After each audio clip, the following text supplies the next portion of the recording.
The story begins in the immortal world, in the city of black sand, in the gravel desert. Some people are running because they are being chased by level 3 desert ghost wolves. They run desperately asking for help. The group consists of a level 3 mage, a level 3 cleric, and a level 3 warrior. The blonde girl says they were very unlucky because they only wanted to hunt a level 1 sand scorpion and ran into a pack of level 3 ghost wolves. So she asks what they will do. The leader points forward and says to run to the trees since desert ghost wolves cannot climb. And if they manage to climb, they will have a chance to survive. She says this, but is frustrated inside because she knows wolves are cruel by nature, and when they choose a target, they do not give up until they finish it. To make things worse, she is worried because they are all injured from a fight they had earlier, and the only 2 black metal equipment pieces are broken. Suddenly, the mage falls to the ground, and they all look back frightened because the whole pack is attacking the girl on the ground. She looks back and freezes with fear because there is nothing she can do. At that moment, the wolf is struck by an attack and falls, finished on the ground by a sword. She watches the lifeless monster's body until someone appears,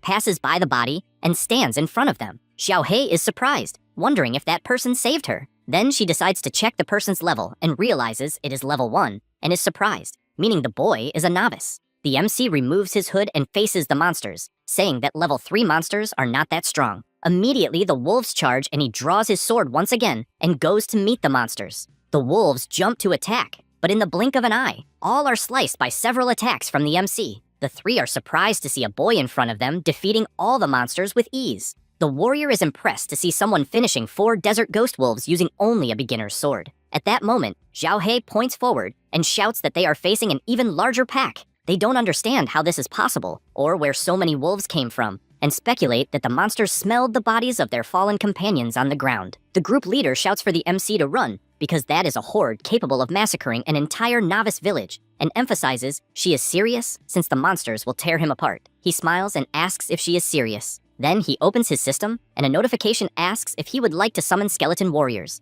He confirms and throws all his summoning cards forward, which, upon hitting the ground, create a huge magic circle. At the same moment, a hand starts coming out of the ground, and several level 3 skeleton warriors appear in the battle. The wolves waste no time and advance, but the MC confidently says he wants to see who will be torn apart first. His army advances at full power, and a fierce battle begins with Lin Yuan massacring the wolves alongside his army, finishing one by one that appear in front of him. He plants his sword in the last wolf, and soon after withdraws it. He managed to finish 16 desert ghost wolves, and thus gained 160 experience points. He obtained 16 wolf fangs, as well as 16 pelts and 16 claws. Some energy balls start coming out of the monsters and head toward the protagonist. The girls, watching from afar hiding, ask if that was a dream, since they saw a novice finish 12 desert ghost wolves alone. At that moment, Xiaohei approaches him and asks if by any chance he is a mage with summoning ability, since she herself is also a mage but has never seen a skill like that. He replies that he is not a mage, and she is surprised, wanting to know what he is.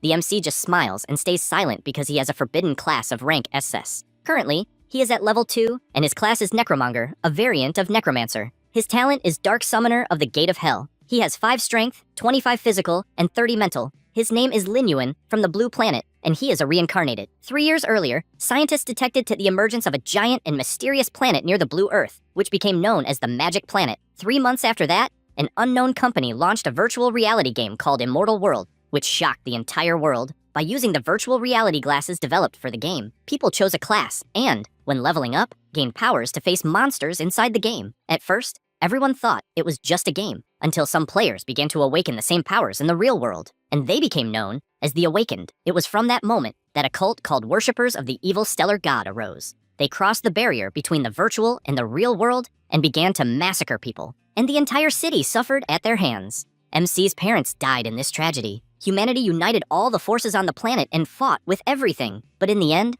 they were defeated by these Awakened, as was Lin Yuan, who also lost his life in the final battle. It was at that moment that MC woke up startled at the exact moment he logged into the game Immortal World for the first time. But unlike before, the system granted him a forbidden SSS rank class called Necromonger, a variant of Necromancer. In addition, he also gained 2 SSS rank talents, Shadow Summon and Gate of Hell. At that moment, he could only think that he would get strong as fast as possible to protect his family and save Blue Earth. Back in reality, he was near a wolf, and with his outstretched hand, began to emanate a dark power. The same happened to all the corpses of the desert ghost wolves. The system asked if he wanted to use Shadow Summon on the wolf bodies. He answered yes, and immediately the monsters awaken, already possessed by his ability. He reflected that his class has a unique characteristic that, besides granting him a warrior's physique, also allows him to use Shadow Summon to turn monster corpses into zombies that fight for him. These zombies keep their levels and abilities from when they were alive. In addition, he gained a new skill called Death Body, which makes them immune to most negative effects. He began to use his other skill, and the ground started to crack with his talent Gate of Hell.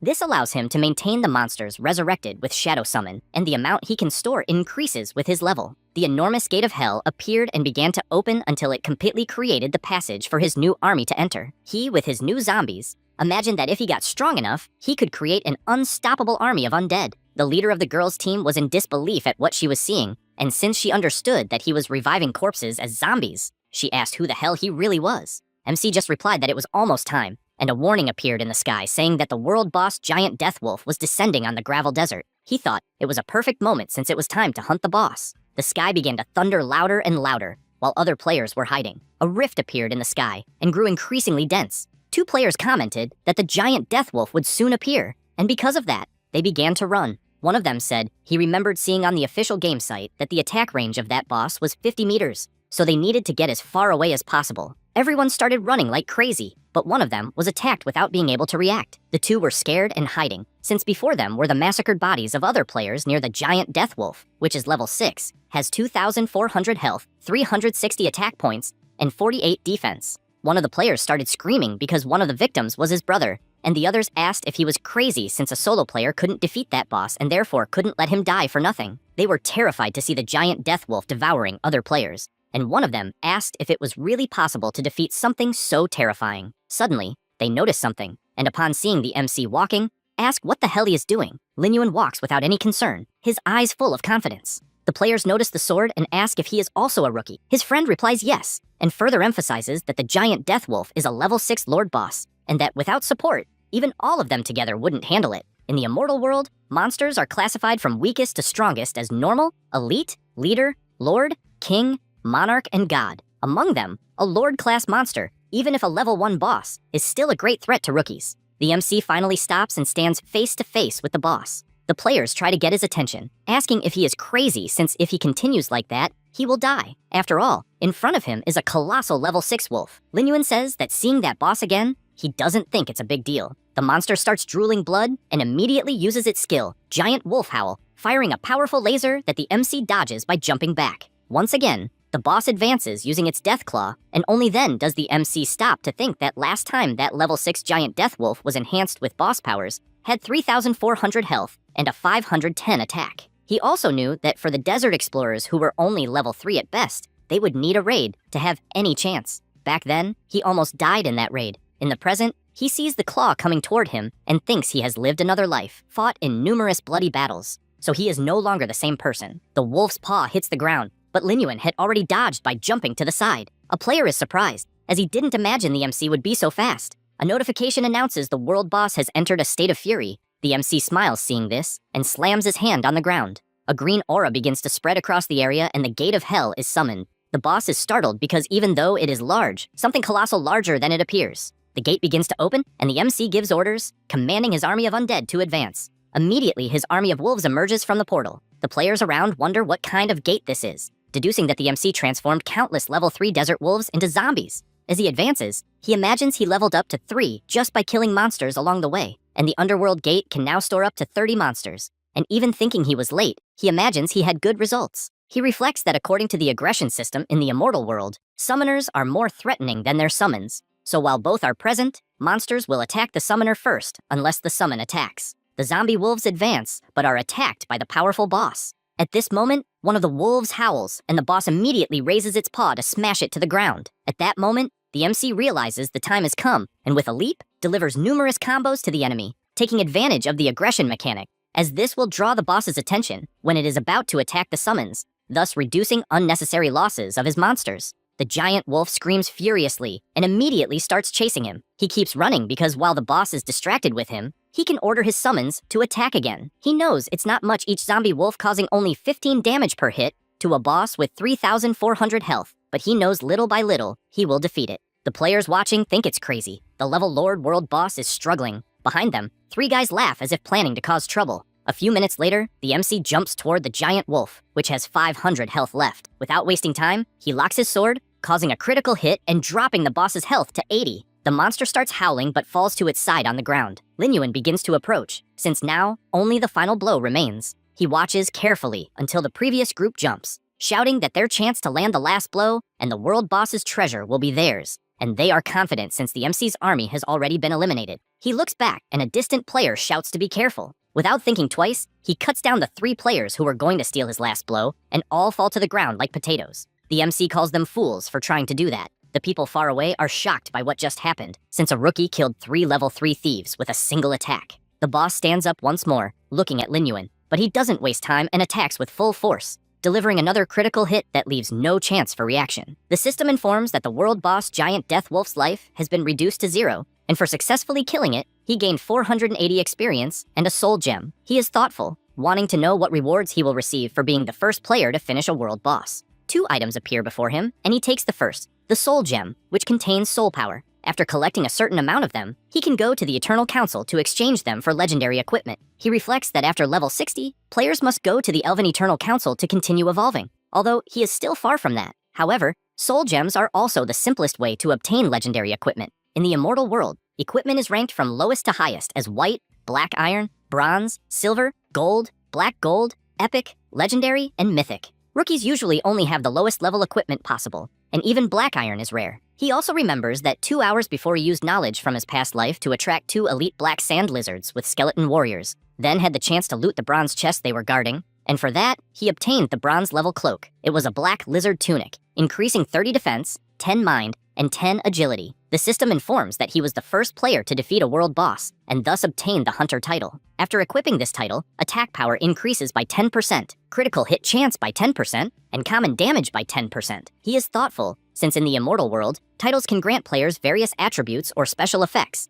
and this one has an excellent bonus. Now he is presented with the second reward for being the first to defeat a world boss. The reward was a silver chest. He is surprised and decides to see what it contains. The items he obtained were a silver moon sword that increases attack power by 100 and agility by 10, the Eye of Death, which is an accessory that increases mind by 10 and has a corrosion ray that causes accelerated corrosion damage to the target enemy by 200%, a recovery potion that immediately restores 20% of life and mana upon use. Next, a skill scroll level 1 that increases skill proficiency by 100 points after use. And finally, a monster essence that can be used to make potions or ingested directly, granting 10 more points in strength, physical, agility, and mind attributes after consumption. He sees all the items in his inventory and thinks it was a quality loot since he obtained several items at once, and it was definitely excellent to be the first to defeat a world boss. His experience is being calculated, and he finds it amazing that he jumped from level 3 to almost level 5, and since each level grants 5 free attribute points, he decided to put 3 points in mind and 2 in strength this time. He is currently at level 4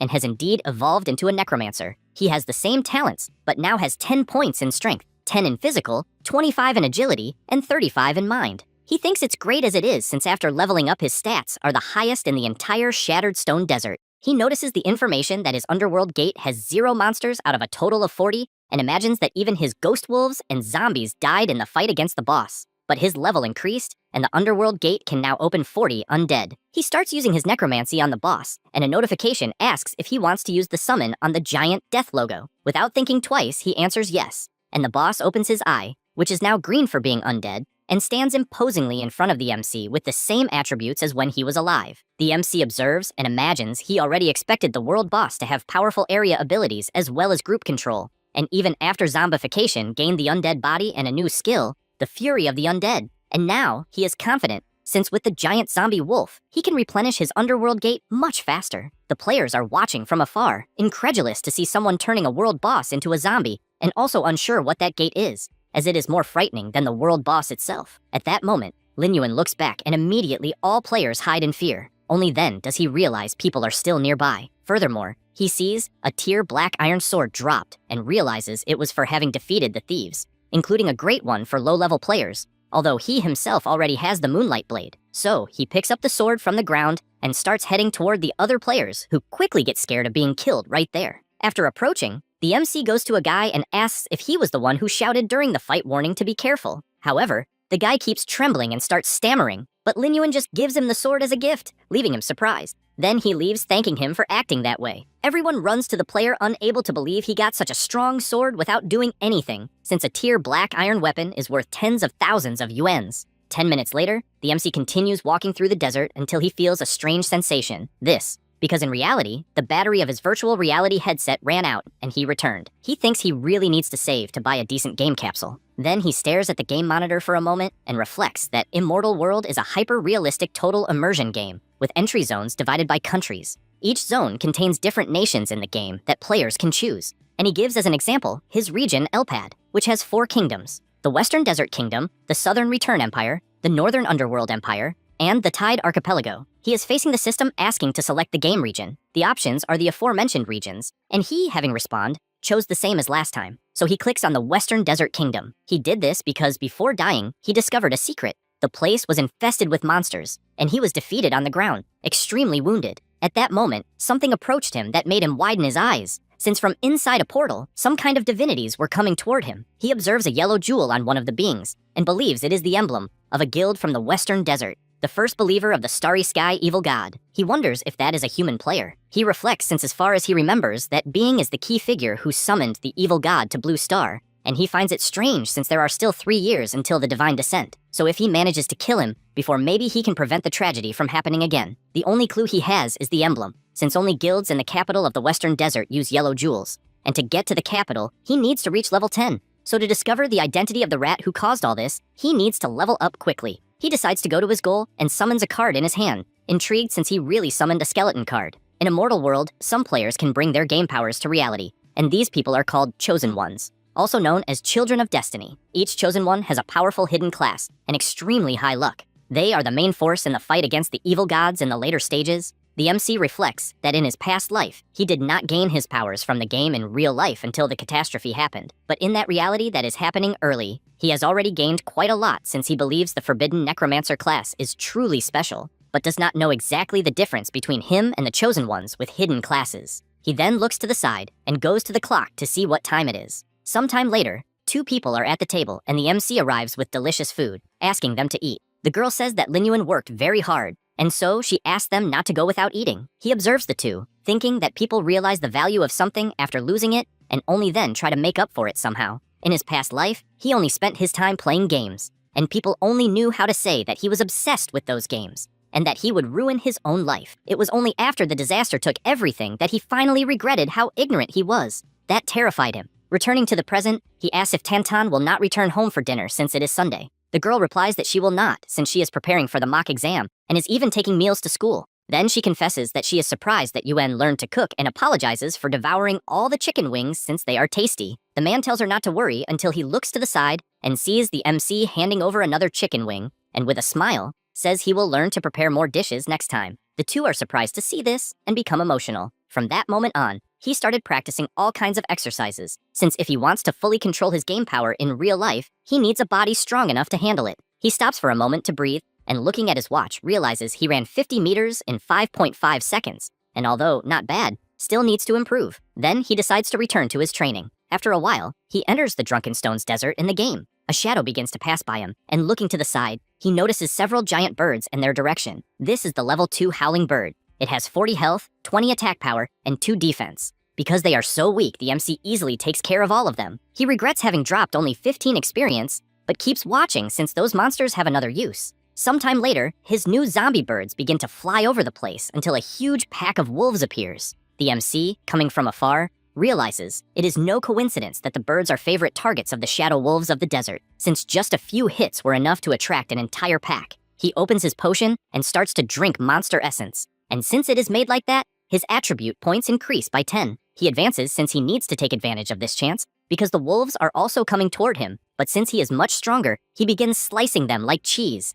instantly defeating 4 wolves. The monsters keep attacking, but he continues killing one by one, already having defeated 10 monsters without being touched. He notices more and more monsters arriving, until he is finally completely surrounded by dozens of them. He grips his sword firmly, since he found the timing perfect, and instantly starts slicing them one by one, defeating 20 wolves and then 30. After managing to kill 40 of these wolves, the system congratulates him for reaching level 5. He forms his new army of zombie wolves and sends them to the Gate of Hell, since he managed to fully supply the gate with just 2 battles. He is now at level 5 with 50 monsters inside the gate, in addition to having 22 strength, 20 defense, 45 agility, and and 48 mind. He thinks that with the essence bonus in all 4 main attributes, he might be able to face elite monsters of the same level alone. So looking at the horizon, he thinks it is finally time to find a certain person. Meanwhile, in the Black Sand City, the MC is walking calmly until he reaches a door and enters the establishment. A man who is in the house asks who it is. This is Quincy, magic instructor from the city Black Sand. Lin Yuan says he is here to learn new skills.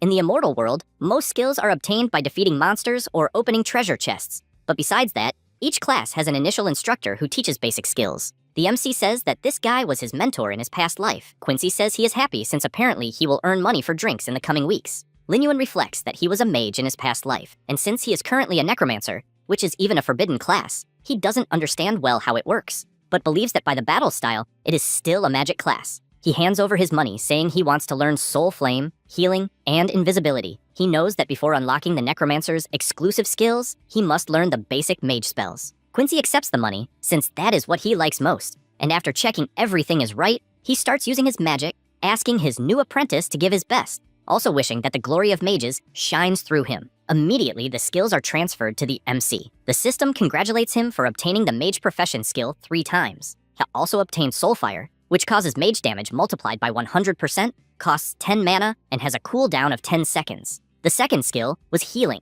which casts healing on a target recovering 10% of health. It costs 10 mana and has 3 minutes of cooldown. Finally, Invisibility, which makes him enter stealth mode for 5 seconds, costs 10 mana and has 3 minutes of cooldown. He watches the new skills he has, since the flame will be his ranged attack, and the healing will keep him alive as well as his allies. And basically, invisibility will be for emergencies. However, he knows these are just basic skills, and if he wants to get stronger, he will have to go after resources. Because of this, he decides it is time to farm. After that, to the east of Black Sand City in the Black Sand Mountains, he arrives at the Kobold Mine. The MC already knows kobolds are level 5 monsters living in nearby caves, and have the ability to detect enemies in the dark. This type of monster is treacherous and lives in large groups, usually more than 100 per tribe. He concludes they are the ideal target to train his undead army. To start his attack, he drinks his night vision potion, which grants the player a vision radius of 3 meters in dark environments and lasts 30 minutes. He also summons the Gate of Hell to call his undead wolves,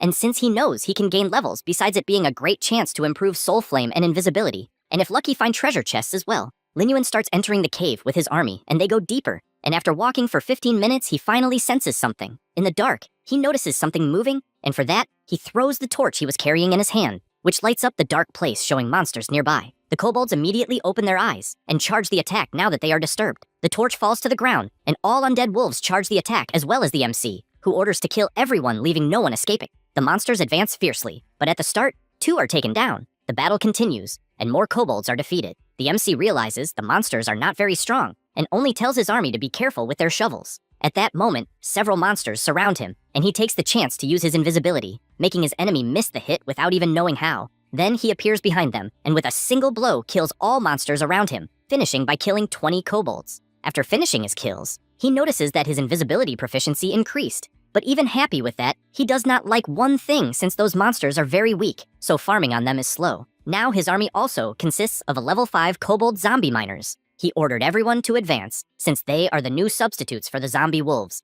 and commands them to find the boss of that dungeon quickly. They start walking until they reach a place with several paths. He watches for a moment, until he hears some noises coming from a certain direction, which excites him. With the attack of his flames, he defeats several mud slimes that were hiding. Suddenly, another monster appears out of the darkness, and without thinking twice, he appears on the battlefield. This is the elite kobold supervisor. He is level 6, and his main skills are digging and whip. The MC reflects that since the beginning of time, the law of nature has never changed because the strong always hunt the weak. However, even predators are part of the food chain, and sometimes become prey. In short, danger lurks in every shadow, and no one is safe no matter how strong he is. No sooner does he think this, than he receives a blow from the supervisor that raises dust throughout the cave. He knows that even at a disadvantage, prey can silently appear and attack the hunter, and he sees exactly that situation. So, raising his arm, he grabs the whip coming toward him, and holding it tightly, pulls the monster as if it were a pebble and throws it far away, sliding across the ground until it finally repositions itself. However, he barely has time to look forward, and the MC slashes through its body, thus securing a kill on the kobold supervisor. The monster is sliced into pieces until it finally falls to the ground. He looks back and realizes that a surreal number of monsters is approaching. The system warns that the supervisor has activated the whip skill, which causes the mine workers to enter a bloodthirsty state. This state increases attack speed by 40% and movement speed by 25% for 60 seconds. Lin Yuan starts counting and notices that in front of him there are 50 monsters, but he thinks the army on both sides is more than evenly matched. Because of this, he summons his entire army, including the giant wolf that was a world boss. He says the game is finally going to start and orders the hunt to begin. The battle between the zombie wolves and the kobold begins, and the massacre happens on both sides. At this moment, the giant wolf activates its fierce howl, and the stun effect hits the nearby kobold directly. The MC sees the opportunity and sends his entire army to attack without mercy. He starts by taking down 5, then quickly turns to 10, then 20. And when he notices, he has already defeated 40 kobold supervisors and therefore reaches level 6. Without wasting time, he activates his necromancer skill to turn the corpses into his allies. Now, he also has the zombie kobold supervisors on his side. Some monsters, seeing that things are not looking good, begin to flee, but he finds it funny and, without hesitation, finishes off all those around him. However, a sudden attack comes in his direction, and he narrowly dodges it by jumping backward. The attack was made by the kobold boss, who is level 7 and has 1,000 health, 150 attack, and 80 defense. The MC says he has been waiting for this moment. The fight begins with the boss delivering a powerful blow with his hammer, the force of which was so great that it got embedded in the wall. He notices that the opponent can't pull it out, so he advances. Knowing this is his chance, he strikes his first attack, which only grazes the armor, and is forced to retreat because, as expected, it wasn't enough to even make a scratch. The boss finally manages to pull out his weapon, and the MC is startled by how fast it was. Immediately, he strikes the ground, and due to the impact, Lin Yuan is sent flying backward until he finally manages to stop with his feet. He reflects that, as expected, the attack patterns of a boss are not as simple as those of elite monsters, and even realizes that the strength is 2 or 3 times greater than that of an elite. He activates his magic since he intends to attack from a distance to maintain good performance. All the zombies enter the battle surrounding the boss. The giant zombie wolf makes its first charge, but the boss counterattacks using his skills. The MC keeps up the pressure and commands all his wolves to attack at once. After managing to apply pressure, the group skill Wrath of the Undead is activated, increasing attack power by 10% and critical hit chance by 20%. With that, their attacks become more powerful to the point that the kobold boss feels it and even screams in pain from the continuous damage he's receiving. After taking some damage, the MC activates his fire spirit magic and launches several of them at once, completely blowing up the area where the boss was, since he remembered that the boss's magic resistance is very low. The monster, though injured, charges forward without thinking twice, but he activates his invisibility skill and appears behind the monster, stating that he will no longer hold back. Then he aims right at the neck, since it's unarmored flesh, and drives his sword in with all his strength, trying to push it deeper and deeper. The boss, even while strongly feeling the attack, manages to counterattack, forcing the MC to retreat. However, he doesn't waste time, and, after snapping his fingers, he holds firmly onto the giant wolf and begins moving on its back while all the others attack at the same time. As the battle progresses, he realizes that the armor is breaking, and channeling more fire spirits, he fires everything at once, believing it will be enough to kill it. The boss starts roaring after receiving an attack of that magnitude. That roar was also a command to summon all the other kobolds from the cave, and the MC finds this interesting since it's more experience for him. The massacre begins, with the number of kobolds killed rising quickly. Meanwhile, the boss is trying to use the distraction to escape, but it's useless since Lin Yuan appears in front of him, asking if he really thinks he'll get away. He grips his sword tightly and, with a single movement, strikes the kobold's head clean off, which goes flying from the body. After this kill, the system congratulates him for defeating the kobold boss and awards him 50 experience points for it. He decides to check the system and notices that he has leveled up to level 7. He thinks it's amazing since his Hellgate can now hold 70 undead, and he currently has 27 strength, 23 stamina, 45 agility, and 50 spiritual power. He is aware that he is getting closer to reaching level 10 and finally being able to go to the main city of the Western Desert. He decides to check his stealth technique and the spirit flame, as their mastery has been completed and both have leveled up to level 2. Now, the stealth technique lasts for 10 seconds, and the spirit flame deals magic damage to the target equal to 200% of the damage. While reviewing this information, something catches his attention as a treasure chest dropped from the boss. He decides to check what it is and opens the chest. He obtained a kobold leather pouch, an inextinguishable torch, a skull mask, the shadow gloves, and, in addition, opened the kobold leather pouch which had 20 gold coins. He grabs all the gold in his hand, knowing that soon, major banks around the world will open currency exchange channels between the real world and the game world, and those 20 gold coins are worth 200,000 yuan in real currency. and he knows that's already a lot. Furthermore, the inextinguishable torch grants the player night vision with a range of up to 3 meters in dark environments with no time limit. The skull mask, once equipped, reduces physical damage by 5%, increases stamina by 10, and strength by 10. He also picks up the gloves and sees that they match the strength of the kobold boss's body. They also increase defense by 30 and attack by 30. He considers himself very lucky for having obtained a silver-grade weapon from a bronze treasure chest, and can't wait to test the gloves, which are said to be as tough as the kobold boss himself. Meanwhile, near the cave, a hero stands before countless dead phantom wolves. This is Fei Long, leader of the Bloodscar Guild. He is a level 8 warrior. He thinks it's amazing that their training was effective since they took down 30 desert phantom wolves in 1 minute. Fei Hu, who is the guild's vice leader, agrees, saying that if they continue working together, they'll be unbeatable. Other players around comment that they expected nothing less from the guild leader and vice leader, as they managed to defeat so many monsters at once. The blonde guy says he's furious since they lost the first world boss kill to Lin Yuan, and emphasizes that no other guild would dare act arrogantly in front of them. He remembers when the world system announced that the player, Lin Yuan, had defeated the giant wolf. Fei Hu says he doesn't know if it was luck or what it was, but he's eager to teach the MC a lesson. The leader makes it clear that they can't act rashly, as it would end badly, and says he believes Lin Yuan's strength is considerable, and therefore thinks it's smarter to make that person an ally instead of an enemy. Then, he starts walking again, saying that as far as he knows, there's a kobold dungeon nearby and will confirm the location while everyone rests to recover energy. Fei Hu remains silent since he's frustrated with everything that happened, and so he yells for Lin Yuan to wait for him, warning that one day he will rip out all his teeth and his head, showing that he is relentless. A blushing member of the guild asks the vice leader not to be angry since something very beautiful is in front of them. He doesn't understand what he's talking about and turns to see what it is, coming face to face with a beautiful woman. Everyone gets excited since they found someone alone. The MC finally leaves the cave, and after analyzing the information about his new kobold, he realizes that with the addition of a powerful boss-level zombie, the number of zombie beasts at the gate of the underworld was restored to 70, and it will be interesting to maintain this pace. Suddenly, a noise catches his attention, and he sees the gorgeous woman asking the bandits not to approach her, since otherwise, she won't be polite. Fei Hu and his guild get closer and closer.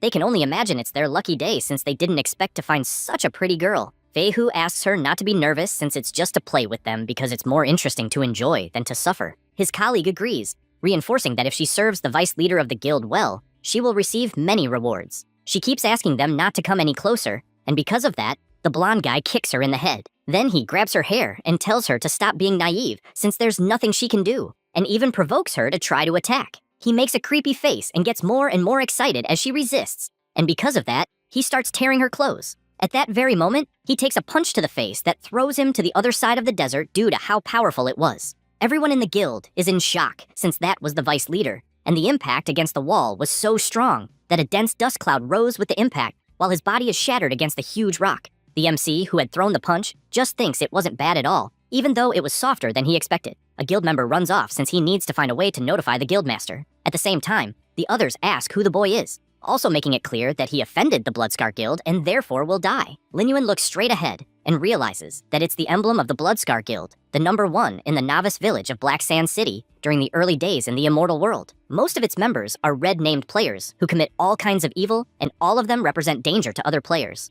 These red-named people are those who, due to malicious acts, such as attacks, thefts, and robberies, are dangerous players judged by the system as having sin points of 10 or more. And although the evil god has not invaded yet, dead players don't cause real-life death. However, they lose equipment and levels which will cause major problems for players in the future. Knowing all this, he asks if those guys really are from Bloodscar. Internally, he imagines that those rats caused him many problems in his past life. The members look at each other, and one of them answers that it's exactly that since they are the famous guild from Black Sand, and reinforces once again that he offended the vice leader by attacking him. He grabs his own arm and warns that if he doesn't want to have a horrible death, he should break his own arms and then kneel, begging for forgiveness. The MC, without much patience, attacks with everything and cuts off the arms of the 2 players who start to panic on the ground. He says he will keep the arms of the defeated since they should save their barking for the road to hell. The woman who was witnessing everything can't believe how strong the MC is. After a while, Fei Hu wakes up and immediately takes a potion that heals 20% of his life. He gets up extremely furious and warns that death will be too little for whoever attacked him. The man returns with the guildmaster where everyone was.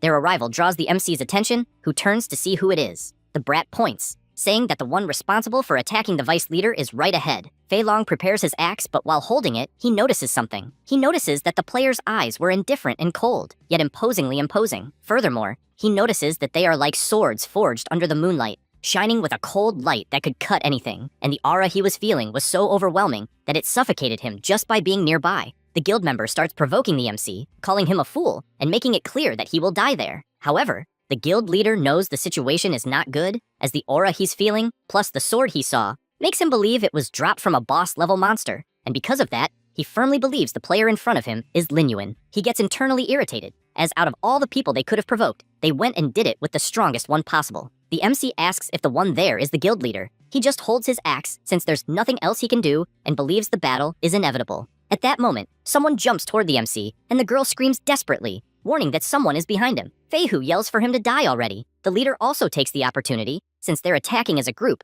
and warns that making Bloodscar Guild an enemy is the worst decision someone could make in life. With that, both attack at the same time until Fei Long stops in shock as a giant monster appears behind the MC, and with a macabre smile, it swings its hammer and hits the vice leader square in the stomach, sending him flying like a rocket. At the same time, Lin Yuan goes toward the leader and says it's his turn to get beaten. Then, with a single move, he cuts the guy in half, who falls to the ground like sliced potatoes. He states that even though they're the #1 guild, they're not even qualified to make him fight seriously. At that moment, the system alerts that he eliminated a human player, and because of that, his sin value increased by 2 points. He sees the alert and thinks that as long as he doesn't accumulate too many points within a week, they'll disappear automatically, so it's fine. The woman says the rest of the group fled and asks if they should follow them. He replies that they're just losers, so there's no need to worry. At that moment, the defeated players start to disappear, and their items are dropped. First, the explosive battle axe. Its effect is that upon hitting a target, it triggers a powerful explosion, dealing area damage to the target and nearby enemies,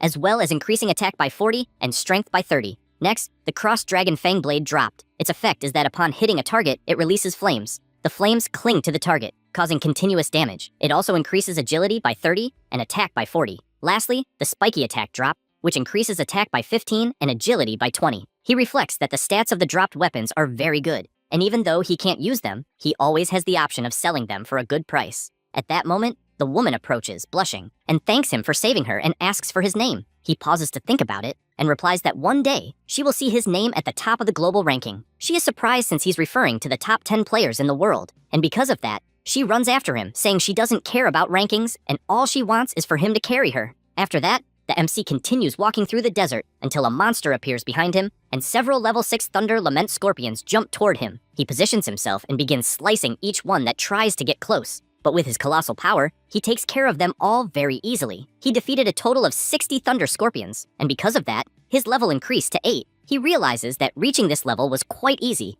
and although it was hard to collect the paralyzing herb, he believes the reward was at least unexpected. 2 days before, he had met someone. The monocle indicates that he was waiting for him. Because of that, a quest from the alchemist Emor was detected. The name of the quest is Imor's Will, and it is necessary to go to the Lamenting Desert to collect 10 paralysis herbs and deliver them to Emor. The time limit is 1 day, and this plant has thunder properties that grow in the desert. Lin Yuan stops to think that after a while, a special dungeon will open in the main city, and the dungeon in question is full of monsters with the thunder attribute. And to clear it, extremely high thunder resistance will be necessary. Because of this, the powerful potion that grants electric resistance will be in high demand and could be worth tens of thousands of gold coins. And he also remembers that someone in his past life made a huge profit from it. Also, after completing the mission to collect the paralyzing grass, it will be possible to obtain a recipe for the electric resistance potion. He looks at Emor since he is aware that it is his first day in the Black Sand, and, after completing that mission, the NPC will enter permanent seclusion. In other words,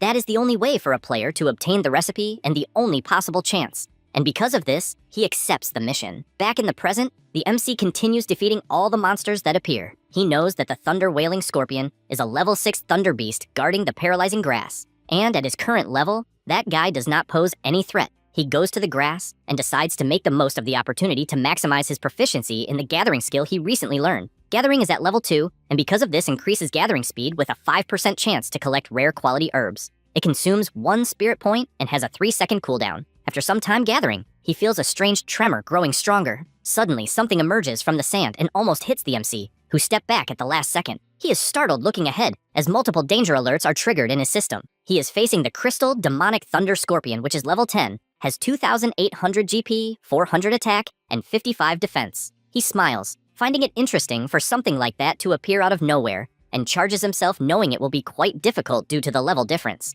His first attack hits the monster's powerful armor directly, but is not enough to cause significant damage. He stands atop the monster until the scorpion begins activating its lightning ability, and the MC starts feeling intense pain since he cannot withdraw his embedded sword. However, he realizes he is about to be stung by the scorpion and jumps at the last second, retreating as far as possible to avoid another hit. He notices that the strength of that scorpion is greater than expected and prepares himself as it comes at him full force. Because of this, he activates his Hellgate skill, and all his zombie monsters appear to join the battle. His Kobold Chief lands the first hit, and the MC is displeased for not having triggered the double critical hit. At that moment, the Chief activates his skill that completely destroys the ground where the monsters were, throwing them all into the air. The MC takes advantage and launches his fireballs, hitting multiple spots simultaneously. He keeps using his combo since his skill level has increased, making it stronger than before. Then he orders his monsters to throw some ropes around the Chief's paw and the rest of the body to try to restrain him. The Kobold Chief then leaps and lands a double critical hit with his hammer, causing colossal damage that even makes the Chief scream in pain. At that moment, Lin Yuan jumps and causes the Chief to lose sight of him. He gathers energy in his gauntlet, and the system notifies that the player holds the title Slayer Hunter, increasing attack power by 10%, double damage chance by 10%, and magic damage by the same amount. He announces he will break the entire body of that scorpion, and without hesitation strikes the Chief's back directly, causing devastating destruction around, and the monster screaming more and more in pain. Due to this attack, the system notifies that the Crystal Assassin Thunder Scorpion has been successfully eliminated. Instantly, he transforms the creature into one of his zombies, maintaining the same stats as before. At this moment, several other scorpions begin to approach, and this catches the MC's attention, who looks ahead and sees a giant horde approaching. He thinks this situation is excellent and activates his boss's skill since he wanted more experience. Every monster hit by the lightning takes very high damage, and he also does not stand still. As with his sword, he starts slicing all the nearby monsters, always dealing critical damage because of his title, until he realizes he has already made a massacre. The system notifies that he leveled up, and after the slaughter, he finally reached level 10. Now, Lin Yuan is a level 10 Soul Reaper. If the Gate of Hell has a capacity for 100 zombies, his current strength is 32 points, Constitution 28, Agility 47, and Spirit 53. He admits that the feeling of gaining 2 consecutive levels is not bad. Additionally, he also obtained a Lightning Spear, Guardian Greaves, a Paralysis Ring, and a Ghost Bracer. He notices that all the drops were silver level, and if he sells everything, he could significantly improve his parents' lives. A notification warns that the demonic beasts in that area were eliminated, so he obtained a gold skill book specific to his personal skills. A strong glow appears in his hand, and a book appears right in front of him. He realizes that it is the Curse of Darkness. The only condition is that the player's class must be Soul Reaper. The MC realizes he was very lucky, and at the same moment, the skill book is automatically registered in the player's memory. An intense beam of light falls on him, congratulating him for obtaining an exclusive skill of the Soul Reapers,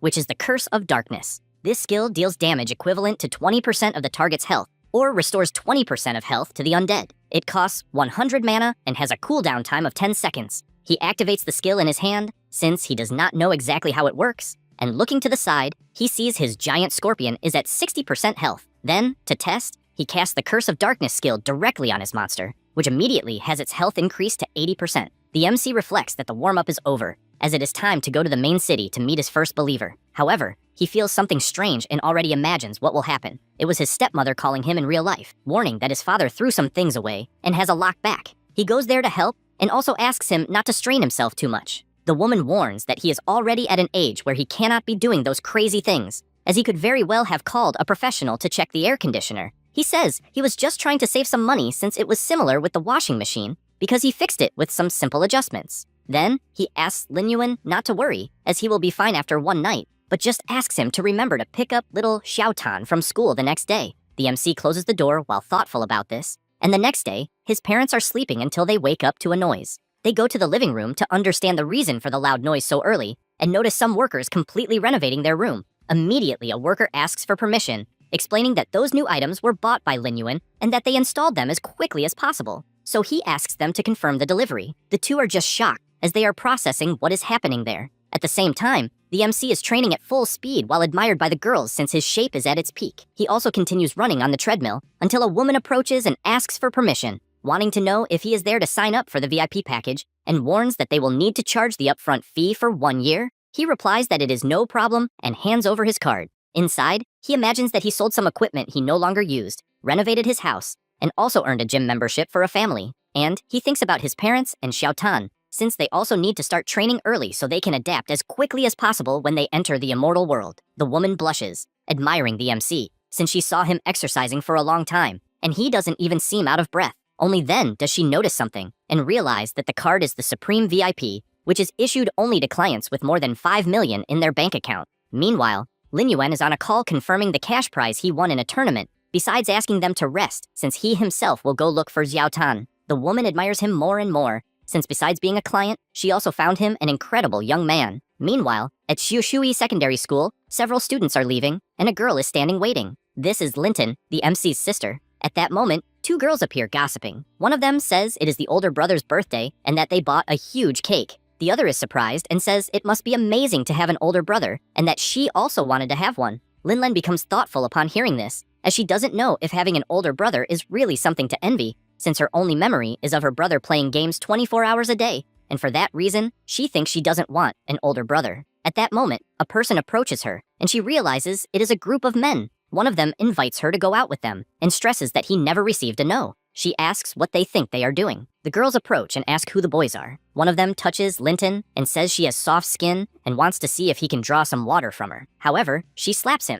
asking him not to touch her. Then she starts to leave, making it clear that if he bothers her again, she will call the police. He becomes furious and slaps her on the back, throwing her to the ground. The other girls are frightened to see the class representative in that state. Then he advances once more, shouting that he is doing her a favor by touching her, and so she should not act like she is powerful. All she does is try to defend herself until someone appears and grabs the guy's arm. Linton opens her eyes and sees that it is Lin Yuan who has arrived. The MC asks who the guy thinks he is to intimidate his sister like that. She is surprised to see her brother in front of her. The guy, irritated, prepares to attack, as do all his gang members who keep shouting they will knock all his teeth out.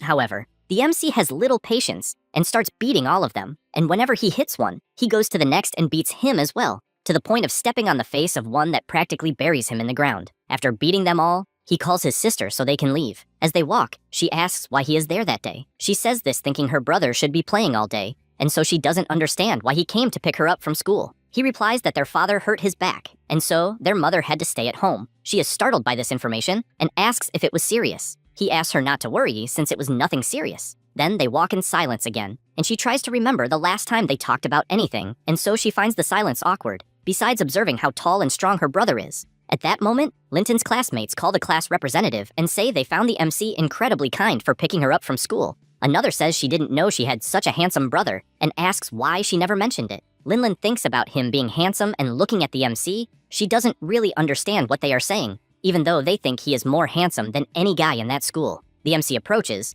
greeting his sister's friends, and they are all amazed except Linton, who tries to remember if he was always that tall since she never noticed, and also doesn't know when he started working out, since from what she sees he is quite strong. She only remembers him on the cell phone or video game and, puzzled by this, tries to understand why he changed so much in such a short time. After that, all the girls say goodbye to Linton, and she looks to the side and sees her brother crouched down asking her to climb on him. She feels embarrassed and says she doesn't need to since she can walk alone. Inside, she doesn't understand what she's doing since she wouldn't let him carry her in front of all those people. However, the MC pulls her and puts her on his back. Then, he says that all their classmates have already left, and since she can't walk, she shouldn't exert herself, and asks if she didn't sprain her ankle when she was pushed earlier. She is surprised since she doesn't know how he noticed. After a while, they return to their house, and their parents find it strange to see him carrying his little sister, but anyway, they just say they're glad he came back. After that, the MC goes to wash the dishes, and his mother tells Linton to watch closely how Lin Yuan is behaving since he seems like a completely different person.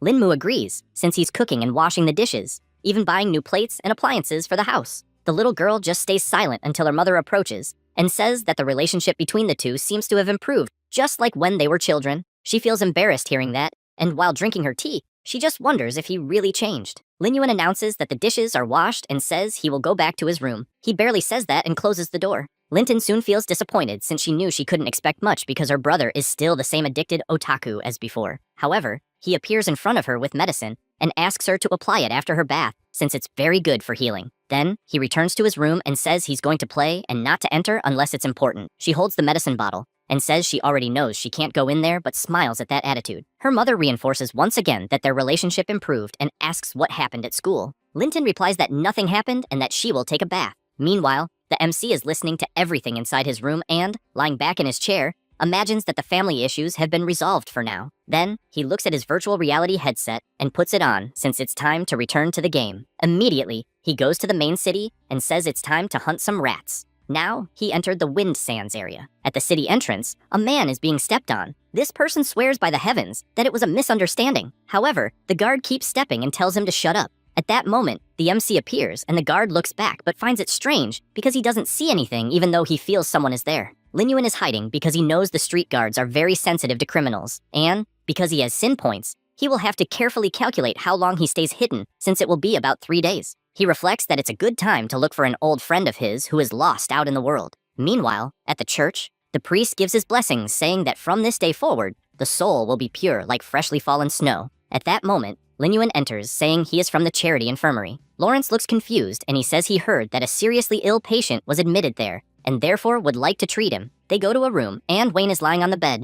The MC knows that he is an old, stronger member of the Knights Order from the Old Kingdom. Then he remembers that in his past life, when he had just reached level 15, he obtained a gold-level weapon through him. That is why he is there personally saying he will treat all the wounds inside the body. Wayne looks at the MC and realizes he is a level 10 player. He stands up asking how a level 10 mage wants to do anything since the street guards are a higher level than him. However, he returns to bed because he is coughing up a lot of blood. The MC sees this and warns that the poison has already begun to corrode the internal organs, which will only get worse if he doesn't accept the treatment, and makes it clear he will not live more than a month. Wayne warns that to heal him, he would need a kilo of fish oil with rotten gills, and if he is not afraid to die, he should try his luck in the Gobi mud. A notification arrives saying that Doug Wayne's quest mission has been triggered. It is necessary to obtain 1,000 grams of rotten gill fish fat to treat the poisons. He responds that he obviously accepts. At this moment, at the mission site, level 15 rotten gill fish are attacking other players. A swordsman asks everyone to advance and warns not to let the fish bite since they have sharp teeth. But the monster throws a mud ball that hits some players directly with unmatched power.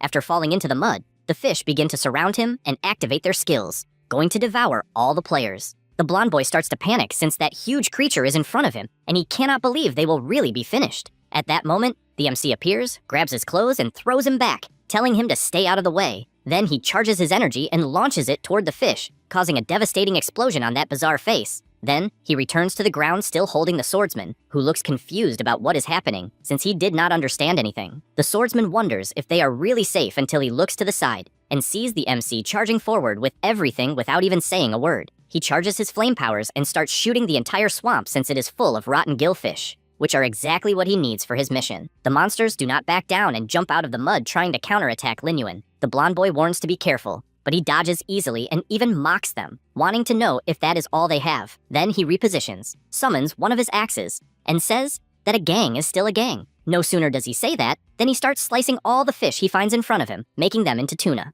The players watching from afar cannot believe how someone can be so strong since there are 8 of them, and they were almost wiped out while a single person is fighting alone. Anyway, he remains scared since he knows the deadliest thing about those monsters are their area skills. And that is exactly what they are doing as they channel their area skills. The MC just watches a dense smoke rising from the monsters and finds it interesting since he knows the fish are casting a group skill called Echo of the Cursed Prey, which causes all enemies within range to receive a shock of toxic mist that causes negative effects of confusion and auditory hallucinations. He finds that trick interesting but says he will not fall for something like that, so he activates his Gate of Hell, summons his giant zombie wolf, and commands to use the skill howl of the hungry wolf. The zombie boss immediately starts howling, and all targets hit enter a state of dizziness. The MC decides it is time to take action and equips his awakening mask. It is a one-time defensive mask against toxic mist. He equips the item and charges forward, telling the monsters to die all at once. He starts landing critical damage on all the fish he finds in front of him and defeats them one by one until creating a huge pile of corpses. One of the remaining fish tries to escape, but he grabs his axe and throws it with all his strength, causing a devastating explosion on impact. The nearby players found it incredible what they were watching, but emphasized not to let their guard down since more fish were approaching. The MC found it interesting and ordered his Thunder Scorpion to take action. He immediately activated his skill and fired numerous thunder crystals, starting to bombard all the mud where the enemies were, but the fish were resisting the attacks well. One of the players panicked since he imagined the attacks wouldn't work and blamed the level difference, which was very large, and firmly believed it was impossible to eliminate them all at once. At that moment, Linyuan jumped and approached the group, questioning who said the goal of those attacks was to kill the monsters. He then put on his hood, and everyone asked to wait a moment since they noticed the scorpion's attack direction seemed to target the female fish's belly, and they started to find it strange as the males began acting oddly and soon got scared as they started devouring each other. The MC knew that whenever female rotten horses die or lay eggs, they release a large amount of muscatone, and this causes the male fish to enter rage mode and start attacking anything within reach. He warned he would take advantage of this trait to let the monsters kill each other. Suddenly, a fish that was nearby charged toward the MC, and this time it was a giant fish. Everyone panicked since they didn't imagine there could be a female fish the size of a male. Linyuan found it the perfect moment and ordered his ghost wolves to advance. They all started biting the monster, and it quickly began losing strength even without losing its life. The MC was surprised since even after sending all his wolves, it wasn't possible to land a fatal blow, and with his sword in hand, he was satisfied for having immobilized that fish since it made things easier. He said that and managed to kill the elite rotten horse, and upon doing so, executed an attack toward the monster's belly and grabbed some small balls that were inside, since the monster was full of them inside. The players didn't understand what he was doing, and the MC simply ordered his chief wolf to carry the fish's head somewhere else. The giant wolf started running at high speed until it reached the top of a rock. He left the head on the ground and began howling, drawing the attention of all the other monsters. A black mist started blowing through the area and attracted all the fish in that direction. The players commented that as far as they knew, the eggs had a special attraction for the male fish, and believed the MC had deliberately created a continuous source of pheromones to release against all those monsters.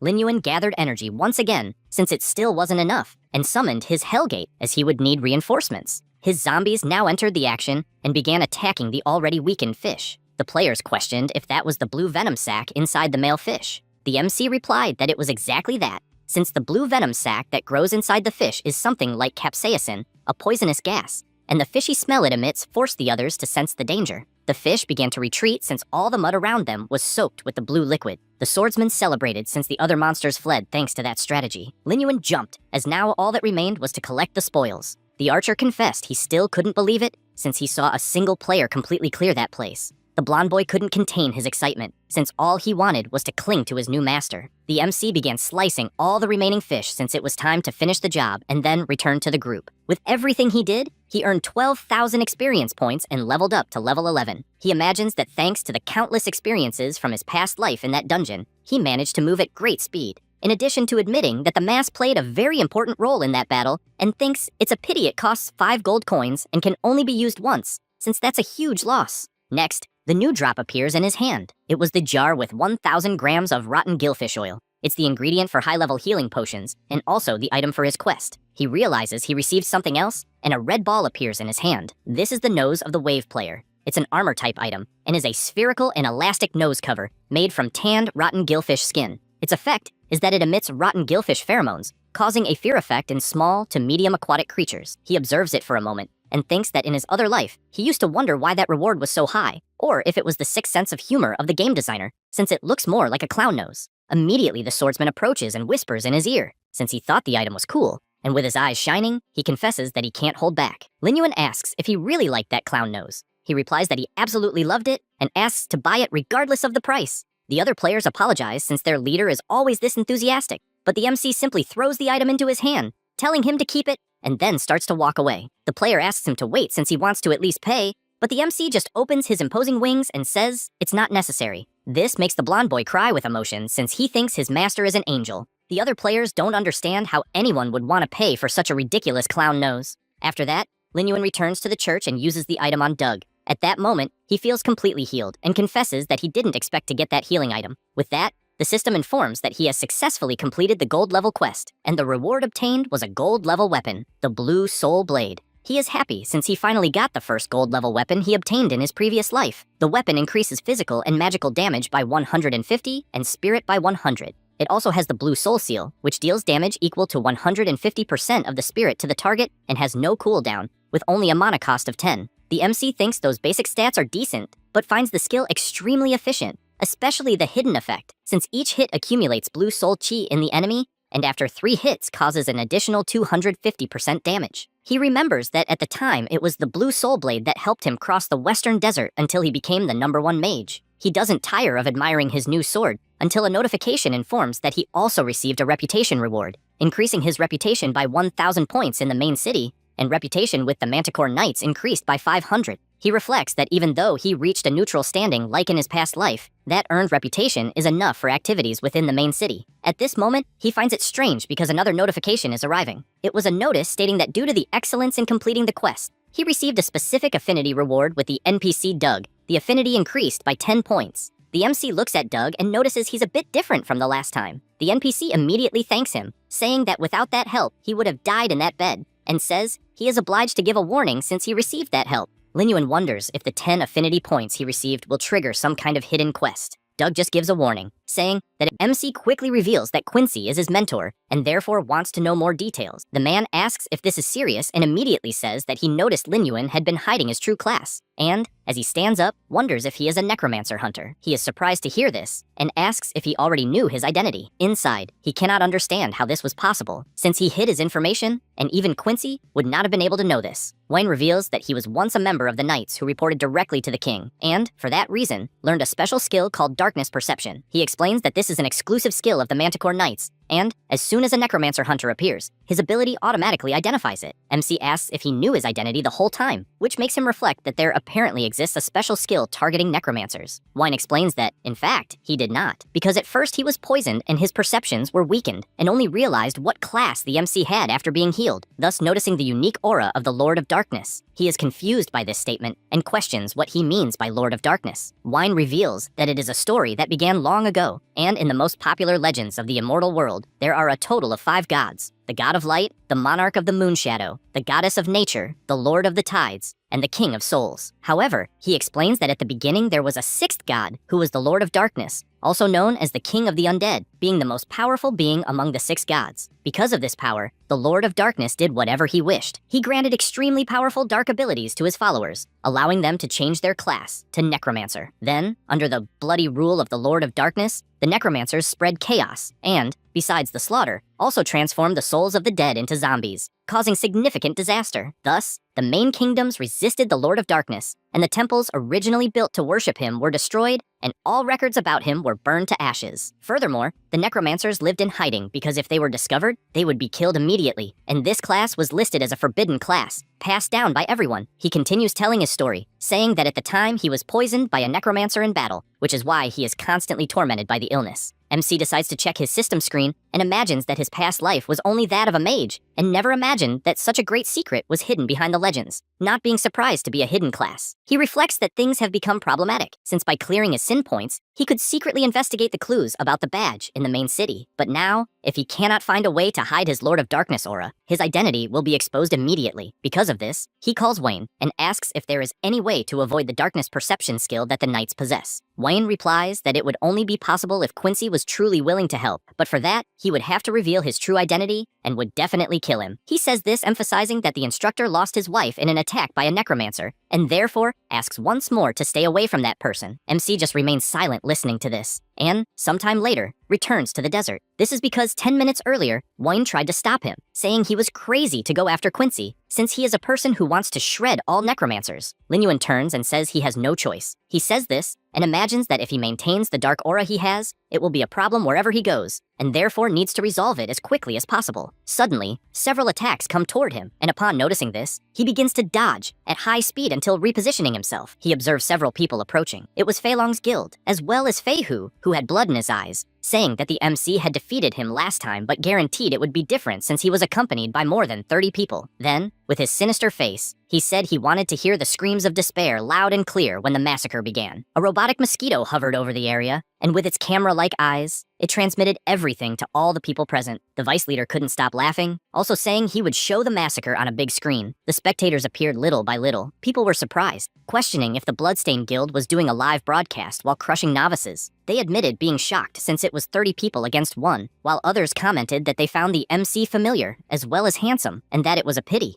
Lin Yuan immediately said that guild wouldn't even be good for a warm-up. Instantly, the leader shouted to attack, and everyone advanced at high speed. The mage prepared his magic, while the archer readied his arrows, and the warriors formed the front line. At that moment, the system announced that the malicious attack determination had been established, and the contract time was 15 minutes. If he killed all the attackers within the time limit, the sin value would not increase. He prepared his sword, saying that 15 minutes was more than enough to kill all of them 3 times. and thus summoned his entire zombie army to join the battle. His giant wolf began blocking a spell, and at the same time, the zombie scorpion struck one of the henchmen dead on. The leader shouted for everyone to pay attention to form a shield wall to protect the mages. Immediately, his guild formed a defensive formation, and right behind them, the mages prepared their rituals, focusing on defensive spells to buff the team. Meanwhile, another mage prepared an offensive spell, unleashing powerful lightning bolts. The archers also decided to attack, firing their magical arrows directly at all zombies within range. At that moment, the spectators began leaving the live stream, thinking the summons were too weak and accusing the MC of being a novice showing off. The guild leader prepared himself and said he had no fear of the zombies,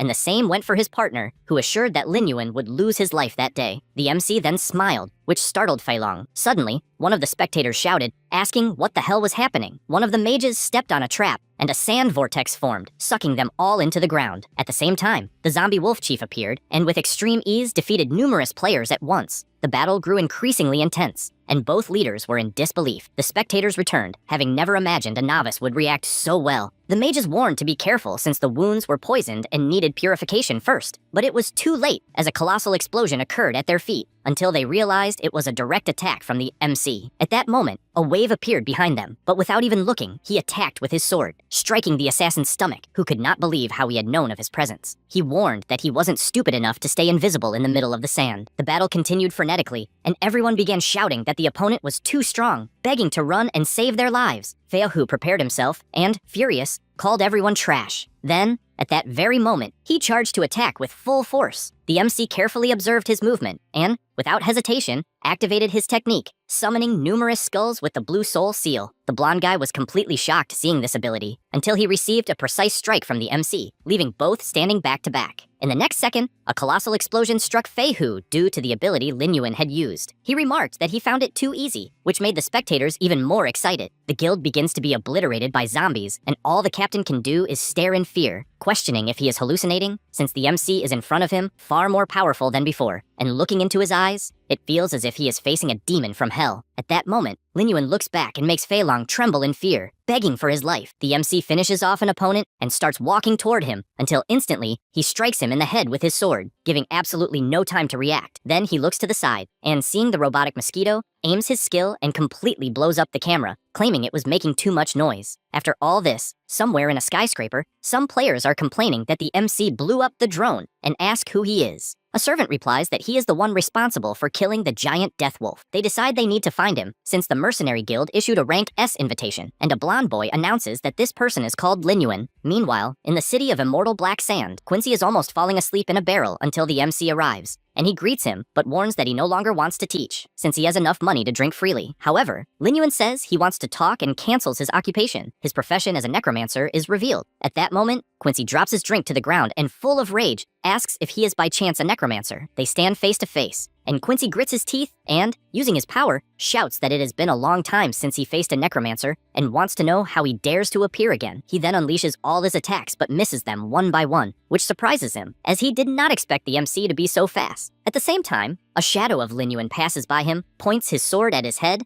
and asks if they could have a proper conversation. The instructor asks what exactly he wants, and the MC remembers Wayne, when he decided to reveal everything as payment for his debt, explaining that at the time, under the shadow of the Dark Lord, the immortal world was immersed in despair, and to defend justice, Quincy and his wife fought against a necromancer who was one of the Dark Lord's main lieutenants. After a bloody battle, the necromancer was killed, but Quincy's wife was severely injured by the death curse. Her soul was corrupted by the power of darkness, turning her into a memoryless monster who would never reincarnate. The only way to break the death curse and save his wife was to personally destroy her corrupted soul. Everyone thought Quincy would spend his days drowning his sorrows, but it became known that any righteous person who could save his wife would receive a fortune in life. He planned to use the spoils as bait, both to save his wife and break the curse, and to make the remaining necromancers pay with their lives. But of the 158 people who accepted the mission, none returned alive. After remembering all this, the MC asks to hear about his mission. He says it is fine, since there is no other choice, and asks to meet his wife. At that moment, the system asks if he would like to accept Quincy's mission. Mission name, Dead Wife's Soul. Objective, free Quincy's wife and lay her soul to rest. The mission time limit is 10 days, and the rank is silver. He accepts without hesitation and quickly departs, while the old man wishes him good luck, believing the journey will succeed. but with his strange face warns that the body will not return intact. Later that night, he finally reaches the location and immediately uses his night vision potion. He begins walking through the dungeon with his zombies and quickly realizes that this is the sanctuary of the dead, where all NPCs who die in the city are buried. Suddenly, a zombie appears in front of him, but is instantly killed by the King Scorpion. The MC analyzes the monster and concludes that they are undead like zombies, and that there are probably ghosts as well. He knows that the levels of those monsters increase with each floor, and the first floor has zombies from level 1 to 3, and then, on the next floor, they range from level 4 to 6, until finally reaching the third floor, where there are ghosts ranging from level 7 to 9, ending with the monsters on the fourth floor, which are ghouls of level 10. After walking for a while, a portal opens and he gets excited, as he wants to cross 4 floors at once. He goes further in until he stops, having heard some sounds ahead, along with numerous red eyes staring at him. The monster uses the wall climbing skill, in addition to using the suspended slash. He is facing dozens of elite ghouls, which are level 10 monsters, with 2,000 health, 400 attack points, and 40 defense points. He wastes no time and orders his army to attack, starting with the King Scorpion, who attacks all the ghouls in front of him, then moves and attacks more monsters around. The MC does not fall behind and advances at the same time, cutting down all the monsters he encounters ahead. With that, the massacre is successfully completed until he notices a ghoul still alive on the ground and ends it with a single stomp. The system congratulates him for reaching level 12 after the massacre he carried out. He admits that it ended faster than he expected and finds it a pity, as his ability to control zombies does not work on undead-type monsters. Suddenly, something appears behind him, and he only notices it the next second. The skill attacks him with full force, and he barely blocks it using his sword, even though he finds the situation dire, until he is thrown far away, crossing the entire hall. At that moment, he looks to the side and notices something chained and that the area has changed. The woman inside the coffin smiles, saying she has been waiting for this moment, and then completely explodes the coffin she was in. This is the resentful ghost of level 18. She has 6,000 health, 800 attack points, and 200 defense points. Lin Yuan wonders if by chance he is on the 5th floor, and the ghost wastes no time and advances, forcing the MC to defend with all his strength. However, she activates her Death Bloom skill, and numerous thorny vines begin to attack, forcing him to move at full speed. While doing this, he notices that the attacks are poisonous, and, holding his sword firmly, cuts all the vines in a single instant, also shouting that attacks of this level are useless against him. After obliterating all the vines, he shows that his sword is no ordinary weapon, intimidating the boss to the point of screaming. Then she activates her Succubus Roar skill. The MC notices the strong wind it generates, and considers whether the ghost is summoning something. He then looks to the side and sees a skull rising and immediately deduces what it is, believing them to be the desert NPCs buried in that location. He is aware that besides the original inhabitants of the city, the game must also include the failed challengers of the Quincy journey. He thinks this is a nuisance, as extremely powerful skeletons keep emerging in front of him. The MC concludes that there are definitely more than one behind each door, and does not believe the boss can resurrect from a pile of bones. Because of this, he summons his entire zombie army and orders them to block the doors of each skeleton. The wolves obey instantly, as do the scorpions. Only then does Lin Yuan order the bloodthirst state to be applied, and the wolf chief, with his weapon, whips the troops to activate this skill, putting them in a state of fury. Confident, he orders the kobold chief and the thunder scorpion to attack, and his two leaders advance with full force, starting with the scorpion, who activates his pincher skill, rending the ground, while the kobold activates heavy strike. Both begin to destroy the terrain around the boss, who, looking up, notices the ceiling collapsing, which indeed happens as everything falls apart. However, she appears unharmed and saves herself using her active skill. The MC is surprised by this, and, looking at the boss, concludes that specters are ghost-type monsters whose bodies can pass through structures and are immune to half of all physical attacks. But, confident, he says that on the other hand, he suffers double magical damage, and therefore uses his most powerful skill, activating the Blue Soul Seal. The ghost begins to dodge easily, believing that her speed has increased. At the same time, the revived skeletons try at all costs to break the passage, and this worries the MC, since the tombs can collapse at any moment, and he needs to finish as quickly as possible. He takes an item from his inventory, and since he needs to restrict the boss's movements, equips the Paralysis Ring. It is a type of jewel that increases 100 life, 10 magic, 15 agility, and 15 mental, and once equipped, the attack has a 5% chance to paralyze the target for 3 seconds. He advances at full power, and with his fist clenched, activates his additional skill, Paralysis Toxin. He launches his attack, hitting the target directly with the Paralysis Toxin. He continues the assault, as it is not over yet, and even though she tries to defend herself, she is thrown violently against the wall. The MC approaches, and realizes he caused a lot of damage to his target, and therefore, got very lucky. He summons his giant wolf, certain that the ghost has slowed down, and orders the zombie to use its skill, which stuns the target. He points his sword,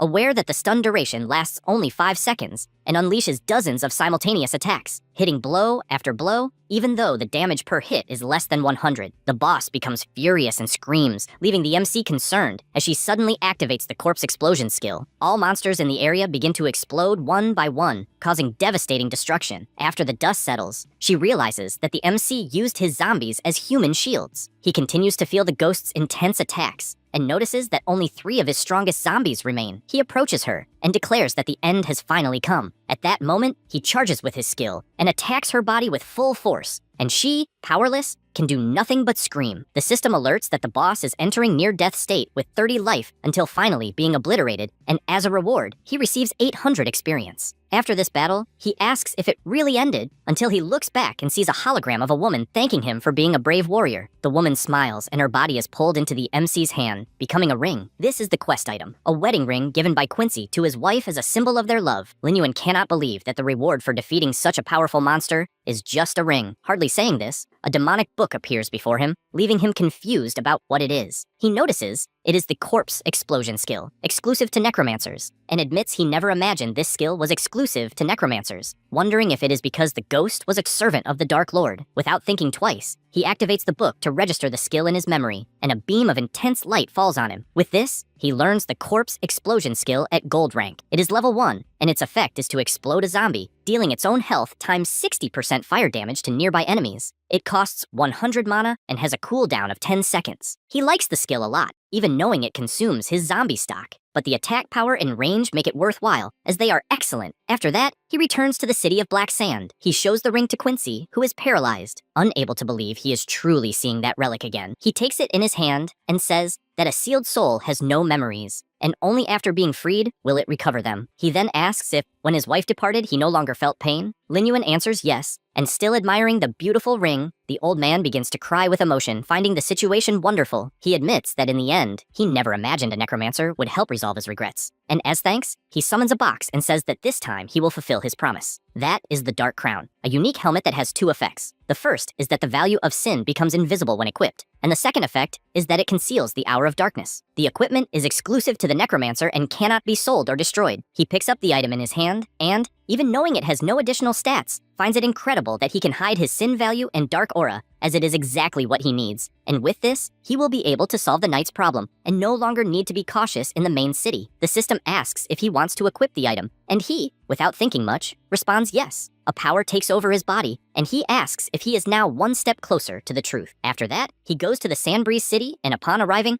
notices that there are countless guilds of all sizes. He recognizes them, as all guilds from number 1 to number 10 are present, and remembers a certain person, as he does not know if they are hidden among the crowd. And since he is only a newcomer, it will not be easy to approach the big guilds. Therefore, he is walking, knowing he must find an opportunity. At the same time, someone is watching him, and MC immediately notices this presence. The blonde boy keeps walking and notices that Lin Yuan has disappeared, until he suddenly appears behind him with his sword raised, questioning who he is. He says he finally found him and turns around, happy and excited to see MC again, but falls to the ground clumsily. Lin Yuan is confused by this, and the blonde boy, hurt, asks if he really does not remember him. MC, not understanding very well, asks how he knows his name, and immediately the young man stands up, explaining that he saw him fight against the Bloodstain Guild and recognized him instantly. He admits that he worked very hard to find clues about the whereabouts of the powerful warrior who fought the guild, and, the entire time, explains that he spent 2 million to develop a facial recognition system just to find him. MC simply cannot believe that the man spent 2 million just to find him. The man asks if that is a lot of money, saying he does not see it as a large amount, as his company spends several millions just to test the system. Only then does Lin Yuan realize that the boy is from the Han Corporation, a giant worth $100 billion that controls the global high-tech market, and, not knowing the man's history, he wonders if he should eliminate him on the spot. Hen King's eyes shine as he warns that the next day there will be a rank S hunt, but in his excitement, he trips and falls face first before finishing what he was saying. MC turns and tells him not to follow, and wonders why he is even arguing with a fool. The blonde boy comments that a great solar god and an elite team is like overdoing it, and as he stands up, he says that the 3rd team of the guild will participate in the hunt, and, if they perform well, they may even have a chance to be recruited. This makes him think about the guild list, and Han King laments having to go alone. Suddenly, Lin Yuan asks what the specific time of the hunt will be, and the excited guy kneels down, celebrating, and says it will be at 8 in the morning. MC tells him to calm down and warns that a little preparation is still needed before departure. This leaves the blonde boy confused. After that, At the Vulture Bandits camp, several explosions occur, and MC, with his summons, says that the leader is straight ahead. Now he has a new army composed of level 12 zombies from the Vulture Thieves gang. He calls his army to march, and as he looks to the side, he sees his enemies directly ahead, and several monsters are protecting the boss. Lin Yuan orders them to advance immediately, and the zombies engage in a fierce battle. The monsters are not intimidated and launch a giant flame directly at MC, but he disappears in the blink of an eye, leaving even the Vulture confused. But it is too late to understand anything, as its body is cut down instantly, along with all the monsters within its reach. He continues hitting one by one, eliminating all the bandits in front of him. After killing the last one, he notices something strange, as the boss simply disappeared. But this didn't last long, because the leader of the Vulture Bandits, level 19, was already attacking from behind. However, MC doesn't let himself be intimidated and with a single move, sends several of his zombies at the boss and activates the explosive corpse, causing dozens of colossal explosions, sacrificing his servants. The boss begins to scream, but MC moves at high speed and prepares his attack along with his shadow gloves, landing a full hit that slams the Vulture violently into the ground. A notification then informs that the Vulture Bandit has been defeated, and because of this, he leveled up to 13. The system shows that the Curse of Darkness reached level 3 and now deals damage equal to 20% of the target's life and restores 20% of an undead's life. The Art of Corpse Explosion leveled up to 2, and, when turning an undead, deals damage equal to the user's lifetime's 80%. He observes everything he gained until he is asked if he wants to use the skill scroll to improve a skill. Upon answering yes, he says he liked the result, having used the scroll to enhance his Curse of Darkness. Additionally, he has 130 undead monsters, composed of level 15 Vulture Bandits, plus the level 19 Vulture Bandit Lord. He possesses various skills, including the Deadly Poisonous Hand, which adds 20 points of poison damage. He is surprised to see this extra skill, and remembers something similar happening when the giant Death Wolf was revived last time, gaining the Spectre's Fury, which increases allied units' critical hit chance by 20%. This makes him thoughtful, as apparently resurrected Lord-level monsters have skills. At this moment, the system announces that the hunting campaign he is participating in will officially start in 2 hours. Lin Yuan smiles and says he is preparing to leave. Upon arriving at the Melted Blood Scale Cave, he immediately gets annoyed by a strong glare in his face, and asks if his companion is doing a cosplay of a Golden Knight statue. The Shiny One explains that he spent 50 gold coins for the Master Blacksmith to customize that armor just to avoid dragging the team down. However, his belt tears and his shorts fall. MC is in disbelief that such a thing is happening, and says it is the first time he sees this type of modular armor, and the blonde replies that the blacksmith said it was a recent model. He barely says this when his helmet closes, blocking his vision. He screams for help, unable to see his path, until he trips over his own foot and bumps into someone in front of him. He then looks up and sees someone enormous asking if he is alright. This is Zhao Kui, captain of the 3rd team of the Black Tree Guild. Han King wonders why the person in front of him is smiling, feeling like a venomous snake is watching him, unsure if it's just his imagination. Suddenly, MC pulls him and orders him to remove all the equipment, as he appears foolish. The bald man smiles, but Lin Yuan just stares without being intimidated, which irritates him, as no one looks at him directly like that. At that moment, someone shouts to get everyone's attention, and a man asks who is called Han King. He looks closely at the photo on the profile sheet and shouts, asking if he is the guy dressed strangely. Everyone bursts into laughter, finding it pathetic that someone is doing an extravagant cosplay. The swordsman also laughs and says it's himself, then asks if they are the older brothers of the Black Tree Guild. The man draws his sword, and pointing it, declares he has no interest in novices, and makes clear he only accepted 2, not because of the registration fee, but because the captain is exceptionally merciful. MC remains silent, listening to everything. Zhao Kui asks what he is doing, reminding him to be kind to the novices. Because of this, he sheathes his sword and advises not to get carried away, as even though the captain is calm, everyone should make the most of the opportunity. The Shiny One responds that he will, and a mage draws everyone's attention as he is about to officially start the call. Lin Yuan watches all the people and wonders if they are really players participating in the Rank S hunt. He reflects that they all seem to be newcomers who just entered the main city. Meanwhile, the captain heads toward the dungeon and tells everyone to relax, as even a Reaper would detour upon seeing the Black Tree Guild. With that said,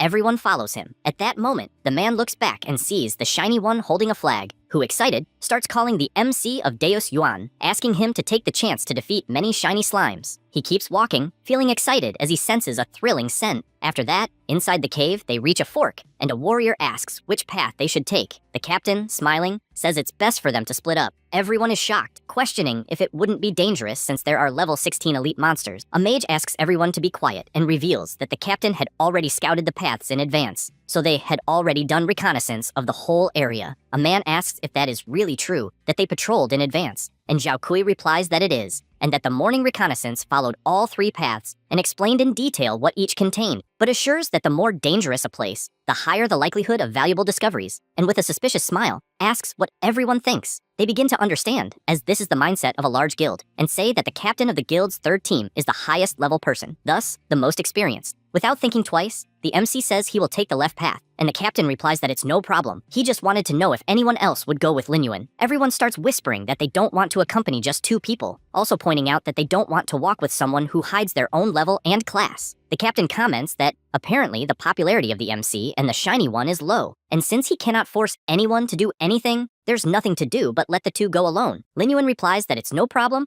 and the 2 take the left fork. Seeing this makes the bald guy happy, also calling them ignorant. They venture further into the cave, and the shiny one confesses to being worried as the temperature is dropping very quickly, and he also says he has the feeling of being watched. The MC is surprised and asks if he finally realized it, as there really is something in that place. He panics, asking if it's true, since the captain said he had patrolled the paths and that everything was safe. Lin Yuan laughs and asks if he really trusts the captain, since this is a rank S hunt and yet the leader recruited a bunch of novices, clearly using everyone as live bait to scout the paths. Han King is surprised hearing this and asks why he didn't expose the bald guy. He laughs and grabs one of the slimes on the cave wall, then throws it forward into the darkness. At that moment, many eyes open, and a huge army of iron-devouring lizards appears, heading their way. Meanwhile, on another path in the cave, a mage activates his fire ability, attacking multiple lizards at once. In addition, a swordsman helps, slicing them one by one. After defeating the monsters, the swordsman admits that he found it very good to have pawns as sacrifices to distract the monsters, and finds it funny that everyone believed they had scouted the paths in advance. Zhao Kui swings his flail with force, killing the enemies in front of him. While doing this, he is surrounded by many lizards, which only excites him more, to the point of attacking all of them at once. After that, he makes a bizarre face, warning that mere monsters should recognize their own places in the food chain. At the same time, the shiny one is completely terrified, since, even though the monsters are powerful, the army of undead is attacking frantically, taking down monster after monster until they finish all of them in the cave, even though the fight is intense. He is surprised, wanting to know how many monsters the zombie has subjugated since the last time, and reflects that these monsters are even more powerful than the battle against the giant wolf. MC points out that he had said he would make some preparations, and the shiny one confesses that he is impressed, since, in less than a day, he has subjugated so many powerful monsters. After the conversation, he had already killed 55 elite monsters, and, walking, says that it is already over and that the efficiency of his zombies is not bad at all. Han King begins to cry, moved, as he wanted to be as powerful as MC, until he is startled, since a tremor started out of nowhere, and decides to call Lin Yuan, but soon sees him busy and decides that he cannot keep bothering him, since he also needs to be useful. He searches for the direction the tremors are coming from, until he feels something in the ground, and asks if it really disappeared. But in the next second, the ground is destroyed with something emerging from within, and this leaves the blonde completely terrified. A sort of tongue appears in front of him, and he tries to understand what the hell it is. At that moment, the tongue attacks and knocks him to the ground. Then it wraps around his body and begins pulling him into the earth, leaving him unable to believe that it is all over. However, with a simple cut, MC appears, saving him, since he sensed the presence of a beast hiding underground. Then he grabs the shiny one's clothes, who runs away, as they need to reposition. After moving a bit away, Han King confesses that he was terrified, since the monster seemed gigantic,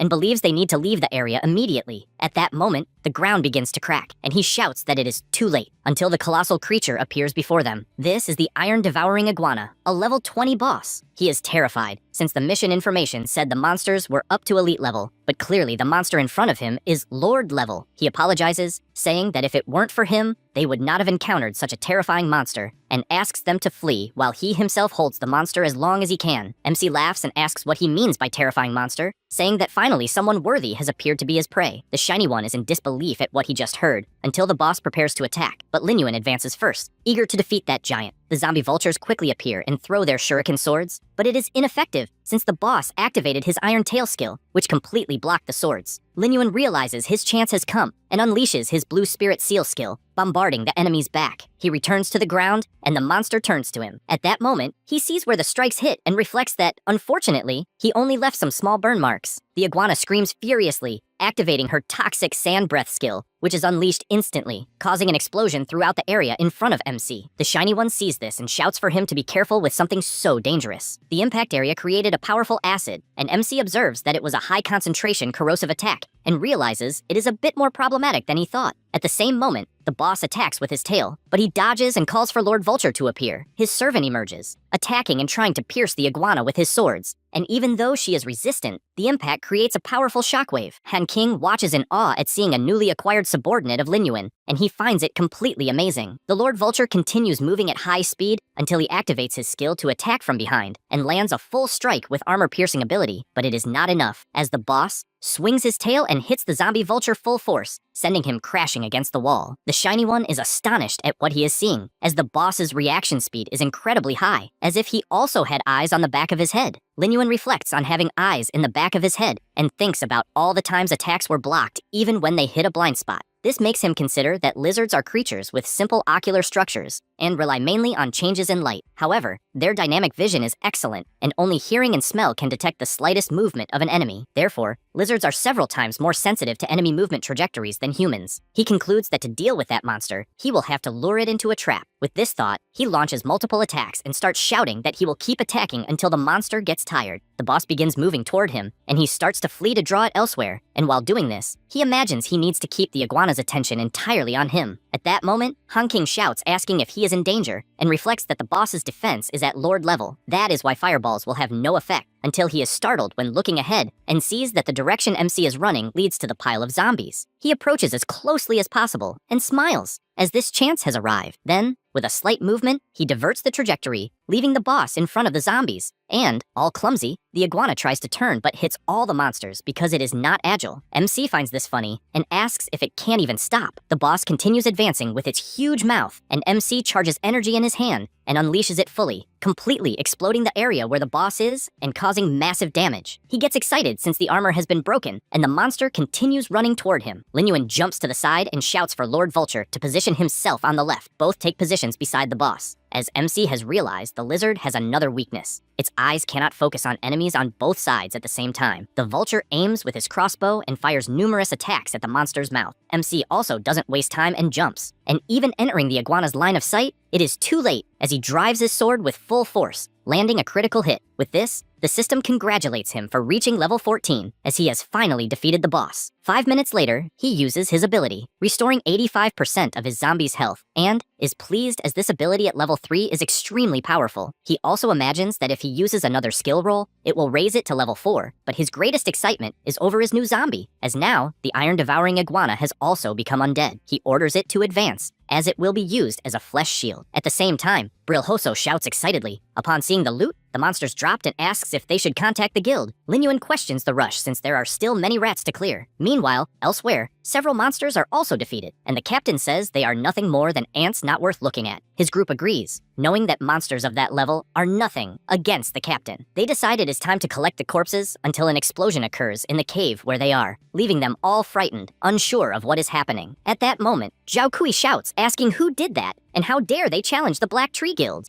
They face each other, and MC asks if, by any chance, he will not collect the bodies, otherwise, he will do it himself. The mage, not understanding, shouts that it is impossible since the two should have been eaten by the iron iguana. Han King, enraged, asks if he still has the courage to say that, and had even considered the Black Tree Guild great and honest. But all they do is use players as bait to enter the dungeons. The warrior asks what the problem is, since it should be an honor for mere scoundrels to serve as a stepping stone for the Black Tree Guild to grow. On the other hand, the captain is thoughtful, since 2 people really managed to get out alive, and he is not sure if there were few monsters or what might have happened. The shiny one continues shouting angrily, and Zhao Kui becomes more and more irritated by these shouts, to the point of deciding to eliminate him once and for all. Because of this, he begins to approach, not knowing for sure if the two were lucky or something like that, and charges fully, striking the ground directly with his flail. However, the two manage to dodge, and Lin Yuan counterattacks immediately. The captain does not waste time and defends, and both attacks collide. MC is pushed back by the impact, and the bald one asks if he wants to die, but he pays no attention and uses his death abilities, bombarding the entire cave and forcing the captain to dodge all the attacks. After doing this, he realizes that Lin Yuan simply disappeared and does not understand where the hell he hid. MC appears through the smoke and tries to attack from behind, but he manages to block with his shield at the last second, also questioning if he really thinks he is an idiot for being hit so easily. MC continues applying pressure with his sword until the bald one disappears from his front and he is confused, trying to understand where he is. At that moment, Zhao Kui appears at high speed behind him,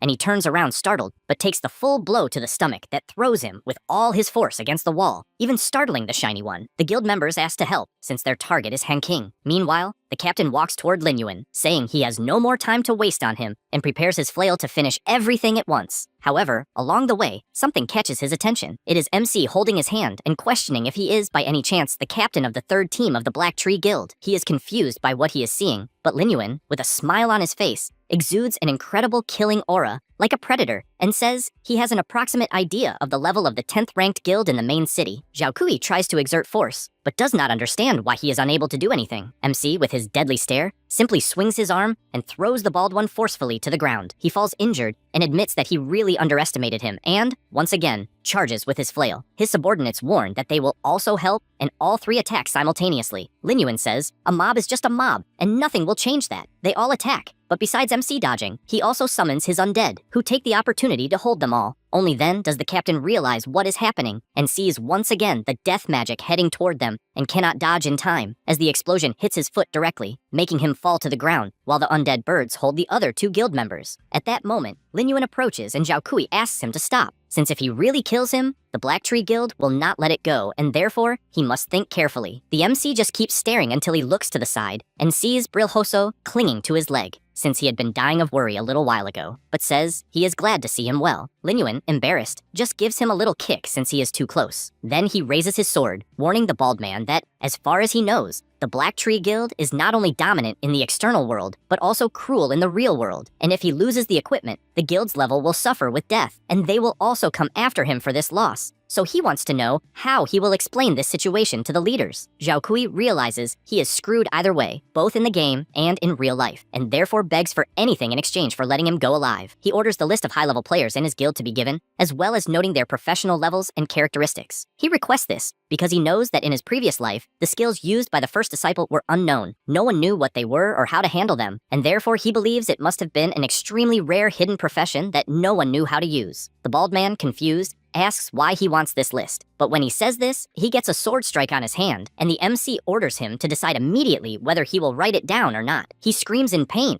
and replies that he will do it immediately. After taking the notes, he concludes that all the masters of the Black Tree Guild are in that place, and although there are some special professions, none of them match the first disciple's characteristics. The captain approaches and asks if by any chance they can leave. The MC says he can let them go. The bald man thanks him for that. But the next second, they receive a triple attack from Lin Yuan, who makes it clear that they harmed so many innocent players that they should answer to them in the afterlife. With these kills, he obtained each one's equipment, the Moon Hammer, which increases attack power by 45, critical hit by 30, and physical attack by 30, and has an additional ability that increases attack speed by 20% on the first attack. The second item is the Dancing Sword, which increases attack power by 30 and accuracy by 20. Lastly, the Lingguang Cloak, which increases magic damage by 20 and spirit attribute by 20. After seeing this, Lin Yuan notices something and his friend shows a chest and says that the guild also left this behind without even opening it. The MC opens the chest and says he will keep the first item and the rest they can take, but Brilhoso refuses since he wants to buy all the items instead of taking them for free, as he does not want to take any advantage. Lin Yuan takes a deep breath and says there is no suitable item, so he will not want to keep any, but Han King, as he does not want anything for free, transfers 54 gold coins. After this, outside the Bloodscale Cave, Lin Yuan imagines that, as expected, there are still some silver equipment pieces, and it is not so easy to get gold equipment in the current version. Han King calls him and says there is something he is not sure he should mention, and, scared, explains that the Black Tree Guild is vengeful and will take revenge offline if they cannot defeat him online, and therefore suggests letting his personal bodyguard follow him. The MC, unconcerned, thanks him for reminding him, but says they are just a bunch of insects, so it is not a problem. After that, he takes off the helmet to log out of the game, and soon his family shouts that dinner is ready. He says he is coming, and upon opening the door, is faced with something bizarre in front of him. He is startled and keeps staring at the person in front of him, who removes the helmet and reveals that it is his father playing a joke, since he did not know what the helmet was for, asking if it is broken. The MC replies that apparently it is not broken, but asks why he bought a gaming helmet. He panics and explains that, in fact, his wife found it while cleaning Linton's room. This makes Lin Yuan reflect that his sister had awakened a hidden class in her past life around that time. At that moment, his mother appears, telling the two not to stand still since they should eat quickly. After joining them, she explains that his father doesn't understand new things and was trying to find a common topic among the siblings. and he spent the whole afternoon trying to turn on the helmet but couldn't. He feels embarrassed, asking not to listen to his mother, since he was only worried that Linton would use things without knowing how. MC reflects that he could make his parents enter the world of eternity and could use his own resources to recommend them, and when the cataclysmic change occurred, they would have the ability to protect themselves. Because of this, he explains that the game is not difficult and that he even bought 2 more helmets, which is why he wants to see his parents trying to play. His mother worries and asks not to waste money, but he says it's not a problem and asks if, by any chance, his sister hasn't returned yet. She takes the phone to call, believing that Linton is playing with her friends, but he says he will call. And after trying, he realizes that the call isn't reaching her, as if there is no signal. He worries a little, since even if his sister didn't want to answer, she would at least send a courtesy message instead of completely ignoring him. His mother asks once more to eat first and guesses that Linton is eating out, so they shouldn't wait for her. However, Lin Yuan asks them to eat in front since he remembered he has some things to buy, and fears the store will close early. As he leaves, his father comments that little Lin Yuan has grown since the siblings used to stick together, and he wants to see him communicating more. MC goes down the stairs and recalls his past life when his sister appeared completely injured. He noticed her presence, but the girl just passed by, and upon reaching the door of his room, told him that her situation was none of his business, and not to call the police or tell their parents. She then slammed the door with all her strength, leaving MC worried about it. Back in the present, he reflects that in his past life, after Lintan started playing the game Eternity, she quickly awakened her hidden class, but also endured many things she shouldn't have had to endure. And all of this began with the emergence of a mysterious organization, the System Organization. This was a mysterious group founded by 9 Celestial Chosen, and only the Celestial Chosen were qualified to join the system. Among them, there was an existence called the Prophet, and the Prophet could sense Celestial Chosen in reality. Then, at a terrifying speed,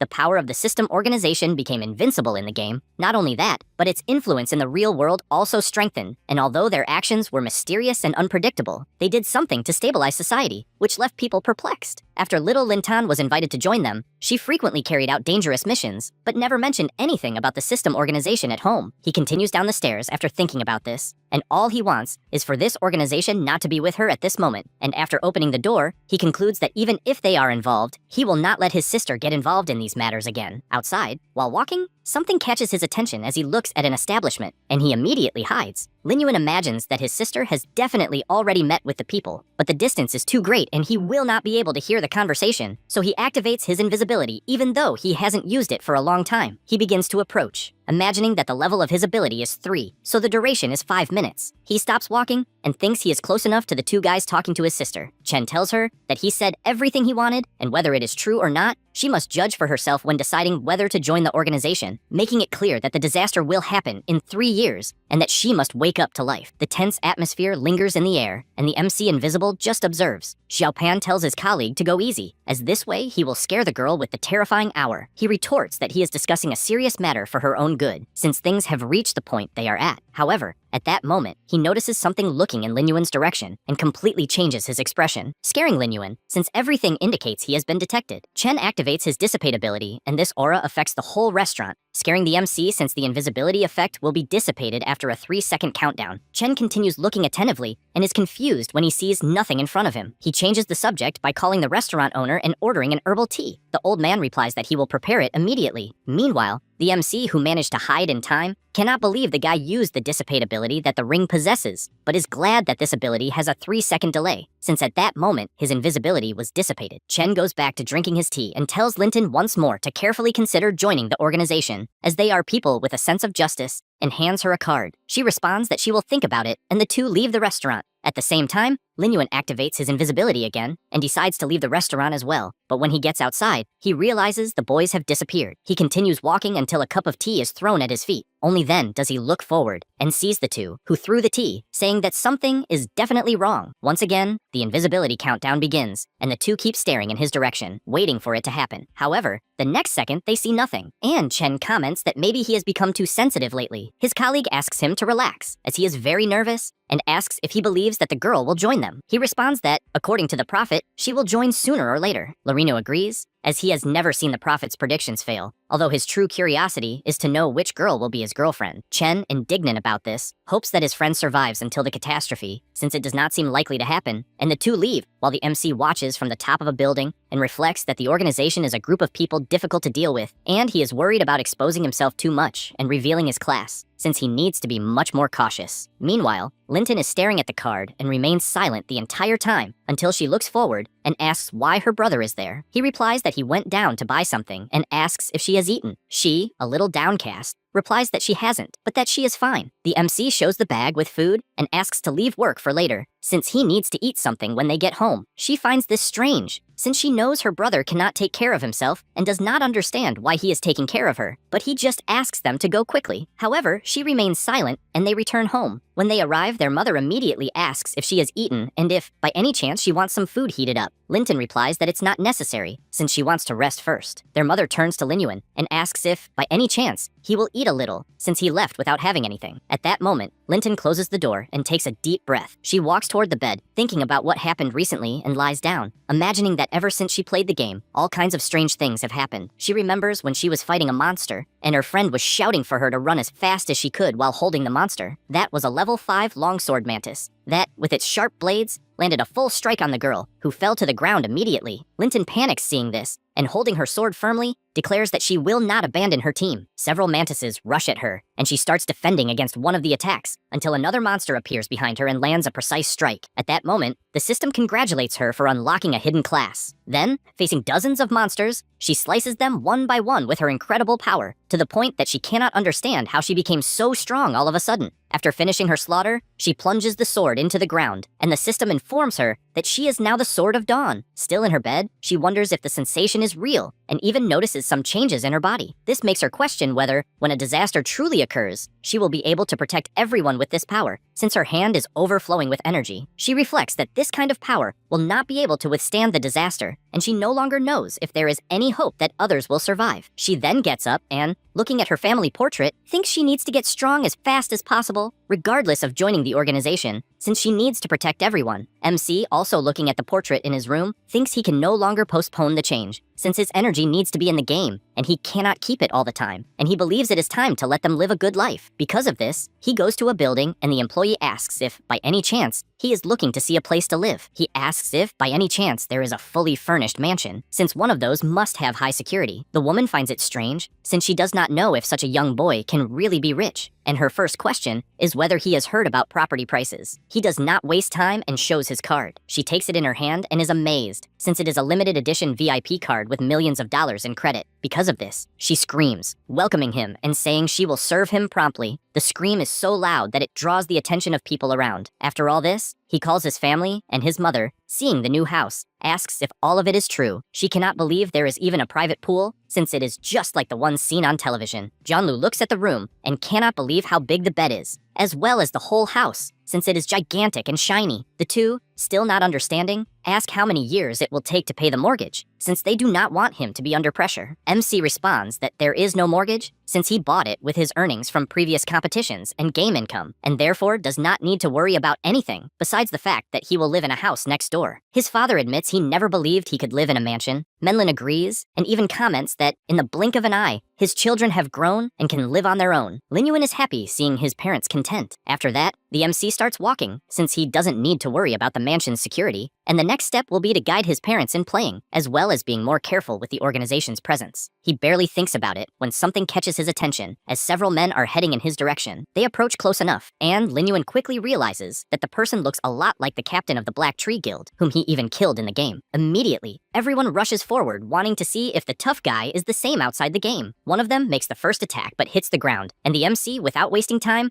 moves at full speed and lands a precise kick on the bald man, besides beating everyone around him. After Zhao Kui falls to the ground extremely injured, he wonders if the MC is a human or a ghost. Suddenly, a piece of iron is driven next to his head, and Linyuan says that apparently they don't value their own life. Zhao Kui, desperate, pleads for his life to be spared, claiming he can still be useful, and because he knows about a hidden mission. The MC asks him to continue, and the bald man says that in the main city, he found a blacksmith named Tong, who works delivering ore, and, when favorability is high enough, this NPC will make a gold equipment. Linyuan hears this, and imagines that indeed, in his past life, a player obtained gold equipment very quickly, and it was really connected to a discrete NPC. Then, to see if it's really true, he squeezes the iron bar with all his strength, deforming it, and makes it clear that if anyone tries anything online or offline against him or his family, they will pay with their lives. demonstrating with the iron bar, which he broke in half with a handshake. Zhaokui fully understands the message, being absolutely terrified. After that, in the main city of the Western Desert, inside the game, some players are toasting with beer and enjoying lots of delicious food. Tong is incredulous at what he just heard and says that if one really provides 100 pieces of ore, he will make a weapon for free. In front of him is the MC, who after hearing this, concludes that Zhaokui was indeed telling the truth, so his next step will be mining. Near that table, a woman is running, and a player asks why she is running since he wants to have a drink with her. But the girl keeps asking not to be touched. Lin Yuan watches this, and the guy gets annoyed, warning that if he doesn't stop staring, his eyes will be gouged out. However, being impatient, he simply casts a spell that throws the drunk man to the other side of the tavern. The woman, drunk, thanks Lin Yuan for the help and asks if she can buy him a drink. The MC just walks past and says no. She keeps insisting until she trips over herself. He immediately notices and catches her at once. The girl becomes excited and asks if he wants to dance, but the moment is broken as she simply falls asleep without warning. Because of this, he goes to the room and leaves her sleeping, as she is very drunk. Then he goes to the Viper Mine and puts his undead to work mining. He imagines that he currently has 12 dog-headed zombies in his underworld portal, which is perfect for mining. Hardly thinking about it, a noise occurs nearby. When he turns around, he sees violent level 10 moles. He immediately summons his black scorpion, which instantly starts attacking all the monsters. After defeating them all, the MC doesn't waste time and begins using his magic, as there will be more monsters efficient for his objective. Soon the moles turn into undead, and once again, an explosion occurs above him. He asked what the hell was happening and realized it was an extremely large monster chasing someone. Upon analyzing, he saw it was another violent mole, but of Lord level, and it was at level 16. With his sword in hand, he asked if by any chance it was the boss of the mine, and if someone was purposely attracting the monster. The player being chased raised his staff and fired a ball of energy in Lin Yuan's direction, who immediately stomped firmly on the ground and leaped backward to escape. But as he approached, he realized it was not a magical attack. When hit, he received a notification that he had been buffed by the Old Sun, a holy armor skill that increases the allies' defense by 20 points and lasts 60 seconds. Only then did he realize it was a priest's skill. Near the location, the miner asked what was happening and why all the iron ore had disappeared, also noticing that the priest being chased belonged to the Super God Iron Triangle Guild, and he didn't know why he was alone. Then he took out and used his mosquito-shaped camera. Meanwhile, the priest was running at full speed, shouting that he didn't want to attract the monster to that place, and therefore wanted everyone to escape, as he would take responsibility for his own actions. The miner's stream system reported 15 users online, and they asked if the boss was solo and commented that all priests from the Mirror Flower Water Moon Guild were over the top. Lin Yuan realized that even in that situation, the priest was very loyal and therefore welcomed that boss at his doorstep. People quickly recognized him and commented that he was the master who soloed the world boss, and thus believed it would be exciting what would happen in the mine. The mole boss got close to catching the priest, but Lin Yuan jumped in front, blocking the attack. Seeing this left the guy surprised at such strength to block an attack like that. Meanwhile, elsewhere, Zhaokui had his system open and, watching the live stream, said he wasn't ashamed to lose to a monster. At that moment, some players passed by complaining about how MC was hyped, with everyone idolizing him as a god, believing that in terms of strength, no one compared to their president. Zhaokui realized it was Nuyan and drew attention, saying the mad god had only taken advantage of the guild and the class, and no one could compare to the great god. This made the guy so angry that he asked to repeat it once more. He apologized and asked if by any chance it was Nuyan from the Fury Guild, noting that everyone was saying that leader Kwang Shen of the #1 guild should have resigned a long time ago. Immediately, he pointed his sword at the bald man's neck and asked what the hell he meant by that,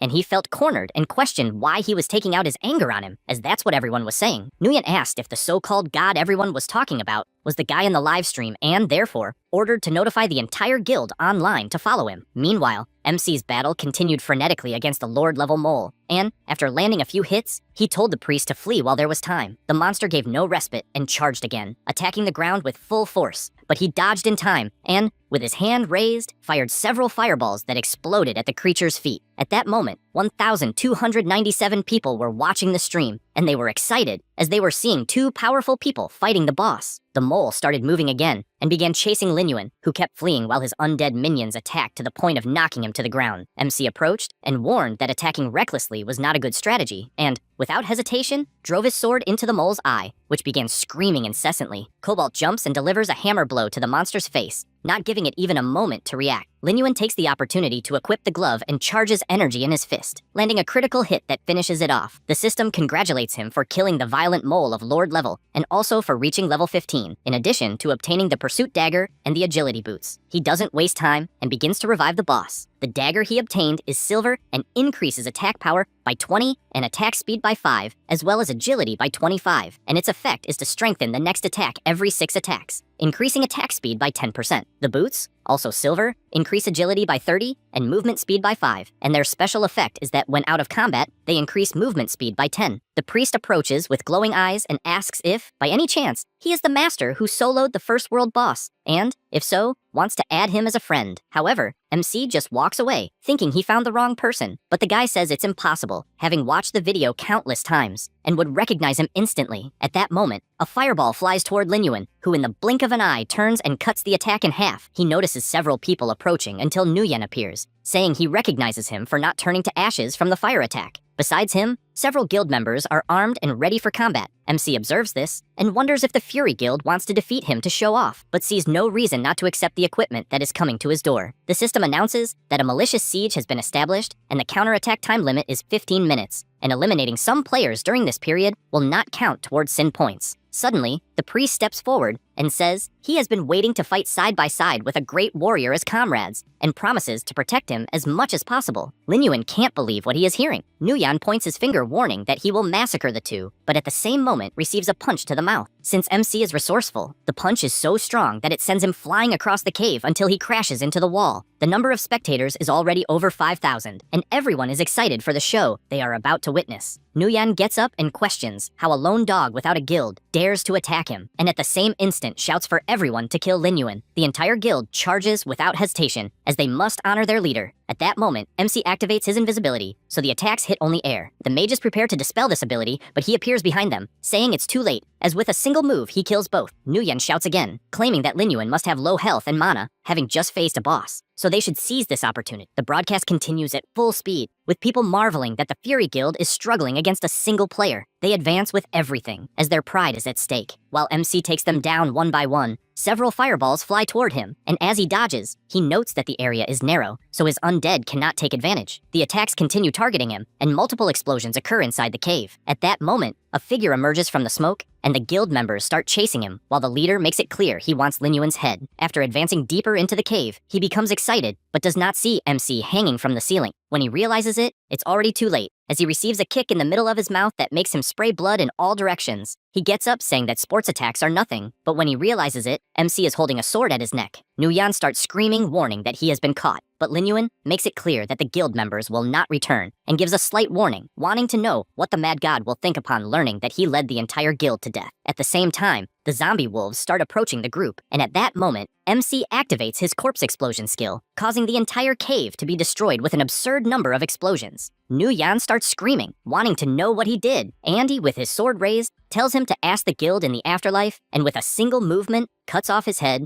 making an item drop amidst the body. The item in question is the Bloodthirsty Twin Blade of Gold level, which increases physical attack by 50, attack speed by 20, and critical hit by 30. It also has a life absorption skill that converts 10% of the damage dealt into his own life. After that, he returns to Tongs, who admits to being surprised by the amount of ore he managed to collect. And with that, the blacksmith's favorability increased by 100 points. MC realizes that the blacksmith can only collect a maximum of 100 pieces of ore per day, so he knows it will be a long-term task, taking at least a month. He also knows that the Fury Guild dropped a lot of equipment and will have to find a way to sell everything. He also knows that looking for the first believer through the guild is very slow, and as far as he remembers from his past life, the men of the first believers had the ability to control snakes. Because of this, he goes to another location and imagines that he should accept the sheriff's mission, which is to kill 30 monster rats, although his real goal is to find the hidden dungeon in the sewer. He goes killing the monsters and follows his path, as he needs to find a room with snakes, until finally his expression changes, as he found what he was looking for. An explosion occurs in the place, and he is confused, as he doesn't know if he is seeing correctly, because he never imagined the snake would be so absurdly large. That is the Hades King Cobra of level 60. No additional information is available due to the power gap. He starts fleeing, trying to understand how a snake can be at such a high level, since if it just touches him, it will be the end. Therefore, he activates his invisibility, as the loss of level and equipment due to death would be very significant. He moves through the water, and the snake does not stop chasing him. He keeps running constantly, even more so since the invisibility has ended, and decides to use the terrain to his advantage. Only then does he look back and realize that the snake is getting closer and closer, and even running at full speed, he knows there is no way to stop. Because of this, he summons his scorpions and imagines he will have to use them to delay and buy time. He continues running and realizes that his scorpions are not even slowing it down, and the snake keeps getting closer. At that moment, MC spots an exit at the top of the dungeon, and when the snake attacks, he jumps out and, looking back, realizes it cannot pass through the small hole nor destroy the area. Lin Yuan walks away, aware that no monster can cause problems in that place, as it is the Western Desert Palace, where the National Guardian is, and any monster that approaches would be easily exterminated without exception. He still imagines the snake inside, and reflects that the civilization of the Snake Men and the kingdom of the Western Desert have a deep blood feud, and that is why some monsters hide underground and plan revenge. And basically, whenever any demonic beast or monster sets foot near the Imperial Palace, the Guardian of the Kingdom will destroy them without hesitation. He knows that, although the snake is strong, it is not even close to the Imperial Master, and therefore should be able to gain some clues in that place. Another thing the MC thought is that he needs to avoid this situation again, trying his luck in the market to see if there is any position to attract low-level basilisks, since encountering such a large snake again is out of the question. He goes to the palace, and the vendor sells a potion that attracts low-level snakes. Suddenly, someone appears saying that he walked across all the sand just to find him and pay his respects to the MC, who upon seeing him, wonders if it might be the priest who was fighting the mole boss. Mike sends a friend request and asks to add him, being sure that they will be useful to each other, but the MC, uninterested, just walks past. The frustrated boy runs ahead and asks him to wait, as he wants him to join his guild. He emphasizes that they could join Leng Yue and Xing Hen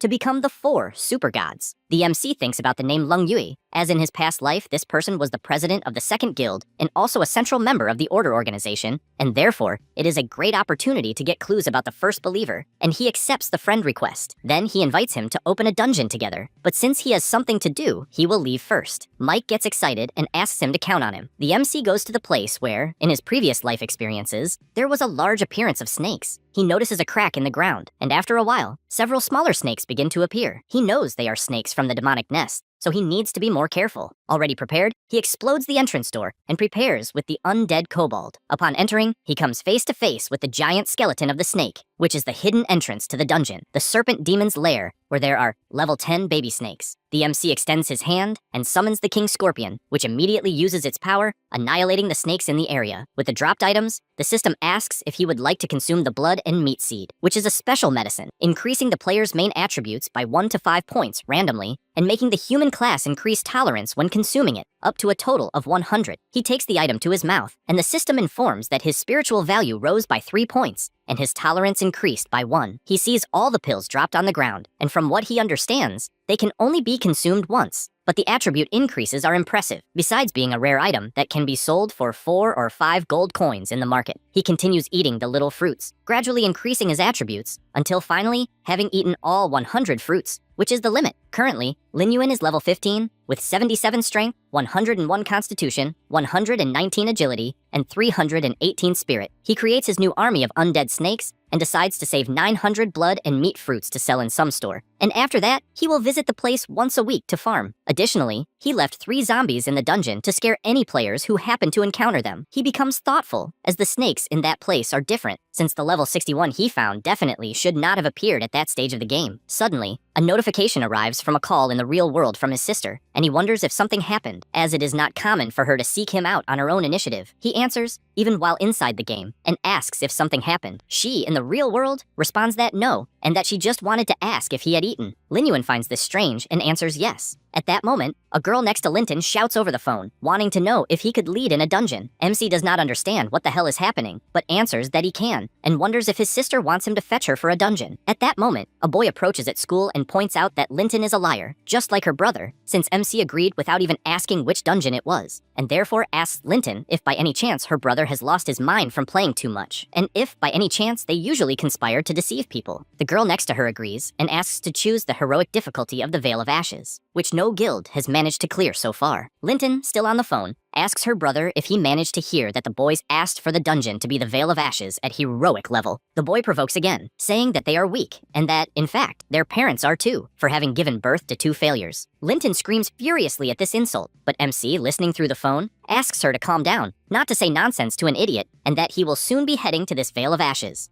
Linton's already at the location, and despite knowing that her brother plays the game frequently and even makes money, she becomes worried since that is a difficult dungeon, ranking just below death difficulty, and therefore wonders if she is causing him trouble. At that moment, someone approaches calling for her, and a notification appears informing that Xiang has joined the team. Her friend says that the idiot Wang Yan found out that they had moved, and instead of congratulating them, acted like an idiot, and she is there to witness it as well as to make him apologize in front of everyone. She feels happy hearing that and thanks her. At that moment, Wang Yan appears with his team, which was composed of several players. Linton notices that he is laughing and asks what qualifications he has to laugh at others since he only happened to be born into a good family, and her friend tells her not to bother with trash. He gets irritated by the provocation, and they all move in to attack, claiming they will teach the 2 of them a lesson, starting by touching their faces and even tearing their clothes. At that moment, a flash of light appears and strikes all the players. It was the MC arriving in great style, tearing off the arms of those who attacked. He turns and asks if the 2 are okay, and his sister replies that they are. Meanwhile, Xiang is admiring how fast and handsome he was. Wang Yan starts shouting, questioning how he had the courage to attack his team since it cost a lot to recruit everyone, and asks if he can pay for it since he won't be able to level up without them. Lin Yuan stares for a moment, and in an instant appears in front of the kid wanting to know who, minutes earlier, had intimidated his sister and parents. Wang Yan doesn't let himself be intimidated and asks if he knows who he is talking to, but it's completely useless since it only serves to get him slapped in the face so hard, he flies backward, causing colossal destruction in the area. The last girl on the team asks if this is a joke, since to enter the dungeon, as agreed they need at least 6 people, and if he kills everyone, she wants to know how they will enter. He says he will take care of the missing people, and, with his system open, sends a request for team formation. Xiang takes advantage of the waiting time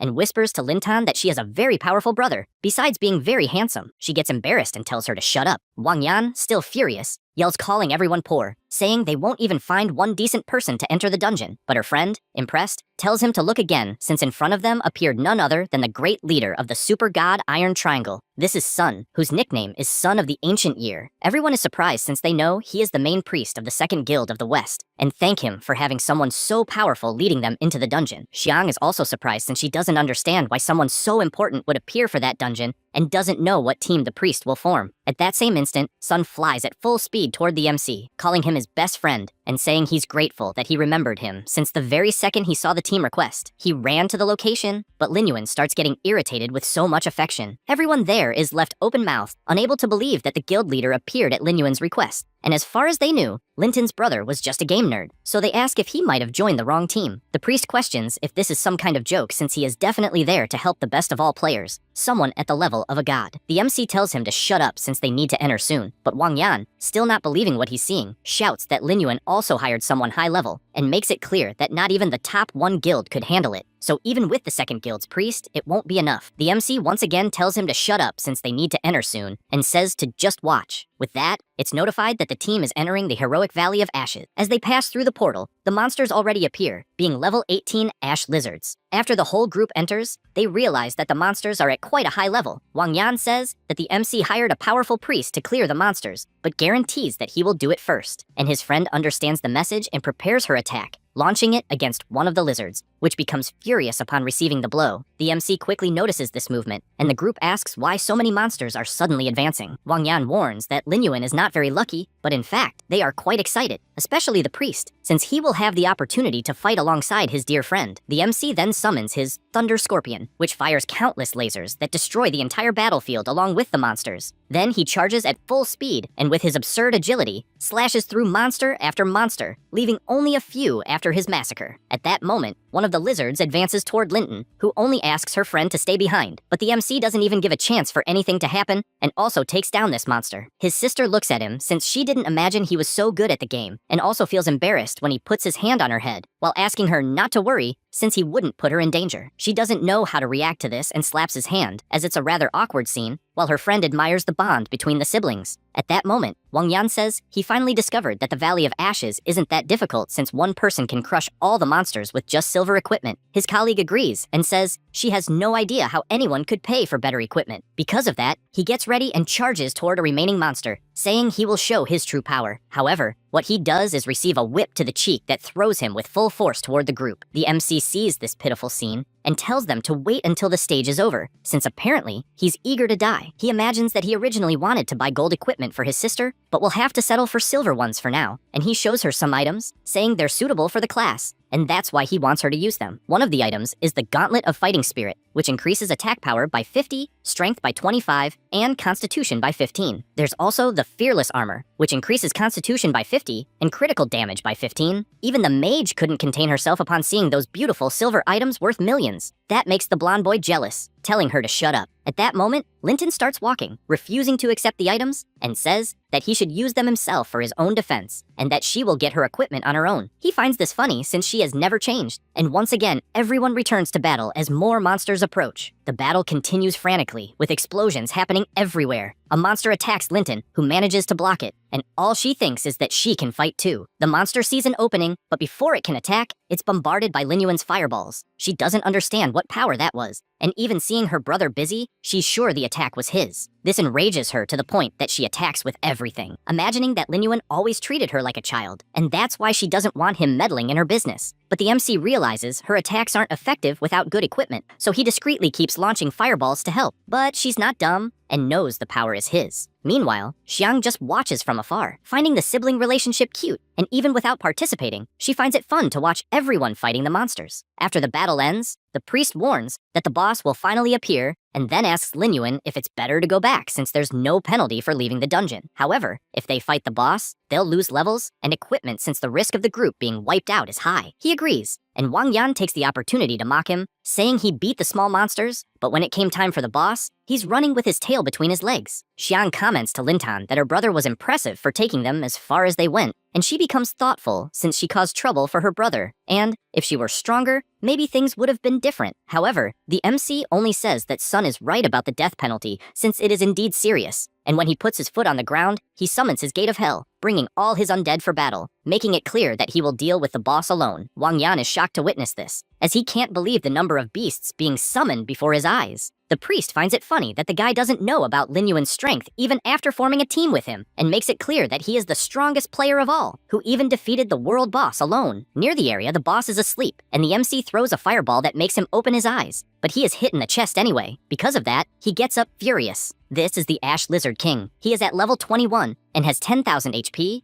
1,200 attack, and 300 defense. Xiang, upon seeing those stats, tells the team that being hit by a 1,200-point attack means instant death. Linton runs in worry, since in her mind her brother will die because of her, and she yells that she will help somehow. At that moment, Sun activates his skill Holy Light Imprisonment and traps her in a sphere, saying she would only cause problems for Lin Yuan if she tried to help. At that instant, the Lizard King charges energy in his mouth and fires with full strength, but the MC dodges with a jump, and all his summons rush into the attack, distracting the boss in every possible way. At the same time, the serpents also attack and start tormenting the lizard's life. The priest is amazed to see the MC using his summons to gather information about the boss, and thinks it's a work of art. Even the mage becomes infatuated with Lin Yuan, hoping he can defeat the boss. Wang Yan becomes furious upon seeing this since he refuses to be humiliated in front of everyone and believes he should only attack stealthily to make him commit a mistake, so the boss will kill him with one strike. At this instant, the Lizard King is about to bite him, but misses, and Lin Yuan knows that the cooldown time of that skill is 8 seconds. Then, Wang Yan advances from behind stealthily, and all the MC can think is that the guy is nothing but an idiot. With extreme ease, he dodges the attack and tells him to disappear with the boss. He says that and lands a solid kick that launches the boy toward the monster. Without thinking twice, he activates his skill Corpse Explosion, and dozens of explosions completely obliterate the boss, along with the fool who was caught in the middle of them. The server system congratulates the entire team for completing the first heroic difficulty dungeon, which was the Ash Valley. Xiang celebrates since they really managed to clear the dungeon and tells Lintan that her brother is amazing, also asking if she could ask him to take them through more dungeons in the future. She doesn't know what to say, and only explains that the boy is busy and they can talk about it when they get a chance. The priest also celebrates, though he expected nothing less from the MC. The mage grows even more in love, wanting to know if she could add him as a friend. However, this irritates Sun, and with a stomp on the ground, he summons an annihilation laser that kills the mage instantly since she dared to attack Linyuan. At the same time, he wastes no time and summons the Lizard King into his army, and since they have already dealt with the nuisances, it's time to divide the loot. However, Xiang explains that he was the one who dealt the most damage the entire time, so they wouldn't dare ask for any gear, as they are happy just with the levels they gained. But he says he only needs the skill book, so they can keep the rest. The first item is the Ash Pants, a silver equipment that increases constitution by 30, movement speed by 20, and spirit by 10, as well as increasing fire damage resistance by 10%. The second item was the Burning Wrist Guards, a bronze level equipment that increases constitution by 10, strength by 15, and critical damage by 5. Lastly, the bronze level agility boots. They increase movement speed by 10, constitution by 10, and spirit by 5. The priest is impressed since the president of his guild would love the items that dropped, and therefore suggests keeping all the items, and, in return, will give plenty of gold coins as a contribution. Xiang has no objection since that way she will get rich, and the MC simply says he doesn't need that. After everything is settled, the MC starts to leave and tells his sister that Wang Yan probably won't bother her anymore, and if she has any difficulties, she should ask him directly. She asks him to wait, and he asks if something is wrong, or if perhaps she wants some equipment. Linton imagines that her brother, ever since he entered the dungeon, has shown incredible skills and an almost infinite number of summoned beasts, and therefore wonders if he also has a hidden class. But unable to ask directly, she only questions if, since he started playing, he has felt any change in his body. He reflects that apparently, she noticed but doesn't want to reveal his own secret as an undead hunter, and since it's also to protect her, he answers that no, there has been no change, and asks if there has been any change in her. She feels embarrassed, answers no, and runs off saying she has a quest to deliver. He finds this funny since she's still terrible at lying, but just managing to talk to him is already progress because she recognizes him as her brother. At that moment, Sun appears with the members of his guild, saying that the leader decided to open the Death Valley difficulty so that his great friend can be sure of success. The MC thinks he didn't expect to contact Lung Yue so soon, though it's a good opportunity to investigate the guild in depth, and therefore replies that it's fine since he was actually thinking of trying the death difficulty. The priest finds it amazing, and says he will introduce the main members of the guild, starting with the captain and the president, whose name is Lung Yue, but the girl interrupts him, saying she has already heard of the so-called powerful player, and therefore welcomes the main team, and introduces the man beside her, since he's a spellmaster, a rare class. The mage makes it clear that he still hasn't recognized him as a teammate, and therefore doesn't understand why they are hastily recruiting random players. He further emphasizes that the death difficulty has a very low margin for error, so they can't invite a random player who will get in the way since he doesn't want to die for nothing. Sun asks what he's talking about, revealing that his best friend is absurdly strong, but it's useless since the spellmaster says he's tired of hearing that others are strong, but will give him a chance, and points out that if the MC takes at least half of the boss's HP, he will give him the golden equipment he's wearing. However, if he fails, he will have to compensate for all the team's losses. Therefore, he says once again that it's not too late to give up, but Linyuan interrupts him, saying he gladly accepts free golden equipment and also asks to make sure everyone will watch, since he doesn't want anyone rejecting the deal afterward. The captain says everything is settled, since if anyone had any objection, they should have spoken up earlier, and announces that they will proceed with the original plan, with everyone cooperating to clear the dungeon. Xinghen shouts, asking if they will really go ahead since the death penalty in the dungeon is extremely severe, but she says she won't repeat the decision a second time, and therefore orders everyone to enter right away. He feels frustrated but thinks he will make her understand that stray dogs on the roadside are simply insufficient, and confident, assures that he's the only one worth it in the guild. Inside, there are countless level 18 lizards, and at that moment, everyone is teleported inside, drawing the monster's attention. Everyone is surrounded instantly, and the priest quickly realizes the density of the monsters in death difficulty, since they were surrounded the moment they entered. The captain of their order orders the melee class to protect everyone to find a chance to pass. The team obeys the leader's orders, and Xinghen, completely irritated, summons his energy balls, admitting that he's itching to hit the MC's head. A monster manages to break through the defense, and the mage covers up by saying he forgot. The captain advances, telling him to pull himself together, as something like this can't happen. The priest, on the other hand, becomes worried as the monsters are accumulating too quickly, and Summoner mentions that she won't be able to handle everything, and thus wants to use the baby brown bear as well. At this moment, the MC appears, telling them not to worry, and with his Hellgate summoned, calls upon his entire undead army, starting with the king lizard that crushes the monsters in front of it, just like the wolves that devour everything in their path. Linyuan doesn't fall behind either, as he cuts down one by one with his sword. The girl is happy she didn't have to sacrifice her battle animal. Xinghen, however, becomes furious because what he didn't look good in front of the captain, and promises that the MC won't leave that dungeon alive. He prepares to say something, but Lung Yu appears, telling everyone to be careful not to get distracted, and the system alerts that a new wave of monsters is approaching. The whole team falls into battle formation after this warning. Meanwhile, the captain reflects that the MC was able to analyze and resolve a crisis in an instant, and he definitely has rare talent. So she plans to invite him to join the guild after everything is over. The spellmaster watches Lin Yuan from a distance, furious, knowing he left a terrible impression on the captain. He charges energy and throws several power balls in his direction, saying he's just supporting him and that he shouldn't get hurt. Lin Yuan obviously notices the bad intentions, but despite thinking it's stupid, he knows it's an opportunity to build a closer relationship with Leng Yu, since he'll lower his guard and might gather information from her. So, with extreme ease, he dodges the powers, but finds himself face to face with the monsters. At this moment, the guild leader grabs his hand and lifts him up, saying she'll take care of the right side while he takes care of the left. She throws him toward the monster, and instantly, both of them kill their respective targets. They reposition themselves, and, moments later, kill more monsters that were approaching. The team is extremely happy to see the perfect combination between the two, and the MC takes the opportunity to comment that it's the first time he's seen such a skill, and thus wants to know if she learned it after changing classes. She responds that it wasn't anything special, and that she just learned it from a skill book. He says he understands and admits that the second guild has real hidden talents, so he wants to know if she specializes in any particular skill, as he'd like to trade some techniques. She comments that he can find out for himself by joining her guild, but he refuses since he's used to playing alone. At this moment, she realizes that his smile is familiar, but quickly remembers that it's exactly the same as before. Xinghen watches this from a distance and becomes irritated, as he has no idea what the MC said to the captain to make her wear that expression. At this moment, the priest approaches to report that all the dropped equipment has been collected, and it will just be shared among everyone after the battle ends. So he wants to know if they will fight the boss as planned. The spellmaster approaches, telling everyone to wait and apologizing to the MC, as his power goes far beyond imagination, and with a look of bad intentions, comments on why they shouldn't let Lin Yuan pull aggro from the boss. The MC comments that if they do that, they won't have a chance to fight the boss, much less take half of his health. So he asks if he's renouncing the debt and hesitates to part with the golden equipment. The mage finds it amusing, as he doesn't believe Lin Yuan can survive a few of the boss's moves. So he tells him not to worry, as once the mission is completed, he'll give the golden equipment. However, the captain said she disagrees, since changing the plan at the last minute could be a problem. But Xinghen asks her not to say that since Lin Yuan is grown enough to make his own decisions, and, as she could see, she liked him as a player. The MC reflects that if he wants to contact the second guild, the star mark will be a problem, and therefore he believes he needs to let things cool down a bit before dealing with him later. After thinking about it, he replies that he accepts the new challenge. Then everyone approaches the Lizard King with the MC in front. The priest, confident in his friend's strength, tells him to go all out. The spellmaster, on the other hand, finds it amusing, believing that Lin Yuan doesn't know that the boss's area skills are specifically designed against summoned beasts, so he thinks it will be fun. The MC, charging his power,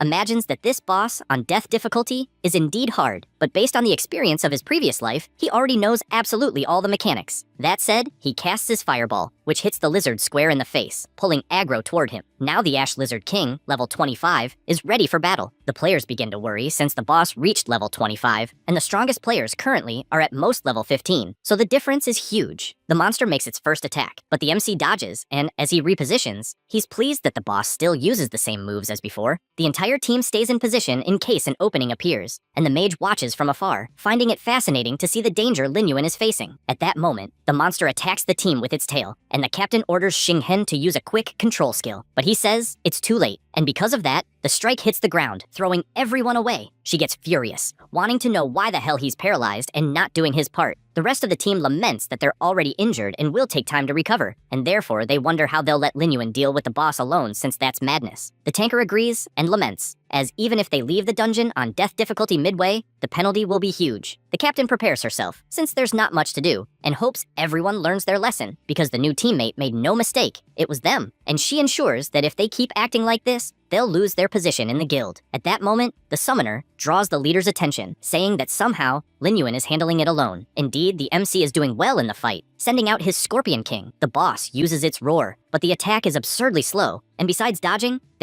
there's enough time for the Scorpion to move behind the monster, using its electric strike that causes the boss to be paralyzed. The other undead take the opportunity to advance. The captain is surprised to learn that Lin Yuan has a summoned beast with lightning attribute attacks, And even more amazing is that he knows how to handle the boss. The mage thinks the same, feeling that he himself is worth less than a summoned beast. Sun yells for everyone to recover as fast as possible to help their friend, and Xing'en, still confident, looks at the state of the battle and imagines there's no way the summons can last long, since the boss's damage alone could crush them all. Indeed, several monsters are at the end of their lives, but the MC wastes no time and uses his dark curse, instantly restoring them to 100% health. The mage sees this and finds it impossible, as he doesn't believe it's possible to restore a summoned beast's health, and he's starting to believe that the MC might kill the boss alone if things continue this way. Immediately, the leader yells for everyone to get ready, since the boss has low health and they must help. And because of that, the Lizard King enters its fury state, becoming extremely more powerful. Long Yu panics upon seeing which skill the boss used and warns everyone to be careful, since it's the boss's most powerful area skill before dying. The mage becomes even more irritated since he doesn't want to let the MC get the upper hand, and still wants to earn the boss's equipment and the captain's respect. So he tells everyone to get out of the way since he will interrupt the boss's skill. He starts casting his ability, but being careless. He hits Lang Yue. Lin Yuan manages to dodge because he knew that would happen, and realizes that the guild leader is in trouble. Even though he finds it annoying, he jumps and catches her in his arms, telling her not to be afraid and just wait. Then he activates his corpse explosion, detonating all his nearby summons around the boss and defeating it instantly. The server announcement appears, congratulating all players for clearing the dungeon for the first time on death difficulty in the Ash Valley. The captain, completely embarrassed, admits she didn't imagine he was so experienced despite being so young, since he didn't even panic, and confesses that even if he doesn't accept joining the guild, she still wants to get to know him as a friend and maybe tackle harder dungeons together in the future. He replies that it's fine, and she sends him a friend request that he accepts. At that moment, Sun approaches with a chest, commenting that he has never seen the captain so embarrassed, and she, flustered, just asks to be put down first. The mage, however, is extremely frustrated with the dungeon's outcome, and the system shows that Lin Yuan had 87% contribution in the dungeon, so it notifies that he wants to receive the gold equipment. He gets angry about it and says to check the stats first before deciding how the loot will be divided. But the MC replies that he doesn't care about that and only wants the gold equipment as agreed. Xing'en, although saying he will give it, asks to wait until he finds a replacement item. Lin Yuan asks if he's trying not to pay his debt, and Leng Yue decides to intervene, saying that Xing'en's equipment probably isn't suitable for him, and therefore asks the MC to choose any reward item before anyone else, and afterward, she will buy a proper equipment out of her own pocket. He says he agrees, but in truth, instead of equipment, he prefers to exchange techniques with masters of special skills. She says that's fine since he helped a lot in the victory of that dungeon, and informs him that she will ask the guild members if they are willing to trade. Then the MC heads toward the defeated boss,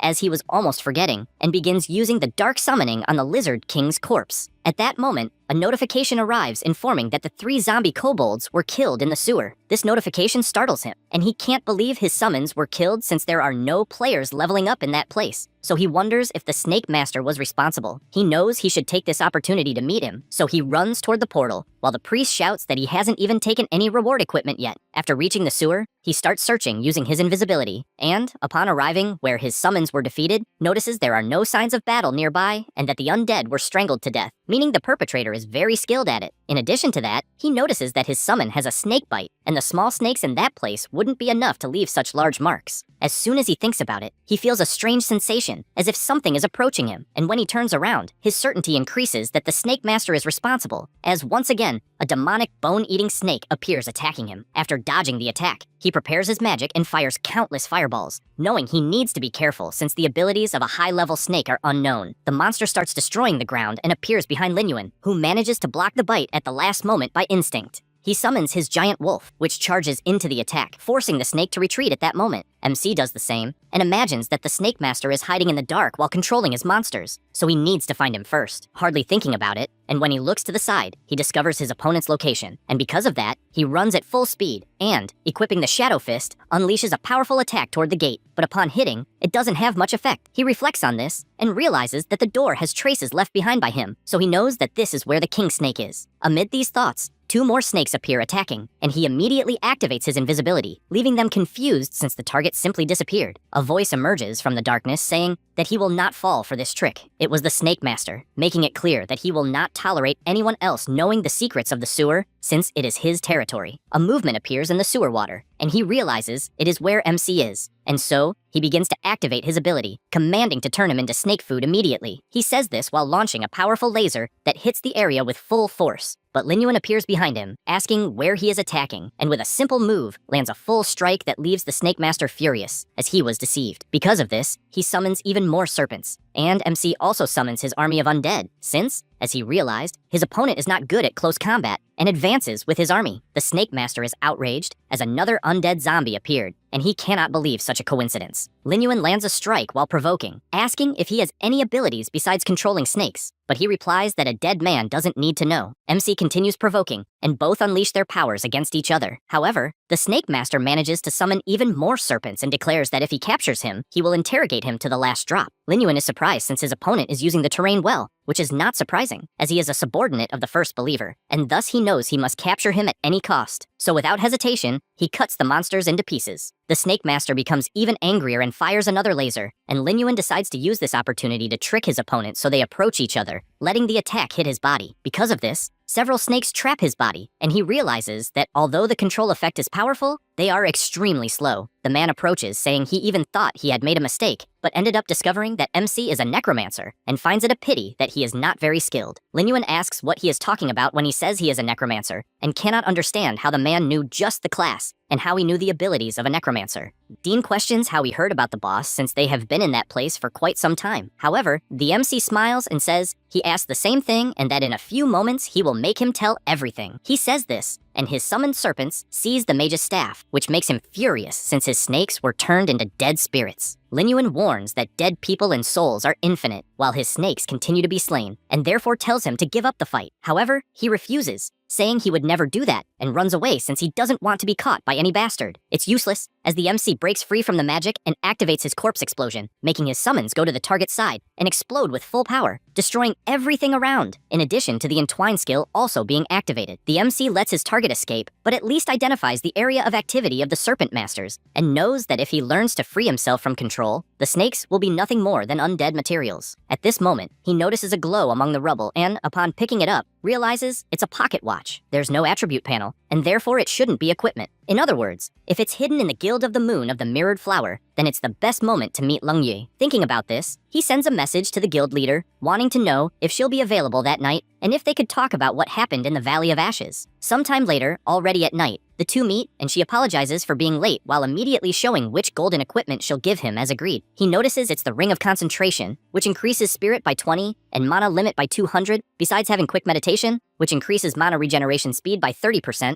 and when mana is below 25%, regeneration speed increases to 40%. He finds it interesting since, ever since he got the corpse explosion skill, his mana consumption has been quite high, so it's a good choice. However, it doesn't stop there. As the guild leader says, she also has more drops from the Valley of Ashes to deliver, so he should choose first. Starting with the Shining Chestplate, which increases Constitution by 30, 10, and Strength by 20, besides reducing received damage by 10%. Next, the Meteoric Dagger, which increases attack power by 30, movement speed by 20, and critical damage by 15, and has an additional skill that increases damage by 7% and attack speed by 7% upon dealing damage. Lastly, the Skill Scroll, which increases skill proficiency by 100 points after use. He doesn't think twice and chooses the Skill Scroll, placing it in his inventory along with the Ring of Concentration. Leng Yue comments that she even thought he was a very solitary person and didn't expect him to live in such a lively place. Lin Yuan replies that he was leveling up in the sewers that day and met a master, and the guild emblem was very similar to hers, and he wanted to discuss it, but was afraid of being inconvenient. She finds it strange to be related to the sewers and says she'll ask the guild about it. Then he gives her the pocket watch and says the person in question dropped it, so he wants to know if the item reminds her of anyone. She takes his hand to see it better and quickly realizes it doesn't look like equipment, and in fact, it's the first time she's seen that accessory. The MC understands the situation and just asks her to question the members about the sewers, since it's a very important matter. Then he asks if her members won't be upset about simply having to give away golden equipment. She replies that the Spellmaster was indeed very angry, but the fault was entirely his. Then she reinforces that the MC looks a lot like her brother, to the point she can barely tell them apart, and that if he were still alive, they would be the same age. Lin Yuan gives his condolences and inwardly realizes that indeed the girl had shown some strange reactions when they first met. She puts the watch back on the table and asks him to prepare some anti-electricity potions since they will need them soon, and the MC concludes that the Order already knew about the next special dungeon with the Thunder attribute and that it is a shame for everyone that the anti-electricity potion formula is in her hands. After thinking about this, he stands up and says he will leave, and she asks to go with him. As the two walk, the Spellmaster watches from afar and, furious, wonders if they are dating and therefore wants to kill him. However, the two arrive at that moment and ask if he was also going to the tavern. Xinghen says he was just passing by and, intrigued, asks what the hell she would have to discuss with Lin Yuan, since he thinks it is better to stay away from him. The MC cuts in and says he called her because of some guild-related problems, and therefore there is no need to think too much about it. Not really knowing what is going on, he says that Lin Yuan had said he would not join the guild, so he does not know what they could be discussing. And changing his expression, he asks if there is perhaps another purpose. The MC thinks it is annoying since the guy is persistent, and therefore says that Leng Yu is also very good with a sword, and he wanted to learn a few things from her. He once again is not satisfied with that answer, and tells his leader to be careful not to end up getting into trouble. She thanks him for the kindness, but says she does not need his permission to drink with anyone, and then walks away while saying she only saved his gold equipment, and is therefore disappointed. Xinghen finally understands what the meeting is about, apologizes for the misunderstanding, and is forced to watch the two leave together once again. He becomes furious because everything that is happening is the MC's fault, and therefore wants to kill him at all costs. He goes somewhere else, and, finding a person, asks for help with the crime he wants to commit. The man in question asks what his prey will be, but asks to finish drinking first. The spellmaster guarantees he will pay double the reward once it is done, but that he must ensure the target's death. The man is surprised since he is willing to spend an absurd amount of money, and therefore accepts. Xinghen starts to leave, and with his bizarre face, tells him to remember that it must be in a public place with many people, since he must torture him slowly. As the man watches his target, he can only imagine that it is someone familiar. After that, the next day, the MC gives the watch to Doug to analyze, and he admits he has never seen a pocket watch like that before, and believes he should try his luck with the Scorpion Tail Knights if he manages to get in. Lin Yuan takes it back and thanks him, since he expected nothing less from an experienced NPC. Doug then says that unfortunately, he has retired and it is difficult to see his master without a valid reason. At that moment, a woman appears and asks Doug how he has been and says she has delicious food. He introduces the girl and says he is feeling much better, and also mentions that if anyone wants to ask something to the Scorpion Tail Knights, they should ask her since she is the captain's daughter. However, she says she is no longer his daughter and is just a tailor who makes a living on her own. The MC suggests that there was a misunderstanding between them and that maybe he can help, but Doug, confused, asks if the captain, who is full of regrets, is not her father and does not understand their disagreement. Edith stays silent for a second and then asks Lin Yuan to follow her. As they walk, she says she never thought she would have the chance to give that gift to her father, and the MC says that apparently she simply never had the opportunity. She opens the box and says it is the dress she spent a year sewing, and therefore wants him to deliver it to her father and wants to know his response. He tells her to rest assured since he will deliver it as soon as possible. With that, the secret mission, Dusty Family, is activated. The activation condition was that it was necessary to treat Doug and gain a favor from him, the Scorpion Knight reputation above 0. Now it will be necessary to deliver the dress Edith personally sewed to her father. The mission level is gold and the deadline is 12 hours. After that, at the camp of the Scorpion Tail Knights Regiment, the guards spot someone approaching and order them to stop immediately, also wanting to know who it is. Lin Yuan asks them not to worry since he is there on behalf of Edith to deliver something to the captain. The guard is surprised to hear her name and asks him to wait a moment because he will report to his superior. Meanwhile, the MC thinks that this order is considered the strongest in the former kingdom of the Western Desert, and therefore building good relations is extremely advantageous. After some time, the guard returns politely asking him to follow, and they walk together until a scorpion lion passes by his side, and he knows that if he wants to obtain that unique mount, his reputation must be even higher to be able to buy it. Upon arriving at the place, the barbarian asks him to enter alone, and he obeys, also knowing that the captain's strength is equivalent to that of a level 60 monster, and therefore he should not reveal that he is a necromancer. With that in mind, he asks for permission until Captain Sid turns around, and his first question is whether Edith is well. The MC replies that his daughter misses him very much, and asked him to deliver something. The captain takes the item in his hand, and the MC comments that it is the dress she sewed over the course of a year, and probably hopes he can feel the emotion behind the clothing. He is surprised to hear this since the girl likely worked very hard, and he questions why she does not visit him, besides it seeming that she still has passion for sewing even after years, and even considers it a work of art. Sid reveals that at the time, he was very stubborn and believed his daughter should not follow such a humble profession as that of a seamstress, and ended up distancing himself from her, and because of that, they have not seen each other for 10 years. The MC is surprised since it is impressive that someone so powerful has such a tender side, and therefore he needs to find an opportunity to ask about the pocket watch. So he only says that Edith is not at fault for any of this. The man asks him to tell his daughter that he no longer cares about any glory, and only wants her back in his life. Lin Yuan replies that he will deliver the message, but reveals that he has another matter he would like to discuss, and, without hesitation, shows the pocket watch. wanting to know if he recognizes its origin. Sid becomes intrigued since he has definitely never seen that style before, and then asks him to go because he needs to deliver the message. The MC says that it is fine, but before leaving the tent, the captain calls his attention and, with a serious expression, asks him to reveal his identity. The MC begins to sweat cold since he does not know if the man noticed something, but before he can respond, the captain apologizes, saying he was presumptuous for thinking something, as he is someone his daughter approved of, and therefore he should not doubt anything. Because of that, he thanks him for everything he has done and gives him the symbol of the Scorpion Tail Knights, which he will be free to use if anyone tries to intimidate him. Lin Yuan thanks him and guarantees that he will keep Edith safe. With that, the system notifies that he has earned Sid's approval and therefore gained 1,000 reputation points with the order. Now his reputation has risen to friendly level, and he has obtained honorary affiliation with the Scorpion Tail Knights. The MC admits he is surprised since he never imagined he would receive the badge directly, as it is an item that can only be obtained through the captain's personal granting. And with this item, he can practically roam freely through the western desert. He goes to a shop since his current reputation is 1,500 and the shop should be open, so he cannot miss this opportunity. The seller greets him and shows all the items for sale, but Lin Yuan wastes no time and says he wants to buy a scorpion lion since he has the riding skill and only needs to activate the mount. The man shows the scorpion lion and says it is very expensive since it is worth 300 gold coins. The MC says that is not a problem and gives the money. Because of that, 300 gold coins were spent and the scorpion lion mount was activated. Back with Edith, she bursts into tears upon learning what her father said and confesses that she believed he had forgotten about her long ago since he was obsessed with the knights. The MC asks her not to say that, since the captain definitely wants her on his side. With that outcome, the mission was concluded. Edith then gives a gift of gratitude and politely asks him to tell her father that she is satisfied with sewing beautiful clothes for everyone, as she wants to keep doing it. The clothing is the Dark Spirit. It increases 100 Constitution, 60 Defense, and 30 Spirit, and, after being activated, grants immunity to all magic and control effects for 10 seconds. It has a cooldown of 24 hours. The MC finds it interesting that an item grants immunity to control magic, since now he will be able to completely defeat the Serpent Master. After that, he returns to the captain's tent and tells him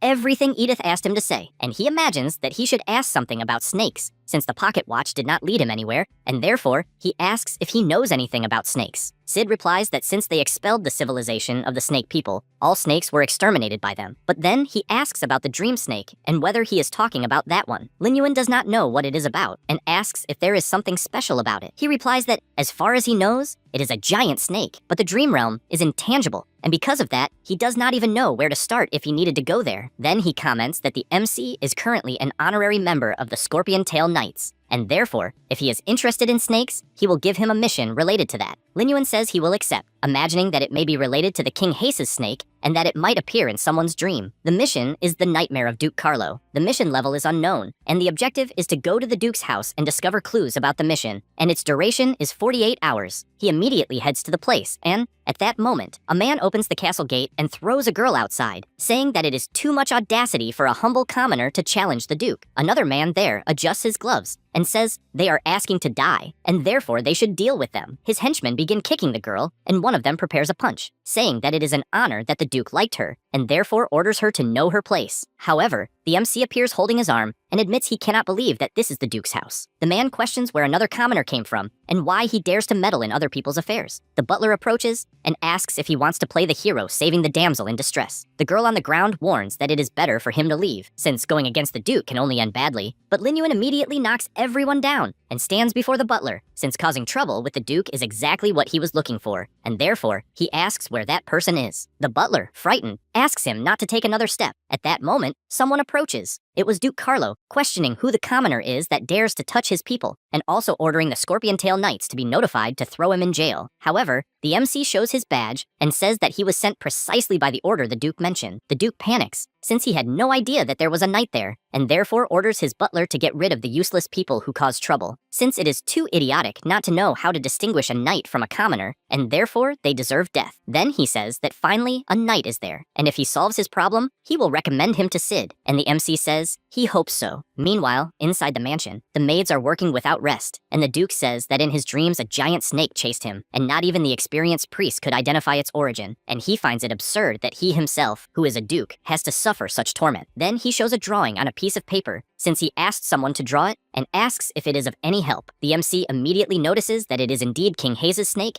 and therefore says he will need some time. At that moment, a maid approaches them but trips on the floor and falls, throwing the cups of water on the Duke. He becomes extremely furious, calls her a commoner, and slaps her face, throwing her to the ground. He continues shouting, thinking that someone who cannot handle a simple task is useless, and therefore prepares his foot to kick her. But at the same instant, Lin Yuan picks the girl up in his arms with his absurd speed, and points out to the Duke that they are still discussing the commission, and therefore it is inappropriate to do what he was doing. Carlo laughs and says that he indeed lost his composure, since he was only trying to help his servants, because those who cannot handle small things will not survive in the future, and he points out that when she had nowhere to live, it was he who kindly took her in, and therefore they should be grateful. For that reason, he asks Anna to say it, and she, even scared, thanks him for taking her in, and then leaves the room. The Duke sits back down and says that humbler people have utensils, since their very existence only serves to please him, and asks if the knight agrees. The MC does not like hearing that at all, and simply remains silent. At that moment, Carlo calls his butler because he wants him to reserve a separate seat for Lin Yuan. The tables are served, and the butler reports that the venison was carefully prepared for his taste. Carlo points out that the knight present is probably not used to refined food, and therefore asks for a bowl of fish soup to be given to the MC. Lin Yuan says it is not a problem, since in his mind the mission is the priority, and he can deal with the Duke after finishing it. Anna serves the food, and Carlo asks if by any chance they discovered how to solve the problem, since he does not want to waste time. The MC states that he would like to observe the things in the Duke's room, and this irritates him to the point of screaming that the room is not a place for a nobody to enter, and therefore he wants him to figure it out on his own, since he is waiting for results. The MC simply observes how stupid and arrogant the fat man is, and does not know if he will have the patience to endure until the end of the mission. After all that, the MC uses his invisibility to go to the Duke's room and notices that there are many guards and that the fat man is probably hiding some secret in the place. Suddenly, a loud noise comes from inside the room, and this catches his attention. The sound was from a slap given to Maria's face, and Carlo asks if she does not know how to serve properly, since he does not want someone useless. She begs him to please let her go, but he, with his evil expression, questions whether she really believed that a knight could protect her. The butler also mocks her, saying that the MC is not even a knight and is merely a servant. Lin Yuan gets irritated hearing this, since he finally discovered how the Duke forced the maids to serve him. Carlo throws the girl to the ground once more, always saying that he is someone powerful and that no girl can escape his control. The butler also comments that someone so wise would not put all his eggs in one basket, and he agrees. Lin Yuan finds all of this strange, since he cannot imagine the king giving the title of Duke to someone so worthless, and checks the secret mission information once again, and finally finds what he suspected, since in truth, Carlo is a traitor. The fat man begins to feel sleepy and soon widens his eyes because of the curse he received. This makes him furious to the point of saying that she will not get away that night either, since he himself is having to stay awake because of the damned snake. Suddenly, someone knocks on the door, and the MC opens it with a kick. The Duke becomes irritated since he was disrespected several times, and asks if he knows the crime of invading the residence of someone important. Lin Yuan simply tells the girl to leave, since he has something important to discuss with the Duke, and this enrages him as he questions whether he really thinks she will leave after ruining his fun. The butler suggests punishing him a little, and he shouts that they should hang him, since he wants to see the blood of someone inferior. The Four Eyes becomes excited and shouts to the servants, saying that someone is trying to take the Duke's life. Immediately, everyone runs to the room, and the girl, worried, asks him to run, since she does not want him to die because of her. However, he assures her that this is not a problem, and even with everyone approaching, he simply draws his sword and pulls the girl while unleashing his attacks. The mansion that seemed calm has its gate blown open since Lin Yuan has little patience. He starts to flee, but imagines that the place has many servants, and therefore, it will be difficult to unleash his corpse explosion without hurting the innocent. Meanwhile, the maids watch from afar, wanting to know if the Duke will really be killed. They keep watching since the MC is massacring everyone who gets in his way. He defeats the guards and knows that all he needs to do is keep an eye on the Duke and the butler until the knights arrive. At that moment, a chain appears on his foot, and he wonders if it is a control ability since it is the perfect moment to test the ability of his outfit. Without thinking twice, he activates this ability, and therefore the control effect is removed. On the other hand, the butler does not know this, and only comments that the knights are all the same, possessing no brain at all, and states that the Duke is never without skilled warriors by his side. The maids watching from afar say that unfortunately, it is over since there is nothing that can be done against the butler, who advances with his dagger to deliver the final blow, but while he strikes, Lin Yuan simply holds his arm in the air and counterattacks with the butler's own dagger,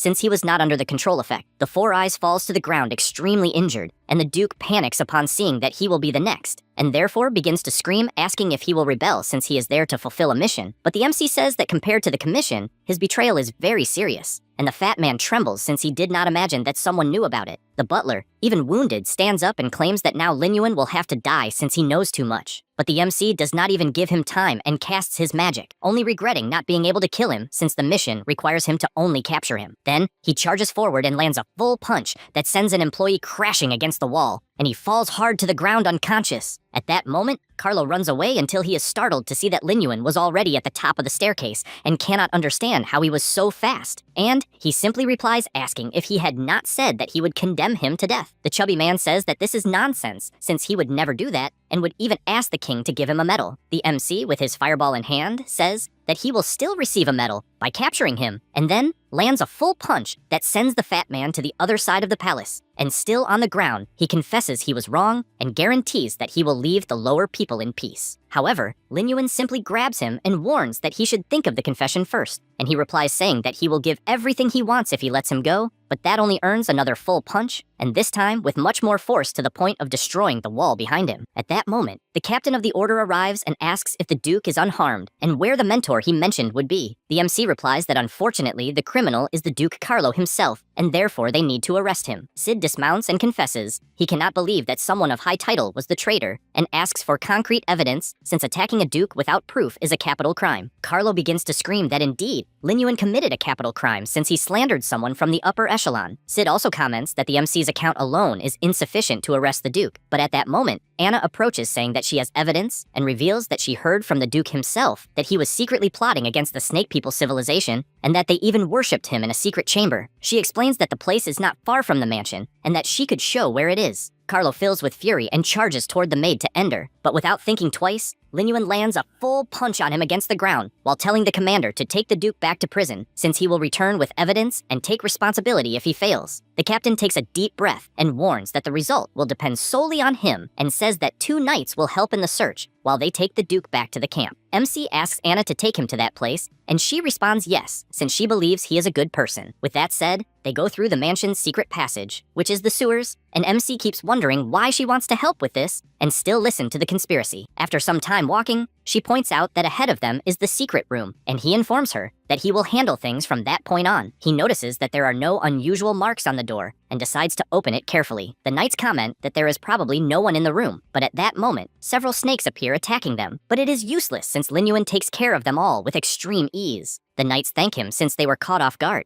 And MC reflects that for some reason Anna does not seem surprised to see the snakes and believes she may be a snake woman disguised as a human secretly interacting with the Duke. He throws a vial on the ground since it is a product that repels snakes. And as the smoke curtain rises, the girl apologizes saying she did not know there were monsters inside, but believes the evidence is there. MC watches in silence since he does not know what to think, as the smoke had no effect on her, and he turns away believing he is overthinking. They begin walking inside, and one of the knights is surprised to see a snake man totem as well as the Duke's crest. At that moment, they hear a sound behind them, and the maid, with a completely different expression, orders the knights to pay the price for the help. After some time, at the encampment, the Duke is complaining that an entire night has passed, and therefore wants to know the proof of his crime if he does not want to be released. However, the captain enters, shouting that they found proof and will begin the interrogation. He says that this is impossible, but a knight hits his back telling the traitor to shut up. Sid confesses to MC that he never imagined Carlo was a traitor, and since MC provided great help, he will receive a great reward from the king since he was informed of this assistance. He is grateful since a reward is always welcome. After some time in the interrogation, the captain comments that apparently the Serpent People's civilization has a lot of information about the Western Desert, and they will investigate thoroughly. MC says that he will also take care of this. At that moment, a knight reports that the prisoners are about to confess, and upon arriving at the place, the butler is laughing loudly, ready to reveal the Duke's deeds. But the fat man pushes him since he is not supposed to open his mouth. Then, in front of the captain, he admits that he had minor dealings with other forces, but they were only minor business. However, Sid does not like hearing this at all, since they fought for the country for years, and a bastard with the title of Duke betrays them like this. With this conclusion, the system notifies MC that the mission of capturing the traitor was completed, and therefore, he gained 1,000 reputation points. But he finds it strange, since he did not even encounter the giant serpent and believes he missed some detail. Because of this, he turns and says he will resolve the matter of the maids. The captain asks to go ahead while he will make Carlo reveal all the secrets. After Lin Yuan leaves the room, Sid sticks his knife into the ground, completely frightening the chubby man since the interrogation is just beginning. Back at the mansion, MC begins to search the place until something catches his attention, and he notices that the item inside the box was taken and does not remember if anyone else knew about that equipment.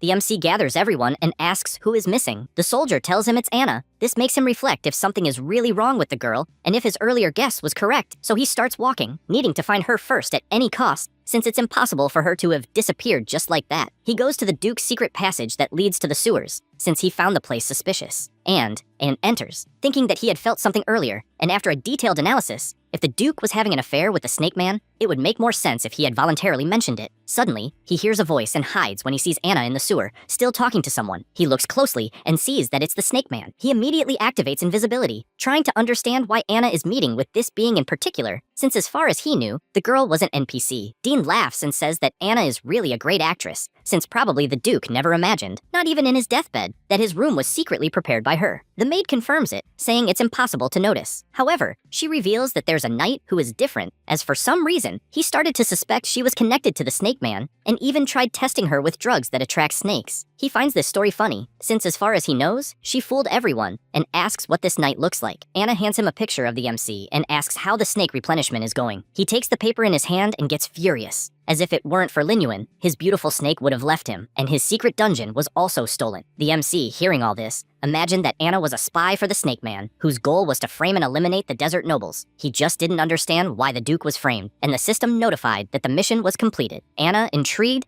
asks if he has already met the MC, and if he is just a knight with low magical energy, and if he can handle the situation. The Snake Man punches the wall and makes it clear that the MC is much more capable than she saw, and since he can summon the undead, if it weren't for the necromancer, he wouldn't be in so much trouble. She's intrigued by the MC's class, and Dean, extremely irritated, orders to borrow the King Hace's snake for a moment to ensure the MC's complete death. She refuses, as this snake was assigned elsewhere, and if it's exposed out of the blue, it could even be annihilated, and this loss is unacceptable. However, he doesn't hide his bloodlust, and says he can't wait to kill him, and Anna asks him to calm down, as she won't let him do anything reckless. Lin Yuan continues observing this conversation, and realizes that, in general, NPCs don't interact much with players, so the Snake Master is using Anna to increase the reputation of the Snake People civilization. He prepares himself, as he can't let something like this happen, until an explosion happens that catches his attention, as a giant snake appeared behind her. The Snake Man gets intimidated, and she explains that the King Snake can sense his emotional fluctuations, and if he makes a move, there will be no turning back. He says that indeed they share a deep master-servant bond. Anna confirms this, and he turns, as he will find a way to resolve the situation, and asks her not to forget what the boss said, as she needs to cooperate with his actions. The maid says it's fine, and that she'll just rest a bit, but they want to find a better, less disgusting shield than the Pig Duke's. Lin Yuan keeps observing and summons a snake since his invisibility is ineffective against the King Hace's snake, so he can't act recklessly, as the only option is to let his summon track the Snake Master and attack when it's far away. The snake follows Dean, who is with a giant snake, telling him not to worry, as he'll see the light of day again. The MC keeps observing from afar and starts walking again, as he's decided to succeed this time, since he can use the Dark Spirit ability. The Snake Man finds the MC's summon and questions whether he is chasing him again, and he looks around and imagines that this time he is prepared and will definitely get rid of his nuisance. Lin Yuan finally approaches, but the guy disappears, and he realizes it was a teleportation scroll and knows it is an expensive item, and does not understand how he used it out of nowhere. This makes him consider that the First Believer's resources are more abundant than he imagined, and therefore it is time to stock up on a batch of anti-static potions. Because of this, he once again leaves 3 of his summons to guard the dungeon. Back in the kingdom, Edith is talking to a maid, saying she can teach her to sew as much as she wants. The MC says goodbye and asks if Carlos' confession has already been prepared. The soldier responds that it has already been delivered to the commander, and that he never expected him to be conspiring secretly with the Southern Empire. Lin Yuan imagines that the Empire returned to the south, and that, in the scenario of the immortal world, this return awakened the enemies. Meanwhile, in a bush, someone is hiding and instructs his crow to tell the boss that the target has left the knights and can be attacked at any moment. Immediately, the bird flies off to report this. After some time in Sand Village, the MC continues walking while imagining that the electricity recipe is the only one he currently has, and the others require high-level alchemists found only in large guilds. He also knows that the recipe item disappears after use, and if they learned the recipe and later betrayed him, it would be problematic. In other words, signing a contract with a free alchemist is the safest option. However, he knows that high-level free alchemists are rare and will have to offer a reward first. While looking at the board, something catches his attention because he saw the name Qingyan, who in his previous life was one of the 10 best alchemists in the Western Desert, and he can see more clearly that this one never joined a guild. The mission was accepted and the requester was automatically added as a friend. The alchemist, through a message, asks if there really is someone who dared accept his missions and questions whether he has not seen the members of the Burning Flame Guild maliciously obscuring his mission list. Lin Yuan responds that he has never heard of this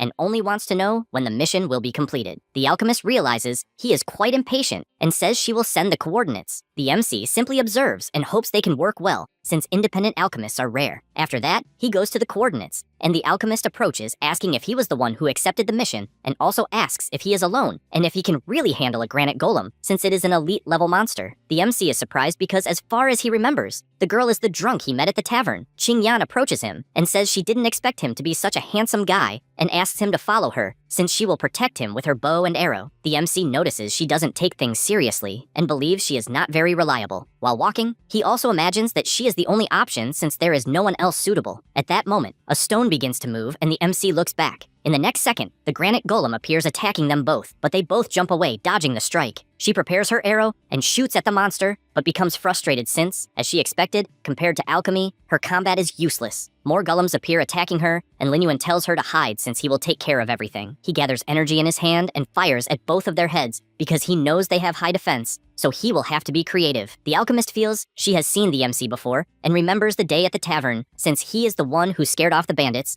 and she never imagined he would have the courage to defeat the golems alone. Because of this, she starts running since she believes he will scold her, and she asks him not to worry since she will provide some healing potions. However, Lin Yuan goes on annihilating the golems and even activates his underworld gate, where his summons also join the battle, finishing off all the monsters. After this massacre, some items fall to the ground, and he picks them up and hands them over, since it is the granite golem core she wanted so much. And with that, the mission is completed. Qingyan cannot believe what she is seeing, and asks if by any chance he was the one responsible for taking her to the hotel room earlier, because in that case, she owes him a great favor. But she does not understand how someone so powerful accepted her mission since he could take extremely more rewarding ones. He explains that in fact, he is searching for a high-level alchemist to sign the contract, and since he does not trust anyone from guilds, he was searching for someone who works alone, and because it is a lucrative opportunity, he asks if she is interested. The girl agrees since she witnessed his power, and asks to have a drink together so they can talk about this plan. He asks to sign the contract first, and only then, he will talk about the plan. She agrees, even though she does not like contracts much, but if it is his, then it is fine. With that, the contract is successfully fulfilled, and the player Qingyan agrees to sign a cooperation contract establishing an employment relationship with him. The alchemist soon asks what kind of help he will need. He gets ready to take the recipe, but something catches his attention, and he wonders if he has seen that scene somewhere in his past life. So he summons his lion and scorpion and flies off without saying anything else, leaving her confused. He reflects that the photo on the forum in his past life was taken in that place, and after arriving there, he points out that this is the entrance to a hidden dungeon. After some time, he enters together with the alchemist, and she confesses she never imagined there would be a hidden dungeon in that stone forest, and worries because there are only 2 of them. Lin Yuan does not answer because he is immersed in thoughts, since the forum only had the photo of the entrance, but no information about the time area, and this type of dungeon is extremely risky, but the rewards are incredible. With that, he replies that she was the one who insisted on going together, and the girl becomes embarrassed, and only says she is curious, and that he can keep all the loot, since she only wants to learn something new. With that, he tells her to follow him, and after walking a bit, he realizes those are the underground ruins of the Azik civilization, an ancient tomb. He explains that in the immortal world, that civilization is one that worships death, and they sought the transcendence of the soul into a state of immortality. However, the civilization perished hundreds of years ago. She says she does not have a good feeling about that, and a summon checks what is in the tomb. At this moment, something catches the MC's attention as he sees something moving at an absurd speed and then rushing toward Qingyan, hitting her directly since she was caught off guard. The monster responsible for the attack was the Black Cloaked Spectre, level 17. It continues moving at high speed, and Qingyan apologizes because she cannot move after the attack she received. The MC orders his kobold to take her somewhere else, and while doing that, she accesses her inventory and throws countless potions, believing she can temporarily increase his attributes. The potion increased Lin Yuan's agility by 10%, as well as increasing his damage by 10%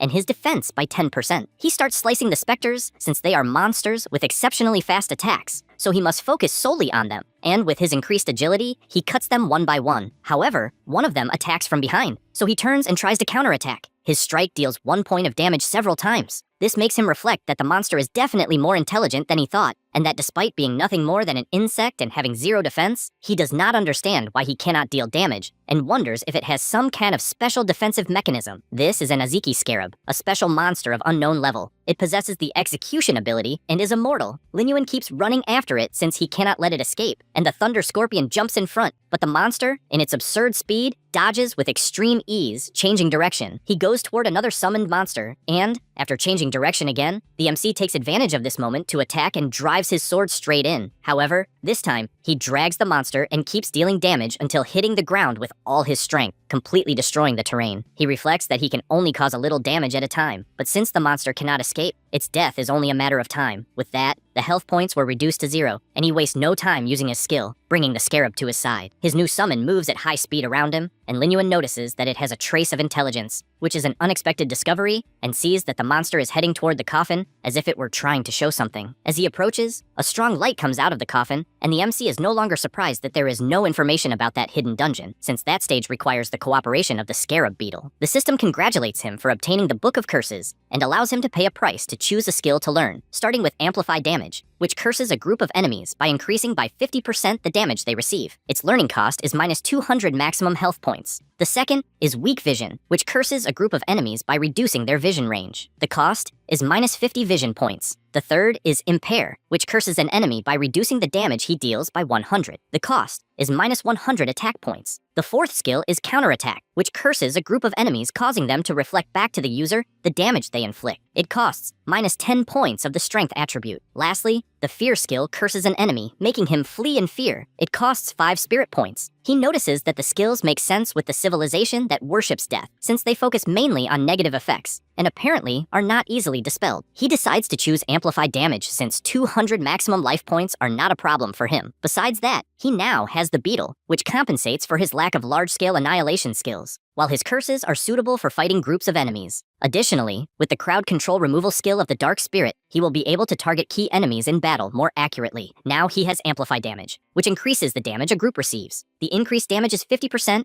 it costs 40 mana, and has an 8-second cooldown. To improve it, it is necessary to find the next Book of Curses. The MC laments since the specters are undead, unable to resurrect, but leaves happy since his scarab has a paralyzing effect that combines with its high speed and stealth. After leaving the dungeon, he imagines it is time to return and prepare the shop, since he needs to stock up on potions. Suddenly, Qingyan falls in front of him, and the MC notices that there is a group of players on the mountain. The blonde guy comments that apparently the MC is the guy who accepted the alchemist mission, and even reveals that she was banned from their guild, and that apparently both of them must be tired of living. Qingyan asks the MC to find an opening to escape since the guild is after her, and says that the group was extremely weak, but insisted on stealing her work and is now trying to blackmail her. Marcus calls her a bitch and points out that if she had not helped in the fight against the stone golems, his brothers would not have died, and therefore it is her fault, making it clear that if she does not pay 30 gold coins, no one will make it out alive. However, he barely says that and feels a strange energy in his body, asking his team what it is. They, sweating cold, answer that apparently it is a curse, and therefore they need to flee immediately. However, the MC warns that this will not happen, since, as stated, no one will leave alive, and he finds the perfect opportunity to test his new skill combined with the scarab. Marcus asks how the hell his mage cannot dispel a simple curse, and he answers that it is not a simple curse, since he has never seen one like that before. The leader makes it clear that they should not think they won just because they landed an ability with everyone off guard, and that they are in 4 people, so the victory will be easy. At that moment, an explosion happens, and one of the guild members is finished off without anyone seeing. Lin Yuan points out that it is being way too easy, and Marcus immediately goes for the attack, also ordering the team to do the same, so there is no time to charge a new ability. Everyone obeys since they were told that Lin Yuan is some kind of long-range mage, so he is weak in close combat. He laughs when hearing that and summons his sword for battle. The 3 cannot believe that a mage actually drew a sword, and before they could even think, all 3 are attacked at the same instant. The beetle also knocks them down one by one, and they can barely see what is happening. The blonde boy, already on the ground, says that this is impossible since there is no way someone could defeat his team so easily, and he also points out that he never imagined the girl would find someone like him as an accomplice, and asks him to join their guild since he will pay much more than what she promised. He says this while preparing a trap, and the MC clearly notices it. Then, with his summons, he orders them to devour the idiot at once, and all he can do is panic as he is exploded by the corpse explosion ability. At the same time in the forest, several players are moving until one of them stops and asks if they were exposed. At that moment, Lin Yuan appears in front of them and strikes the ground, but all three were alert and dodged the attack. He reflects that this team is on a completely different level from the Burning Flame Guild he just defeated. All three position themselves and attack with their battle formations. The MC dodges the arrows, but a slashing attack goes toward his foot. He puts his hand on the ground and jumps to dodge, managing to notice all the tricks. At that moment, the warrior appears as the last step of the attack strategy. The beetle makes the first strike, and the amplified damage curse appears under the guy, leaving him desperate and begging for someone to help him get rid of it. However, he hears a roar and is crushed by an attack from the stone golem. The rest of the team keeps attacking since they cannot stop, and the MC, while defending himself, wonders if they are on a mission and if they were hired by someone. While he was thinking, the whip comes toward him and grabs his arm, but that only served for him to pull the player toward himself, using the whip while launching his fireballs that completely explode the guy. The captain is in shock since all his members were defeated in seconds and therefore prepares to attack. But the beetle appears behind her and releases an electric discharge that completely finishes the player. Lin Yuan approaches and warns that he will only spare her if she tells who sent them. She responds that she does not care about that, and he realizes he will not be able to extract any more information, so he finishes her with another extremely powerful electric discharge. With everything over, Jingyan runs toward him, finding everything she saw amazing, and also telling him she collected all the equipment for him. The MC asks her to use the item she took from the archer that increases bow and crossbow firing speed, and that he will sell the other equipment another time. She is emotional since she has never received anything like that. The equipment is the Pursuit Gauntlets. It increases attack power by 30, movement speed by 10, attack speed by 15, and 15% of additional attack speed when using bows and crossbows. They leave while a player was watching everything in secret. This guy goes to his boss and reports that the squad that had 100% success in completing missions was completely annihilated. He hears this and admits that the MC is a more interesting guy than he imagined. His subordinate asks if they should send a stronger squad, and he replies no, since he has changed his mind and now wants to recruit this talented person at all costs, since he has no guild. For this reason, he makes it clear that he will resolve this matter, and all actions against the MC are suspended until further notice. And sometime later, Lin Yuan arrives in the city and begins to reflect that the formula for the rarest and most potent anti-electric potion has already been obtained, and he also signed a contract with a high-level and trustworthy alchemist. So as soon as the problems are resolved, he will be able to start mass-producing potions, and when the lightning attribute dungeon opens, he will be able to make a fortune. And at this moment, Brilhoso appears shouting for the MC, and even asks if he remembers him. And with that 400 gold coins were paid and Lin Yuan's equipment was sent to the mailbox. And the alchemist asks if the guy is some kind of fan, and then says goodbye since she will return to her studio and will take all her alchemy tools. While Han King asks if it is serious that they are going to buy a store, since when it comes to buying something they can count on him. And they go to the mayor, who says there is a problem, even though it is not the money, since the king explicitly stipulated that the stores in the square should not be sold to the public. And Han King tries to convince him by saying that after opening the store, the economy will be boosted and it is definitely not a bad thing. However, the man is already decided and only says not to waste their breath since there is no room for negotiation in that case. And Brilhoso laments and asks the MC if he could arrange an offline store, and he answers that it is not necessary and asks to speak. But the mayor interrupts, saying there is nothing to be done until he is startled to see the honorary badge of the Scorpion Tail Knights with the MC, which can only be obtained from Commander Sid himself. And he admits he is surprised and asks if he is an honorary knight. And because of that, he explains that negotiations are not open to the public, but it is different with a member of the Knights. And he even shows the map and the location of the stores, asking them to choose one. And Lin Yuan quickly reflects that the store's location is crucial for future funding, and therefore, he must be careful when selecting it. And after some time analyzing, he points to the place he wants. And at the place in question, the store appears purchased by an anonymous player, and people wonder if the stores should not be closed, and they do not know who bought it since the ID is hidden. And after that, the alchemist is surprised since they really managed to buy a store,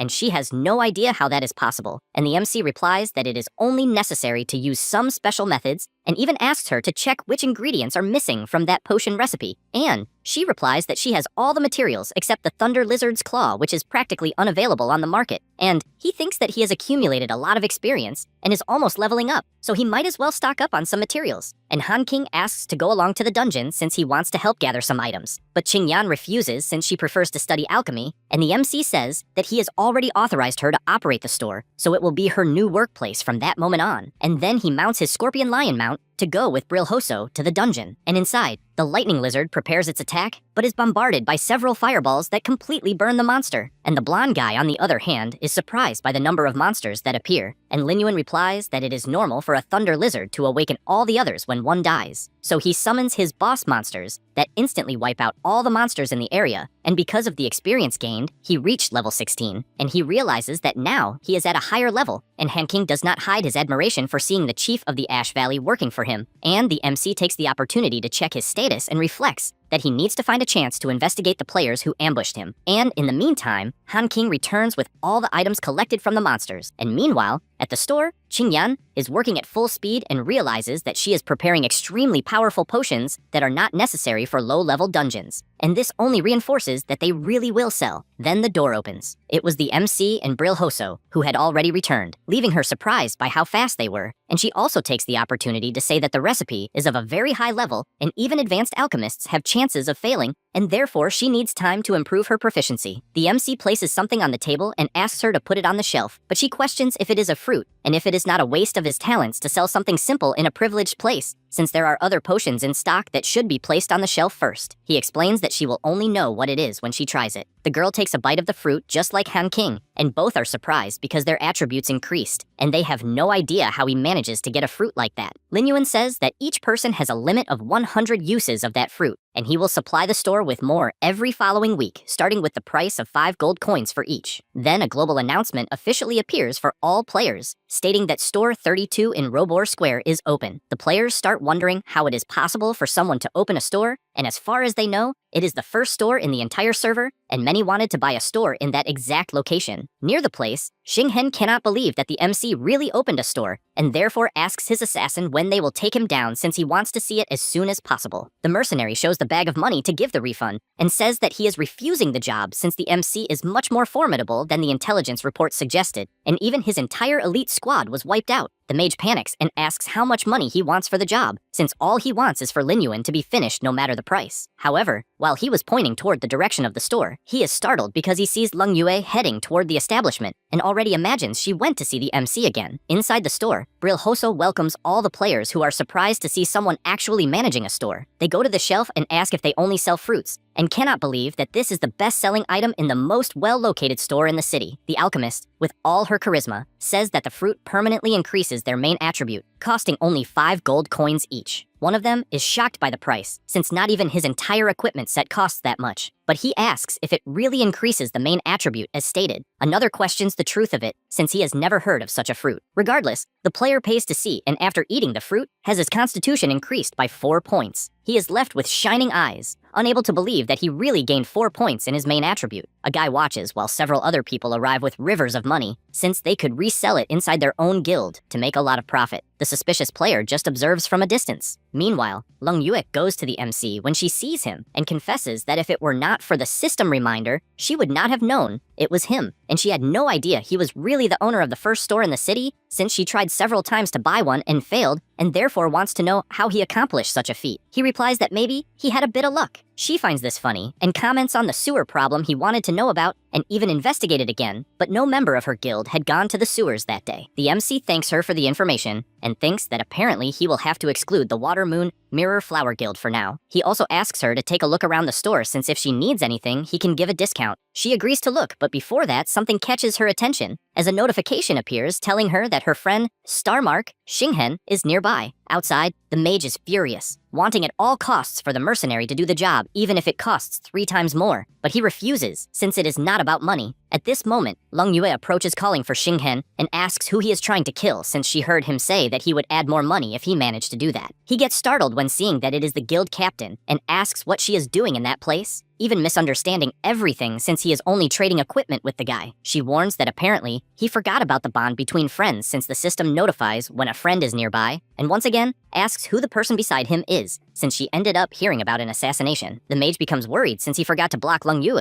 so she wouldn't see his location, and the mercenary says that he is leaving and will not help with anything anymore. However, Leng Yue sees the item on the guy's waist and becomes shocked since she knows what it is, and therefore yells for him not to leave because she has something to ask. He finds it funny that someone is telling him not to leave, and, in the same instant, jumps away at high speed since he wants to see who can stop him. While fleeing, the beetle appears in front of him, and he uses his item on a house to dodge the monster's electric attack. However, the MC appears behind him, and at the last moment, he notices and dodges the attack that could have cut his body in half. The MC steps back, and Lung Yue asks how he arrived out of nowhere. He replies that he heard a noise nearby, and pointing his sword, questions whether he heard correctly, since she said the guy has a pocket watch. The guild captain says yes, and although she saw him only briefly, she is certain of what she is saying. Without thinking twice, Lin Yuan advances, commenting that he had even wondered how he would find the one responsible for the attempts to eliminate him, but he is glad that this person knocked on his door. Yama cannot believe that the MC knows that the squad that tried to eliminate him had Yama himself as its leader, and comes to the conclusion that, besides being incredibly strong, the MC also has an intelligence network that must not be underestimated. Thinking about this, he dodges the attack and says that he can give an explanation, even knowing the fury that must be present. Lin Yuan asks if this is some kind of joke, since he can ask whatever he wants when he captures him. Meanwhile, Xinghen observes from afar, and since he knows that according to the rules of the assassin squad they do not betray their clients, if things get bad, he may attack first. The masked man says that he has already given up on hitting him, and that there is no need for a situation in which everyone loses, revealing that he is doing everything for money and cannot reveal any information about the person responsible, since they cannot break the squad's rule. The MC says that he is surprised it is for money. At that moment, an attack flies toward them, and both dodge at the last instant. This attack was made by Xinghen, who shouts furiously, telling him to go to hell, besides not believing that an assassin would betray him, and that if that happens, everything will be over, since the guild captain will become furious. At that moment, the masked man calls him an idiot, since he really tried to kill him so that nothing would be revealed, and therefore warns that he will have no mercy, since his client does not have a shred of morality. Saying this, he throws the scroll where the contract was made, revealing that he did in fact send 3 assassins and was only doing the job for money, and that Xinghen is the mastermind behind everything. On the scroll, a hologram emerges showing everything that happened in the negotiations between the two. The captain turns around indignantly and asks if it is really true that he hired someone to eliminate the MC. He responds indignantly, as he cannot believe that he was betrayed. However, the MC warns that the assassination does not matter, and that he wants to know where he got the pocket watch. The masked man shows the item and reveals that he will also receive one soon. The MC does not understand what that means, since he will also receive one, but his opponent simply uses a skill to disappear from that place. With all this mess, the captain questions these actions with the master of spells, since she needs a plausible explanation. He panics, since his situation is not good, and even awkwardly says that if he made the MC disappear, the two of them could be as close as before. She replies that the Xinghen she knew was an elegant and polite friend, not a despicable man who hires assassins, and therefore orders him to apologize. In addition, she also ends her friendship with him. The mage becomes extremely depressed, since his friendship ended because of a stranger, and they still want him to apologize,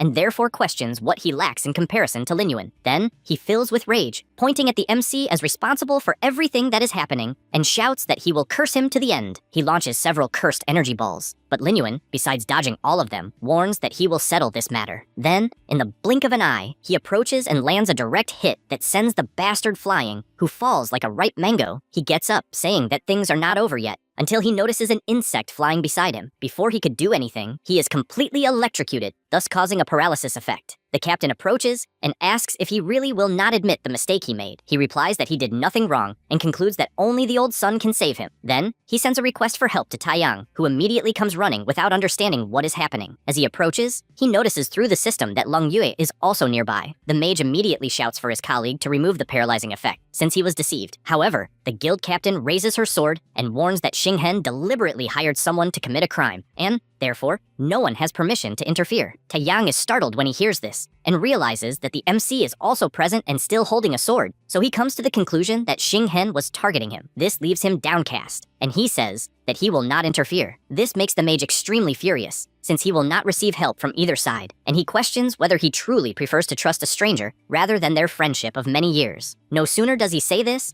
than he receives a kick from the MC, who wants more information. Xinghen makes it clear that he would rather die than reveal anything. Once again, the scarab approaches and releases a colossal electric discharge. The MC also steps forward and drives his sword into the ground beside the mage's head, and without wasting time, asks who the man behind everything is. The mage, desperate, says that he will tell everything as long as the insect is ordered to stop launching electric attacks, and then reveals that the man belongs to the Guild of the Dead Apostles and that even the pocket watch is also from that guild. The MC reflects, since he did not know much about this guild in his past life, but he remembers that it was an organization of assassins specialized in accepting assassination contracts, and, apparently, operated in such a secretive manner that very few people knew about it. The mage tries to escape by crawling, but Lin Yuan asks if he was told to leave. Then he charges his fireball and hits his target directly, who only screams in pain, begging his friends to help him. However, the captain warns that by hiring an assassin, he violated the rules of the Mirror Flower of the Eagle Moon Guild, and therefore, his position will be removed and he will only retain temporary affiliation in consideration of past contributions. Xinghen continues to apologize and assures that he deserves to stand by her side, but Leng Yue says that she is extremely disappointed. The mage's life gradually diminishes until it comes to an end, and, with that, he disappears in front of everyone. The players comment that they are not surprised, since they always suspected that mage's character. Meanwhile, the MC keeps thinking about the pocket watch, since it was not something owned by the first believers, but rather a symbol of the Guild of the Dead Apostles. And in any case, at least now he knows that the Master of Serpents is hiding within that guild. And, for all the information he obtained, he thanks Leng Yue for the help, and says that he has some items in his shop that permanently increase attributes, and therefore would like to offer one. Back at the shop, the alchemist breathes a sigh of relief, since she has finished selling everything, and is standing before an enormous pile of gold that leaves even the MC surprised, and she shows the fruit she would like to give as a reward. She feels a bit embarrassed, since the item seems far too precious to receive without having done anything. Qingyan sees this, and becomes indignant, since a girl arrived out of nowhere, and is receiving permanent fruits for free, while she herself worked hard all day and was completely ignored. She sighs and says that she has been busy for a long time, and received no credit, and therefore will leave work early to have a drink. Leng Yue sees this, and comments that apparently the employee is not happy about something. The MC considers that she is probably just tired and will go home to rest. The alchemist goes elsewhere and tries to understand what is happening, since Lin Yuan gave more attention to a stranger than to the employee who took such good care of the shop. At that moment, a group approaches and announces that they are from the Black Tree Guild and are very interested in how the MC managed to acquire a shop, and hope that she will be sensible in her answer. She soon realizes that the Black Tree Guild is as arrogant as the rumors, and asks if they really think she will be intimidated so easily, if they are planning to try to rob her by force. The man assures that, logically, she will be able to join the guild, and will even allow her to become a VIP member. Suddenly, a notification arrives for the MC's alchemist, stating that he sent 45 meat seeds. She is surprised, since from what she realized, her boss still has a bit of conscience and gave something to her. However, right after that, he informs her that she is to put these items in stock to sell the next day. This leaves her furious, since the items were not a gift for her, but rather more work to do. The player in front of her then asks whether she really thinks she will be able to keep the shop open, since his guild has a physical company in the real world, and because of that, she cannot be ungrateful, as many people are desperate to receive the proposal she received. In any case, Qingyan runs off saying that she has an important matter to take care of and will think about it, and since his guild is powerful, she will not refuse that little bit of time. He replies that it is fine, but tells her to remember that he can kill her at any moment. These words frighten the alchemist, who simply continues on her way. The player, on the other hand, imagines that once he acquires the shop, he will show his abilities to the council, and then will officially be in command of the entire Black Tree Guild. The alchemist becomes thoughtful, since she is being threatened, and, even so, he tries to keep her a secret, and she does not know where else in the world he would find someone as good as her, and she is certain that he will pay for this sooner or later. Meanwhile, inside the sewers, the MC reflects that meat and blood seeds are truly in high demand, and that the price should increase even more after the harvest and the reappearance. He then activates his invisibility and begins to walk through the area, since he knows that his undead are there, and his scarab has not noticed anything wrong, so his enemy has been well behaved lately. He reaches a room and soon summons his Thunder Scorpion, since they have just entered the hidden dungeon Serpent Demon Nest. At the same time, in the temple of the evil god, the Snake Master arrives at the place and reflects that in recent days, Lin Yuan camped in his hidden dungeon trying to steal his precious fruits, and that even having the King Hazy Serpent lent by Anna was not enough, since it has still not fully recovered. The temple warns that things have reached a critical point and therefore has no other choice but to implore their master. At that moment, his master appears, asking the snake tamer whether he should not be executing the plan at that time. Dean notices his presence and immediately bows, apologizing, since a player disrupted his plans and even kidnapped several snakes. His master questions how it is possible to fail to deal with an ordinary player, and even says that he should punish him for failing at something so simple. Dean replies that this player is different, and believes that he is a necromancer, just like his master. At that moment, the sorceress appears and asks how the snake tamer is having so many difficulties to come up with such absurd excuses, and assures that in that world, it is impossible for there to be someone with the necromancer class like that of her master. Dean says that he is telling the truth, and even has proof of it, then brings out his memory book, showing all the battles he had with the MC. These images leave both of them surprised, and the sorceress asks if that is all he has to show, since if that player were truly a necromancer, there would be no way for him to return alive, and therefore, she wants a more convincing excuse. However, the master finds it interesting that another necromancer exists, but finds it strange, since the way the ability is used is different and seems incomplete, so he sees nothing to worry about. He also assures that an incomplete amateur does not even deserve his attention, and tells everyone to listen carefully, since in the depths of the desert of the Western Empire, there dwells a flying scorpion of incredible speed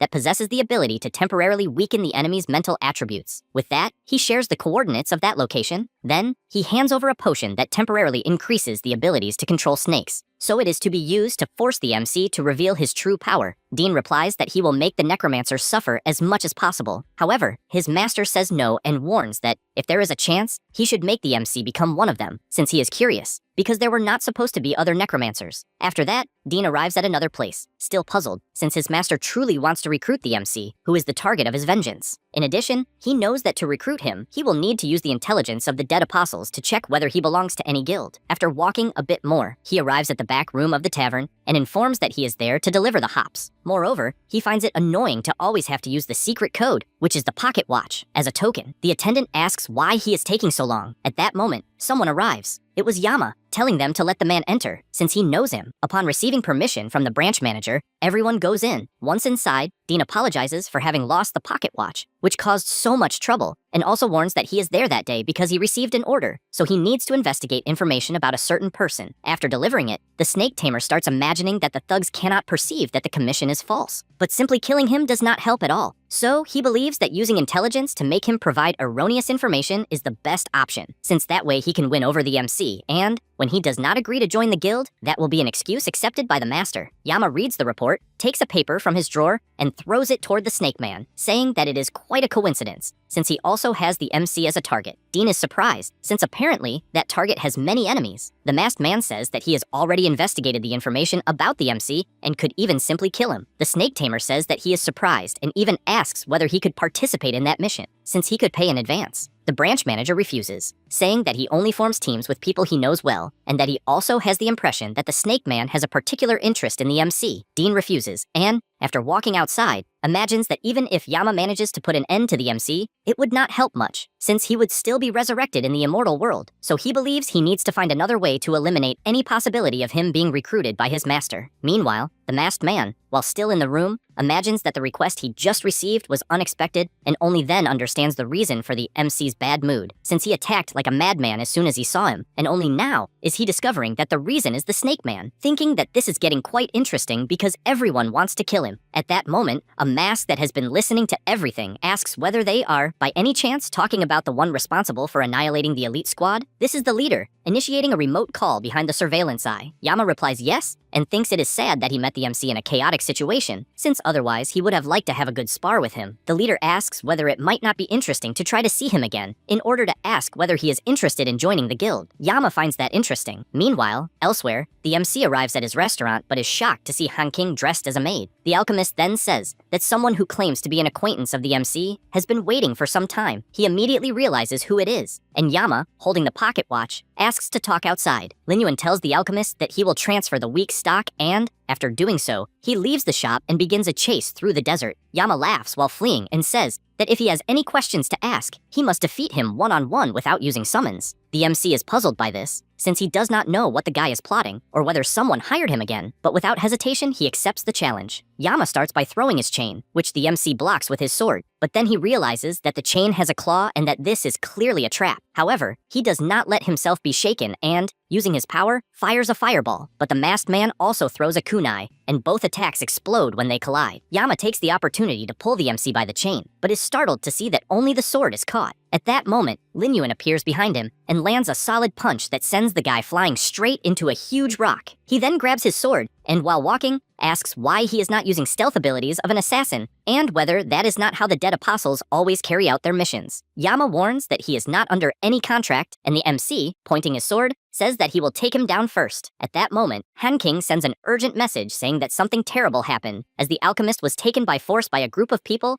and is no match for all of them alone, and therefore asks, please, for him to return immediately. The MC becomes extremely irritated and says that apparently he underestimated the masked man, since he never imagined that he would resort to kidnapping. Yama says that this is absurd, since he would never lower himself to such despicable acts and would not even raise a hand against a woman. Then, to prove that he is telling the truth, he activates his intelligence team, informing them that a woman was kidnapped from shop number 32 and that they must locate her immediately. At the same moment, they discover and send the coordinates. Yama shares this location and also asks him to go handle it, since he does not intend to flee. The MC says that he truly is not going to flee in the meantime. Meanwhile, the alchemist is being beaten by the players. The system announces that her points have reached 0, since she was killed 3 times. Her level dropped from 14 to 11. With that, she stands up through resurrection, becoming worried about what she should do. The bandits find it incredible how she died so many times and still did not say anything. One of them comments that they have already discovered that the shop owner is a man, and makes it clear that if she does not reveal who this man is, they will kill her so many times that she will return to the novice village from losing so many levels. Qingyan becomes worried, since the bastards will torment her a million times, and she knows there is no way to escape, because even if she goes offline, her body will remain in the same place. Then she retorts, saying that she is not afraid of them. The man finds this funny and says that he will watch the shop, lamenting it, since apparently the MC will not bite the bait. The mage laughs and tells him not to worry, guaranteeing that he will make her give in. At that moment, Lin Yuan appears behind him and, with a single blow, sends the guy to hell. Han King appears alongside, attacking the warrior. The alchemist is surprised to see that she truly receives some help, and the MC is even more surprised, since the coordinates that the masked man sent were actually real. The warrior, still on the ground, asks how they dare touch someone from the black tree, and guarantees that they will be screwed. However, the MC has no patience, and simply drives his sword into the guy's stomach, and, with his frightening aura, says that he is happy to know that the one responsible is the Black Tree Guild, since he will want an explanation from the leader. The two begin to disappear, and he soon realizes that his subordinate's equipment was with those guys. He looks back and notices the state she is in, finding it sad, since even though it is a game, the realistic effects still convey pain in some way. Then he approaches to return her items, and asks her to explain what happened. She, crying, explains that the bandits wanted her to reveal who the shop owner was, and, since she did not tell them, they destroyed the shop and cornered her at the respawn point to kill her. He says that she could have revealed it, since things went so far, but she, pleased, says that she would never do that, since she is like an older sister and must protect her younger brother. Han King approaches with a healing potion and says that this is absurd, since cornering someone at the respawn point for so long is practically harassment, in addition to having stolen all of her equipment. Then, the MC calls to her and, seriously, asks her to tell him more about the Black Tree Guild. She becomes worried and asks him not to act on impulse, just like Brilhoso, since she knows that this guild is not easy to deal with, because the Black Tree has the support of the capital and is well organized in all aspects. Being superior to any common guild, and even knowing how extremely strong the MC is, she knows that it is impossible to fight against hundreds or thousands of people from an entire guild. Lin Yuan summons his mount and says that he is aware that the Black Tree group is a risk, but makes it clear that this is the immortal world, and that, in there, it does not matter. At this moment, he notices something, as the two players have respawned in front of him. They think this is a pain, and the MC, without wasting time, releases his summons to play. The warrior orders them to die, but both are attacked as if they were mere insects. They send a request for help to the guild and are then killed. The mage dropped from level 14 to level 13 and also had his equipment stolen. The same applies to the warrior. In the end, the MC killed them so many times that they ended up dropping to level 1. They panic because they have fallen to the lowest level possible, and, if they die again, their account will be ruined. The alchemist is happy to have recovered her bow. At this moment, Zhao Kui appears wanting to know who ruined the young master's plans, and, upon seeing Brilhoso, asks whether he might be the little fish from the Bloodscale Cave.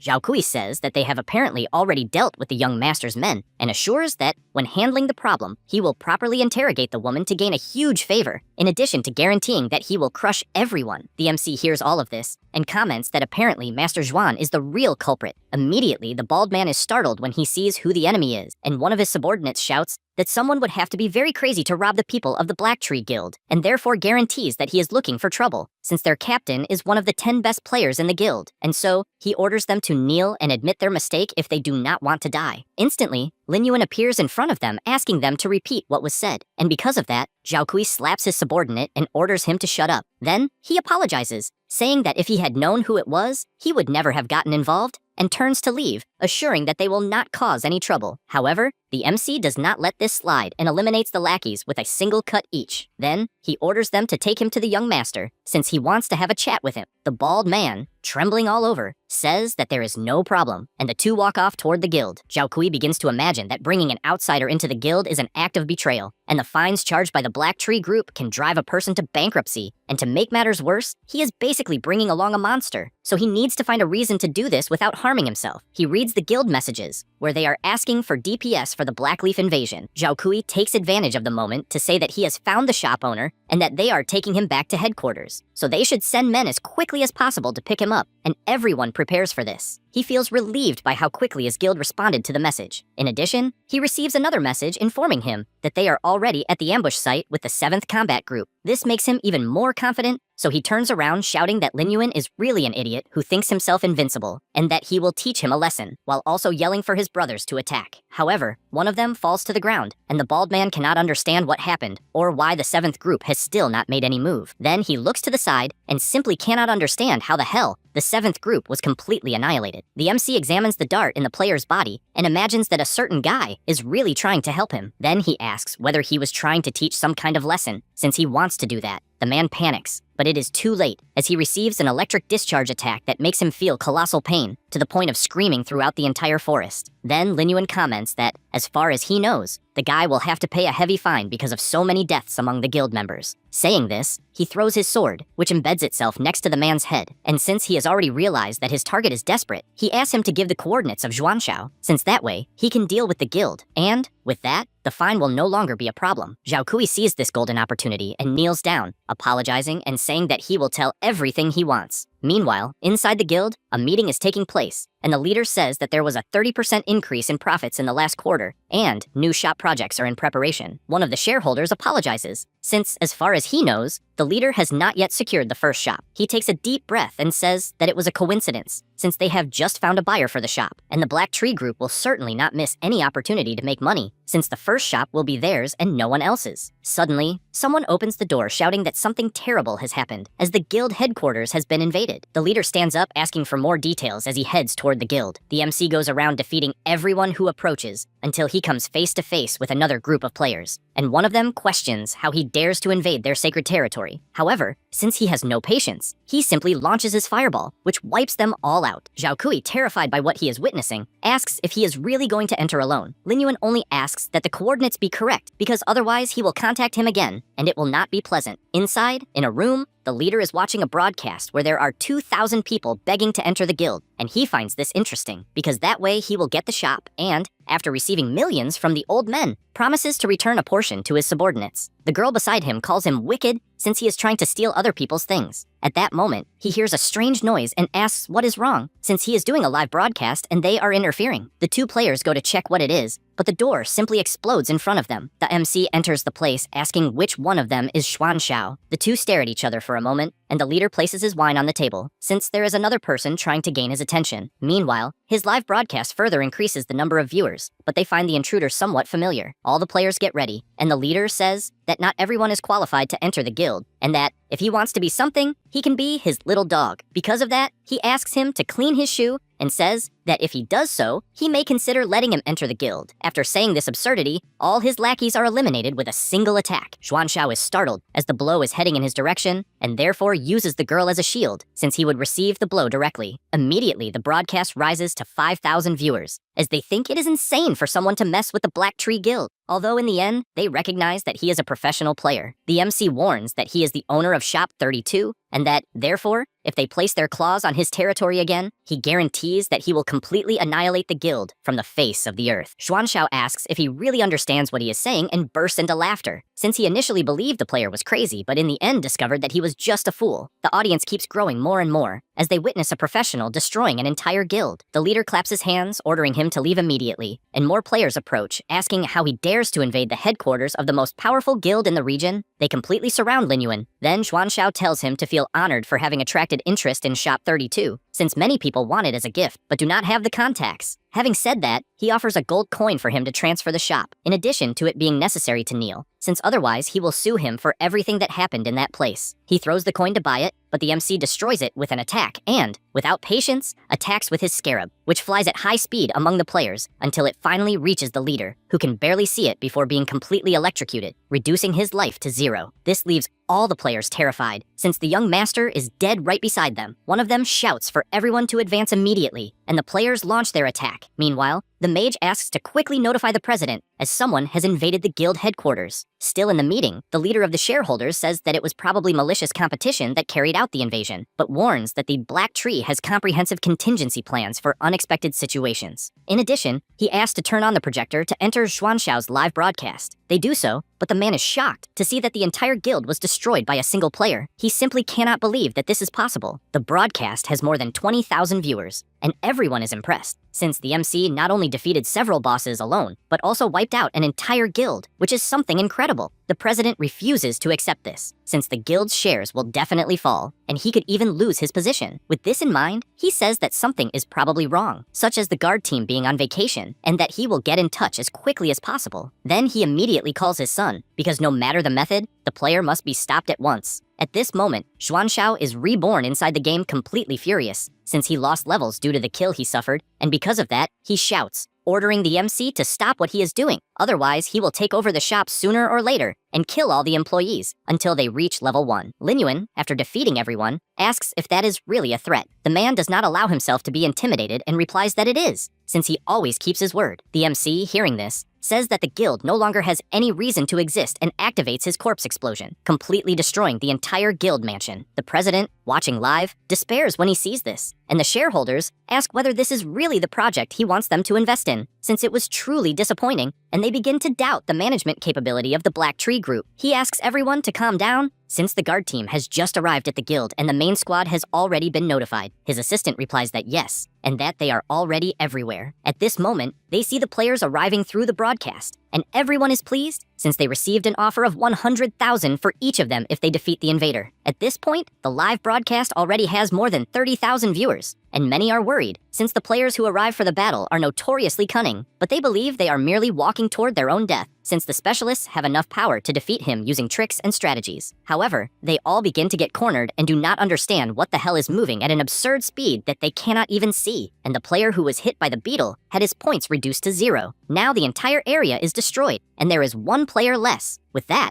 Lin Yuan asks if he was not going to kill him until his level reached 1, and does not understand why he is hiding behind other players. All the guards take their positions and charge to attack, since they consider themselves true heroes. But the MC counterattacks to the point of knocking the sword out of their hands. Then the mage and the archer unleash their attacks, since they are confident that a single player cannot do anything against them. But the MC was already prepared for this, and uses the enemy's body as a shield, blocking the magic with precision. After defeating several players, the MC activates his invisibility skill, and everyone is left confused, unsure whether the target has escaped. The people watching the broadcast think it is incredible how someone can be so powerful, since he overcame even the numerical disadvantage, and definitely no one can defeat a professional in a one-on-one fight. Xuanxiao cannot accept that things have reached this point, since if they let the intruder escape, the guild will definitely lose a lot of credibility, and so he shouts for everyone to find him at any cost. He barely says this when he feels drool falling on his head. This is because the MC summoned all of his undead bosses to surround the players. The giant wolf charges its attack and burns all the enemies, who can only scream in despair. After this attack,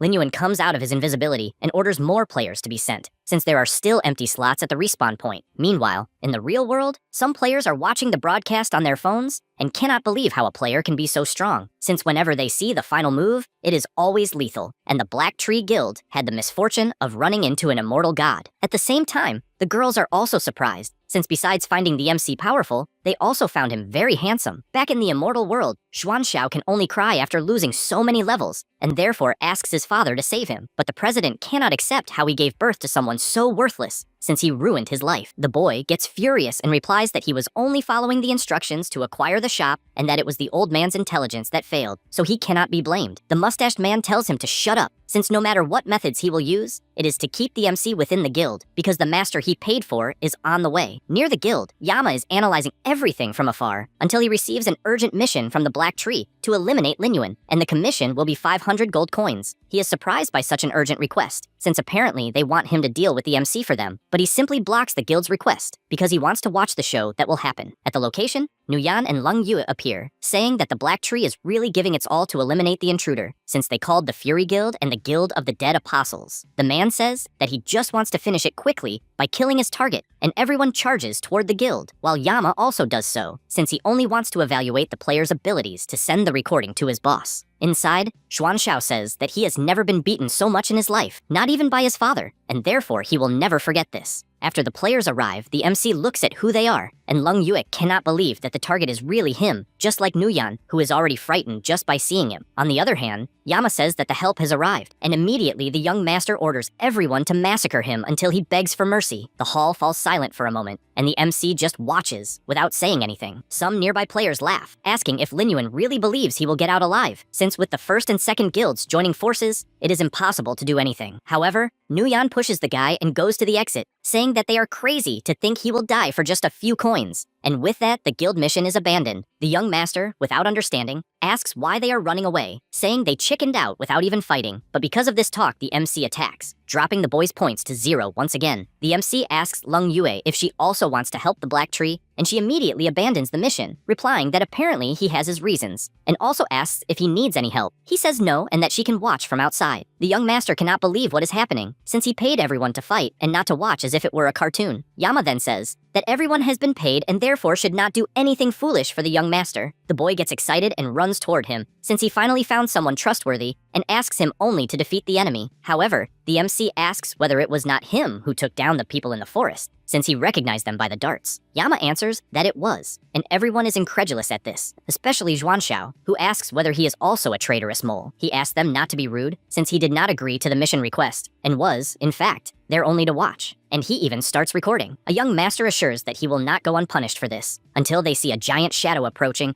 and everyone is crushed by the giant lizard, reducing their points to 0. Once again, the young master is reborn, and Lin Yuan asks to continue, since he believes the president will become restless soon. After all this, the news spreads rapidly, and a shareholder says that since the group's share price has reached the daily limit drop, the president must take responsibility for the mess he caused. The assistant approaches, but he tells him to stop talking and go get the gaming helmet, because he knows that if he does not intervene, all the investment the group secured will be withdrawn, and he wants to restore that confidence. After that, he enters the immortal world, and the MC, upon seeing him, asks whether he is the leader of the Black Tree. He assumes the broadcast is still live, and needs to deal with the enemy as quickly as possible, since he cannot let the board of directors discover anything, and then says that they messed with the wrong person, and, considering that the boy's skills are very good, he wants to consider letting him join the guild, as well as become captain of the main squad. His son tells him to stop wasting time, since Lin Yuan killed several guild players and cannot go unpunished, and that they should simply hire someone to kill him. Deng hears this, gathers energy in his staff, and attacks, asking them not to underestimate the strength of the guild. However, one of the summons blocks the magic, and the MC asks if that is all a guild leader is capable of doing. The man cannot believe that a mere summoned creature blocked the attack. At the same time, the summon advances and attacks, but the president dodges. Then more creatures rush in, and after getting close enough, the corpse explosion is activated, completely blowing up the area. The players are reborn once again, and Deng, terrified, cannot believe that he managed to withstand just a single attack, and believes the MC is so strong as to be a monster, and therefore must keep him calm for a while. Coincidentally, he asks them to wait, admitting they were wrong, and, in desperation, says they were wrong, and begs them to stop, since they will issue a public apology and also offer compensation. The MC, with his intimidating giant wolf, says that he does not even know if he is wrong, and that, in truth, he only knows that he is going to die. The summon attacks again, throwing everyone in different directions. Xuanshao asks his father to think of something quickly, and the old man tells him to shut up, since he tried everything he could imagine and does not understand the kind of monster the boy went and provoked. At that moment, an idea crosses his mind, because if not even the best players can defeat him, then he believes the NPC is the only solution. He explains that the Black Tree Guild headquarters is located on the edge of the windswept sands, which is considered part of the main urban area, and according to the rules, fighting is forbidden, and as long as the sheriff is notified, the MC will be doomed. Then he raises his emergency summoning item and says he does not know how he did not think earlier to call the sheriff, since even if Lin Yuan is a good fighter, he will not be a match for a game NPC. Xuanshao finally sees a glimmer of hope, since the sheriff will stop the fight in the main city, and if he does not obey, he will be arrested and forced to remain AFK in the game's prison. The summoning is successful, and the sheriff, after being summoned, asks how they dare cause trouble in the main urban area. The president tells the MC that the Black Tree Guild is located in the main area of the city, and that, if they dare touch him again, they will be forced to stay in jail. The boy says the same, and asks them to try their luck.